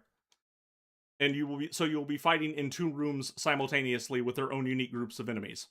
You'll be in another room where you're in a layer from Wrath underwater, fighting underwater, and then the water will keep rising and falling, and when it falls, you're in Heresy or Gluttony or something, fighting enemies from that layer instead.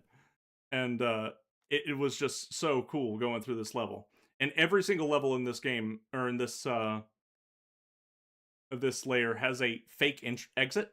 When you get to the end, you're not actually at the end, which in the first layer is incredible with its fake out. Like, you go through a fairly sizable level, and like, okay, that was a little bit short for the modern levels, but it was still on par.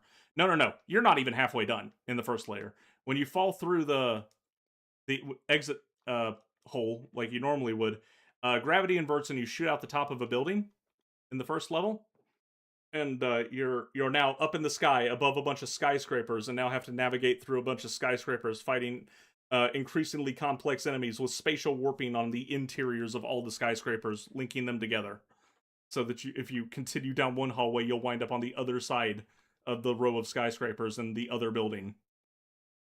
Just really cool stuff like that. And in this layer, they just really go ham on it. And then they do it again in this one with a total fake out exit. You've gone through a huge level this time. And you're like, man, that was a really long level. And then you realize you're only halfway done. This is the longest level in the game, and it's not even close. Because this one opens up into a giant outer space area with just platforms made up of chunks of all of the different layers floating in space, and you can jump at any given platform to fight the enemies on it, and the gravity will adjust to orient you on that platform, and you do this to bounce between all the platforms, and it continues to do the nonsense spatial warping from the first level as well. It's so cool. And the boss is, while not hard at all, he's the easiest boss in the game for this layer. He's still really cool because it's, what if we put Toho in Ultrakill? Because you're free falling the Well, entire time. everybody else is in there, so Yeah. So what they did was they put Garion's the boss, because we're still got to stay on theme. We're not actually swapping characters here, but you're free falling, and this guy acts just like a Toho boss or any shmup boss. Where except for Sinnoh, yeah. where So you can just stand there in the safe place. yeah. So you fight this guy. You get fall controls now to adjust your elevation relative to Garion as you fall, and just have to find ways to dodge his attacks now with a Z axis.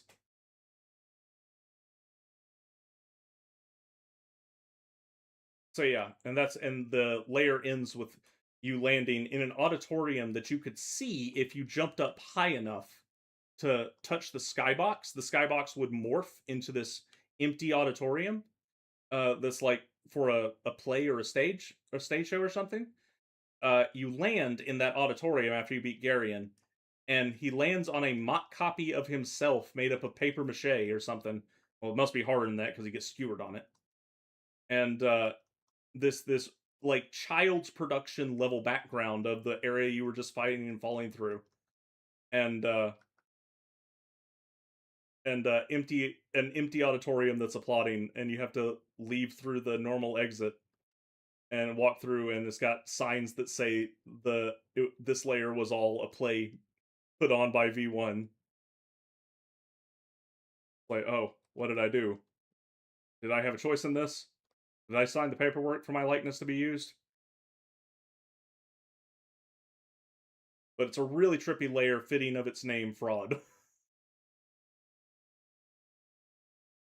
And just the raw amount of tech they added to this game to facilitate this layer made everything worth it.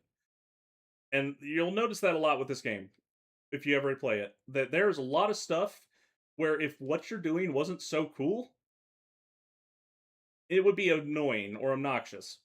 But I can forgive a whole lot in a video game. A awful lot. In fact, I can outright overlook it in the case of Ultrakill, as long as it's fun. Like, if it facilitates fun, I don't care how unsignposted the level is and how lost I get. I don't care how annoying the gutterman enemies with the machine gun are to deal with, making you need to hot swap arms all the time. I don't care about any of that because you're doing it all to make things fun. Like, is Garion a well-designed boss? No, it's really easy. Probably. I mean, like, you put all that stuff in that boss fight, but it's super easy because it's a new style of gameplay. But do I care? No, because you're falling through the sky fighting this giant pseudo dragon thing while doing Ultrakill style combos on it. I just that's just cool. Like, do I care that Gabriel is forces you to really sit down and be a parry machine? No. Like those taggings are way too tight normally, but it all looks so cool and feels so good when you pull it off. I just don't care.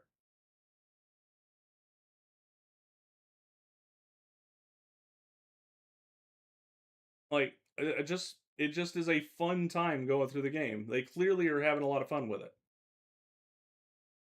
And is it a challenging game? Yeah, on standard and above, you're gonna have to actually learn how to play Vidya. But I'm doing it on controller, so my precision isn't as good as people that do it on mouse and can do the really crazy stuff. And I'm still having a blast with it. It also lets you freely order your weapons however you want on your weapon cycling for controller, and including their alternates. And they did something really smart in this game for controller players. Um, pressing left bumper, right bumper will move you across your weapon selection depending on what order you have them in. And for the variants of the weapons and their alt fires you can select, you can you tap Y instead because there is no reloading in this game. It's very Quake Doom-esque. So instead of a reload button, you have a button that swaps the variant of weapon you have without cycling to a different weapon. So if you want to switch from your coins to your piercing shot on your pistol, just press Y. And if you don't need sharpshooter for whatever reason, you can just take it off and just unequip it.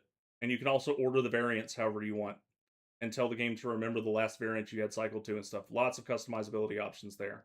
I do wish we had more like a freeform full controller customization here. This is the only black mark I have against the game, but the rest of it's really good. So it's like a solid 9.5 out of 10 when it actually finishes and Treachery comes out and it's all looking golden. I'll probably will sit down and try and P rank all the levels because it's just a ton of fun. I would like to sit down and actually learn how to play it, even though this isn't my preferred genre.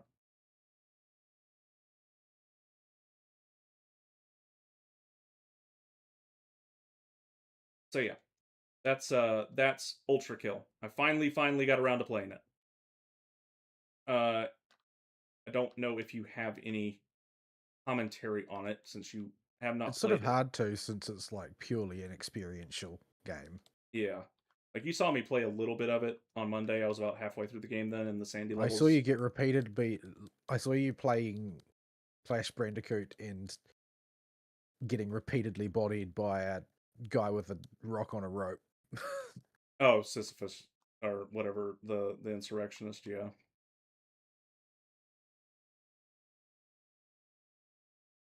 yeah, he becomes a common enemy later.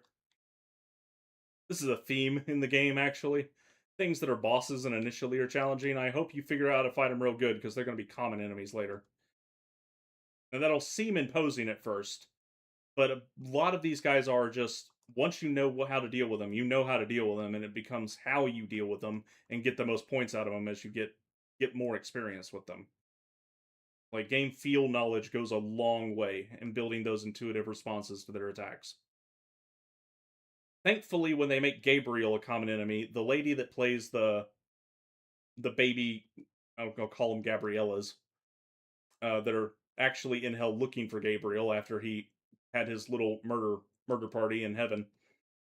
Uh, they will shout the name of the attack they're about to do in plain English, so it doesn't get lost in the blob of sounds of combat. So they'll shout like broadsword, glaive, rapier, so you know what attack is coming. I realize that this is tactically erroneous. Probably not. They don't seem very smart.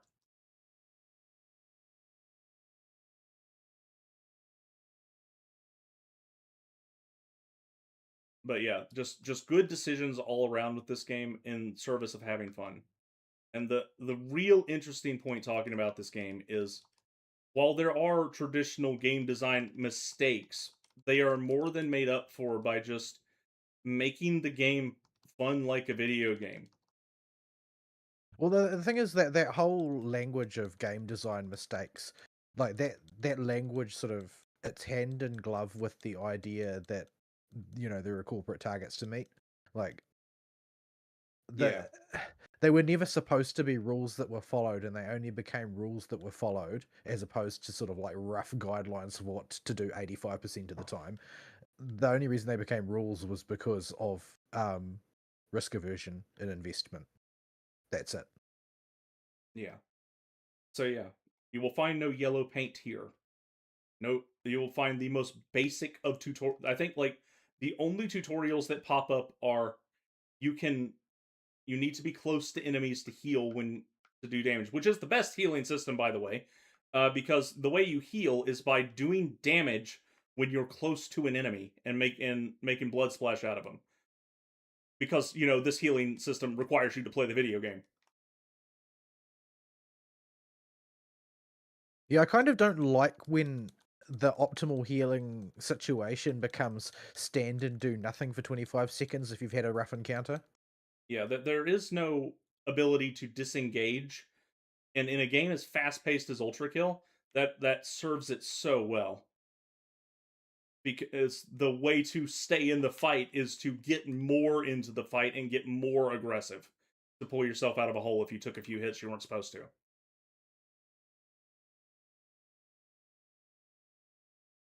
And the game also does not penalize you for taking any damage in any way. There is no score detriment. The only thing that happens is your score multiplier letter grade goes down a little bit, but there is no like instant fail condition for taking a hit. You don't get What that's not really what any shooting game has though. The Where it becomes a problem is where it's got like such a bright red screen flash or such a huge amount of hit stun that is inflicted by taking a hit that taking a hit becomes far too punishing to ever afford to do it. yeah. There are features in the options menu too for minimizing what I'll call modern effects like head bombing and stuff like that, or screen flashes or health warnings. And in fact, the game defaults to turning some of the ones you would expect to be on by default off, and there you have to go in the options to turn that crap on. Like it's there, it exists, but it kind of goes against the spirit of the game of just going fast and doing cool stuff.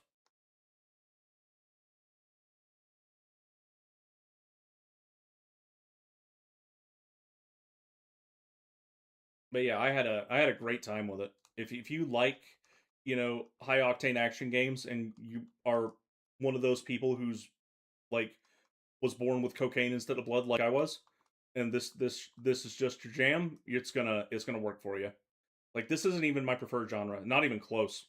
Like I prefer third person action games and uh and usually because I just like to see my character doing cool stuff. But they managed to just allow you so much freeform control that I just know the stuff I'm doing is cool, and even just seeing my character's arms is enough for me to go, "Oh yeah, that was awesome." I cannonballed and dunked on that dude with the cannonball shot from my rocket launcher so good.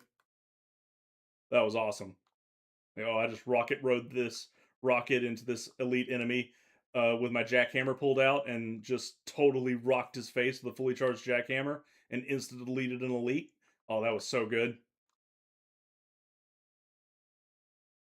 And the game does want you to sit down and play the game. It has an easy mode called Harmless, and I did use it for finding some of the more levels that are more ridiculous, like the fraud levels for their secrets, just to get the secrets found. But all it does is make the enemies do less damage and double your health. It doesn't actually decrease the enemy health or make you do more damage or anything. And the harder difficulties uh, don't actually increase the damage the enemies do very much.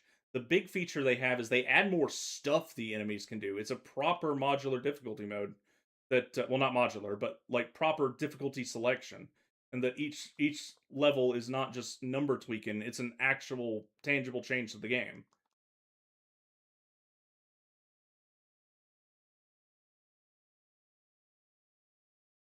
And enemy speed goes up as you go up in difficulty. The one constant between higher and lower difficulty in how you go up and down the ladder is the higher difficulty you are, the faster the enemies and their attacks are.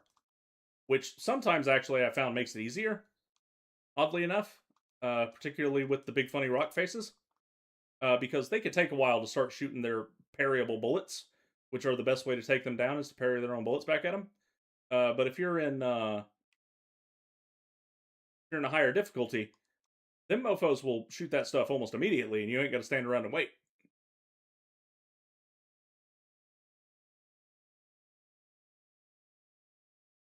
So yeah, the community for Ultrakill is butts on two different ends. One, it has been somehow colonized by the alphabet contingent. Not sure how, given that you're a GoPro. But yeah, if you go look up any content, it's gonna be by a tranny. And the what you call it, the other side of the community is the people that are trying to pretend this game is Dark Souls. Oh, and the Dark Souls fan contingent I'm talking about. The ones I call the posers. They're going to try and tell you exactly how you should be playing the game and how and have no real argument for their reasoning or justification, just being total tools about it and not understanding what we're getting into here. Like they forget that this is a game with a lot of Devil May Cry in its blood, despite being a first-person shooter here. Like the whole point of this game is to look cool while you do stuff and get bigger style points for doing cooler stuff. These people exist and they are trying to mandate how you play this type of game. That's not what we're doing here, but they are There's everywhere. no giant dad build though. There's no build. It's a shooter. But they are Dark Souls people. I don't really expect them to understand something like that. So yeah, like there's a contingent of people that play Dark Souls that are into the games but are not the autists about Dark Souls that are actually really fun to engage with. I would fall myself in that category. Like I play the games, I'm proficient in them, and I very much enjoy them. But I don't turbo autism about the specifics or the numbers and the builds and just like trying different stuff, almost treating them like a character action game. Those are fun.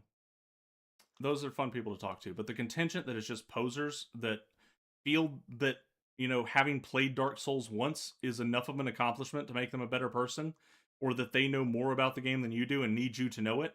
That's the contingent that drives me bananas.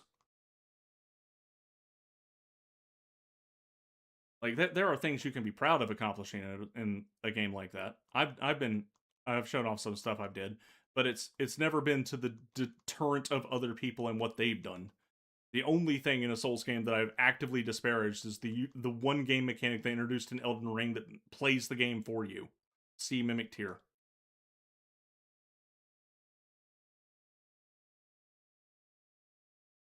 But literally everything else is like, okay, as long as you engaged with it, we can still talk about the game. Like in Ultrakill, if you want to play with a revolver only and not worry about style points, we still fought the same bosses and had to learn how to parry the same stuff. So I don't see the value in policing your play that hard.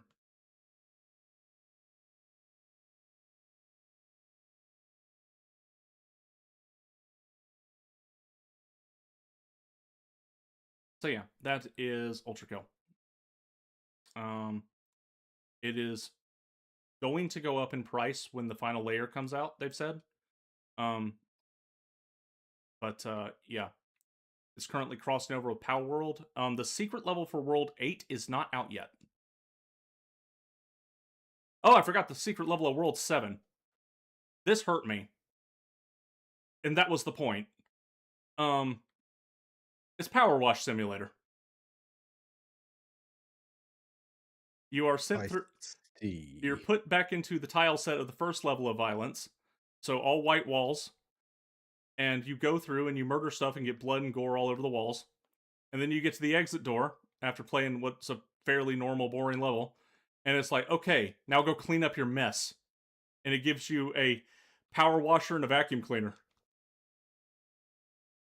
And you have to use the vacuum cleaner to pick up the chunks or hold the chunks that are too big to be sucked up by the vacuum cleaner and walk them to recycling bins, and a pressure washer to pressure wash all the blood off in all the combat arenas that you did. Oh, All it's over. that crime scene cleanup game. Yeah.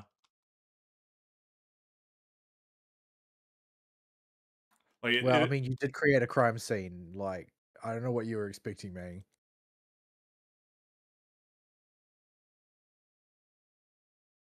yeah, secret level for World 8 is not out yet. If I had to guess, it'll probably be something related to Power World because of the crossover.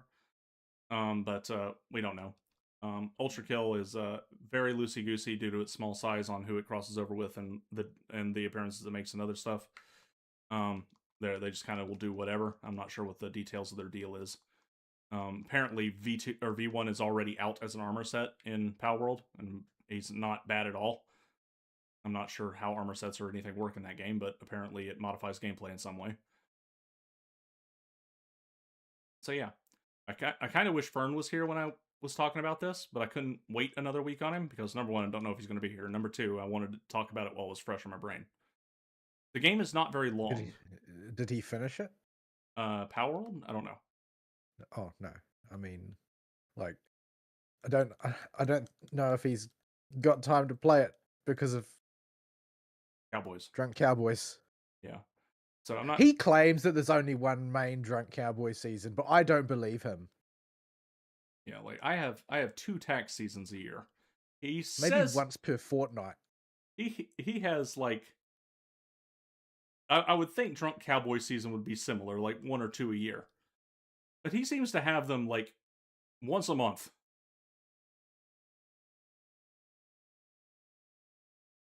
Like at least one of his outings every month is drunk cowboys. Boy needs to do something about them cowboys.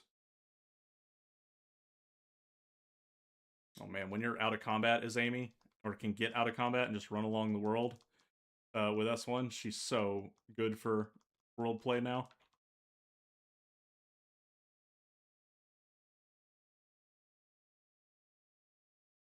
Especially because as soon as you rejuice your ult, you have enough gas to drop the big robot.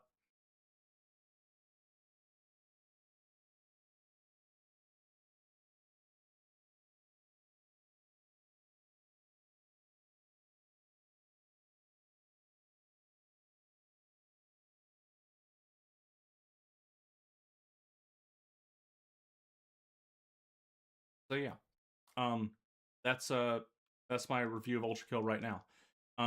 Right now it's good enough to pick up as it is. It's relatively short, longer than an FPS, but about on par for a character action game. The levels do get longer and longer as they had more resources and time to develop with as the game went on. The initial levels, you'll clear them in about 5-10 minutes in the Prelude and Limbo, maybe 15. They start creeping up towards 20-25 as you get into Wrath. And by the time we get to Fraud, the levels are taking your first clear is going to take you like 30-45 minutes. And in 8-2 especially, you're almost certainly going to get lost and it's going to take like 45 minutes. And 8-3 is a marathon level that actually shows the title screen 3 times for the level as part 1, part 2, and part 3 as you go through it. So its par time for speed running it is like 18 minutes. So it's like an hour-long level. So there's a lot of video game there. It's just buried in the later parts where the actual chunk is, where they got enough resources to start going ham.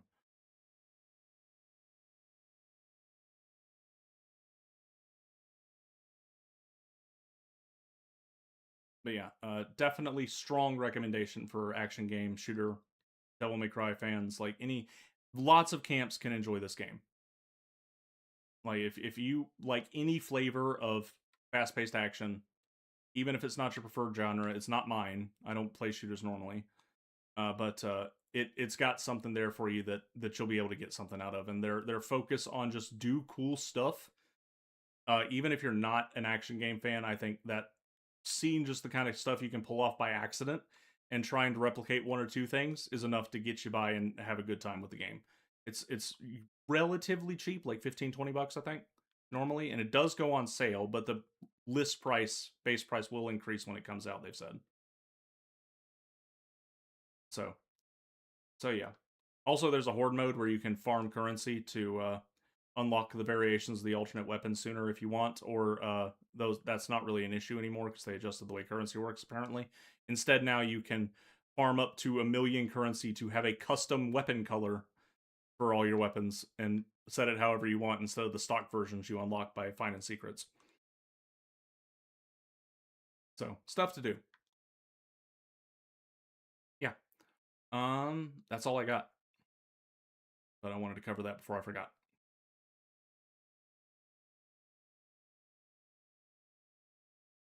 There's a chest back there.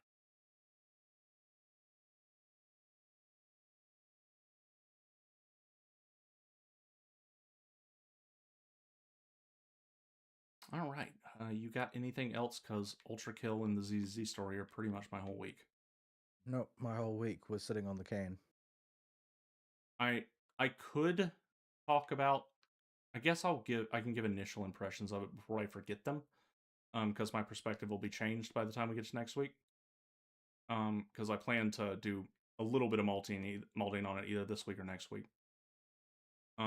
The new in-game mode for ZZZ, we touched briefly on it, but I have really enjoyed going through and figuring it out. It's not going to be as fun when you're not on shill because it'll be harder to hit thresholds.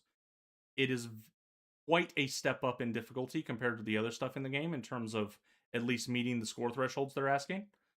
But I mean, for this one, it's a boss we don't see the full moveset of very much, and I think he has new stuff anyway. He's a fun boss to play around with and learn. He is very Remiel and off-field damage and general shield. So Remiel Valina is a go-to for him right now. That's why Bernice is the hero for the main DPS, because she's Bernice. She always lights the thing on fire. So yeah. I was actually, for the little bit of molding I've done on it, had fun trying to get the score up and figuring out how to make sure all characters are constantly actively doing damage and forcing the debuff window. The only problem I have with it is the clarity of when you've applied the debuff. The visual clarity just isn't there. I don't even think there's something on his debuff bar that denotes it. It's something you just kind of got to feel out. As I've said before, like, my biggest complaint about ZZZ's combat mechanics, and I have many, is the fact that the buff debuff visibility is complete dog shit, and there's really no excuse or reason why it should be like that. I mean, maybe they're just trying to create like a skill niche where you just remember it all in your head, but that just seems like stupid game design to me. I mean, yeah, there's no reason not to have the option, at least for visual clarity, especially with special debuffs like this.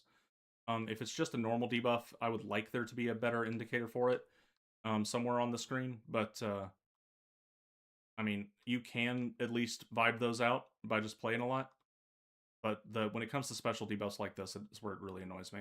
It's one thing if it's like debuff on or debuff off, but this not. This is debuff stacked to a specific number. Yeah, this is you get to 10 and then it turns on. And seeing how far along you are would be very helpful.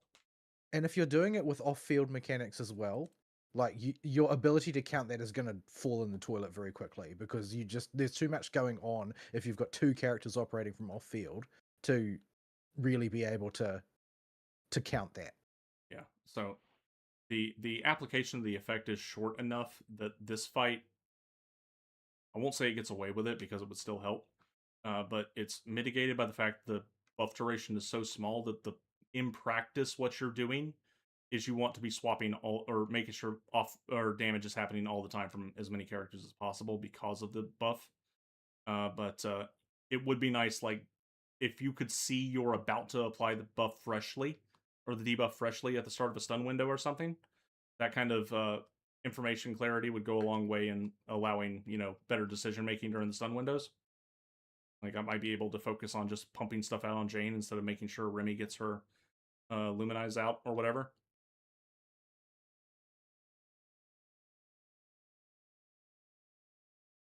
But the rest of the fight, it's fairly fun to sit there and mulled out on, because while the debuff is not clear, it does not change the function of play. You want to be doing damage with as many characters as possible, as often as possible. Well, I mean, I raise it because this is a game-wide problem. This is not a problem with one game Yeah, I mode or know. one fight. I know. I'm focusing on that one thing because it's the new thing right now. But yeah, there are no progression anything tied to it. It's just for bragging rights. If and most people should be able to, even with like the jankiest team, figure out a way to get 10k with an alt buff or something. It won't be as good as the other ones, but you can probably mulch out 10k on this thing because you can get half of that from performance points alone, and that's enough for like I think Woo just crashed on me. Good old Woo. I mean, the question is, can you do it when you're off shill, off element? Oh, the boss has no weaknesses and resistances this time. I don't know if that's a thing going forward. This boss normally has Well, they weaknesses did and that in their other resistances. mode. They did that in their other mode. What should we call it? Yeah. Just murder Woo in the task manager because I can't close it.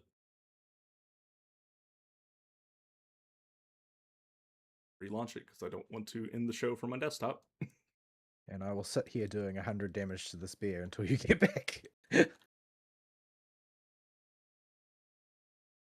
But yeah, there are no weaknesses and resistances to worry about in this fight. It's totally open on who you can take. I hope this is a thing going forward for these because it allows for a lot of experimentation with future ones that come out. The shill is really strong this time. I don't know if that's part of Ramiel's push or how hard the shill is going to be every time. I would imagine it's going to be fairly strong every time. But we'll see on that. Um, but since there's no elements to worry about, most people should be able to come up with something to jigger 10k out.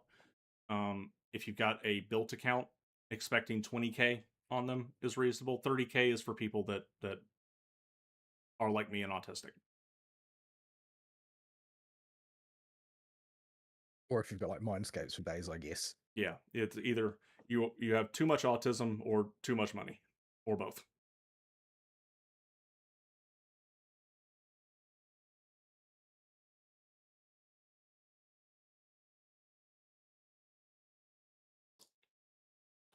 So Woowa crashing made me remember another thing about Ultrakill. When Layer 8 came out, because of all the new tech they put in, the initial release was super buggy, and people would like clip through the walls in the world and stuff.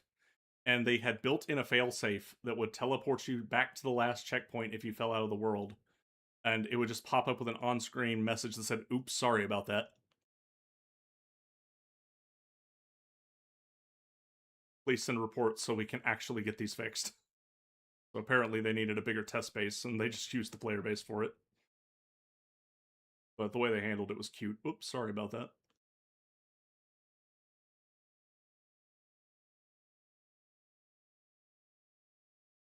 All right. This has been No Excuses. You got anything else before I close out the Fun Bag Funhouse? I don't. I just hope I'll have a better next week so that I don't spend the entire time in the freaking bathroom. Yeah. Thanks, Fern. You need to save us, Fern. We had at least 3 times we got stuck on booby topics this week. Well, I was talking about the illness since Fern was out last week with food poisoning. I don't know how you transmit food poisoning over the internet, but he somehow managed it. We didn't know how we transfer the flu over the internet either, but it sure as heck seems to happen. Yeah. So yeah. Next week for me, if Friday's any indicator, it's going to be a train wreck of a week.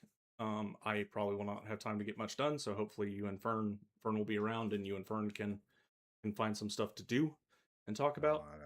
Based on what it looks like I'm expecting things to go completely to hell in a handbasket next week, and then get even worse the following week based on the way things currently are set up. Yeah. I'm just waiting for it to finally get bad enough that somebody upstairs takes notice and asks why the heck the place is being run this way. Because, well, the thing is, it's still kind of making money. I think. I don't look at the P&Ls very often because I have so many other concerns. Yeah. And it's not really my job to manage the business, just to make sure the laboratory works. But yeah, I'm not really sure how the place is even still freaking open the way things are currently going. but the money still keeps rolling in because basically everybody is trying harder than the bosses have any right to expect that we will.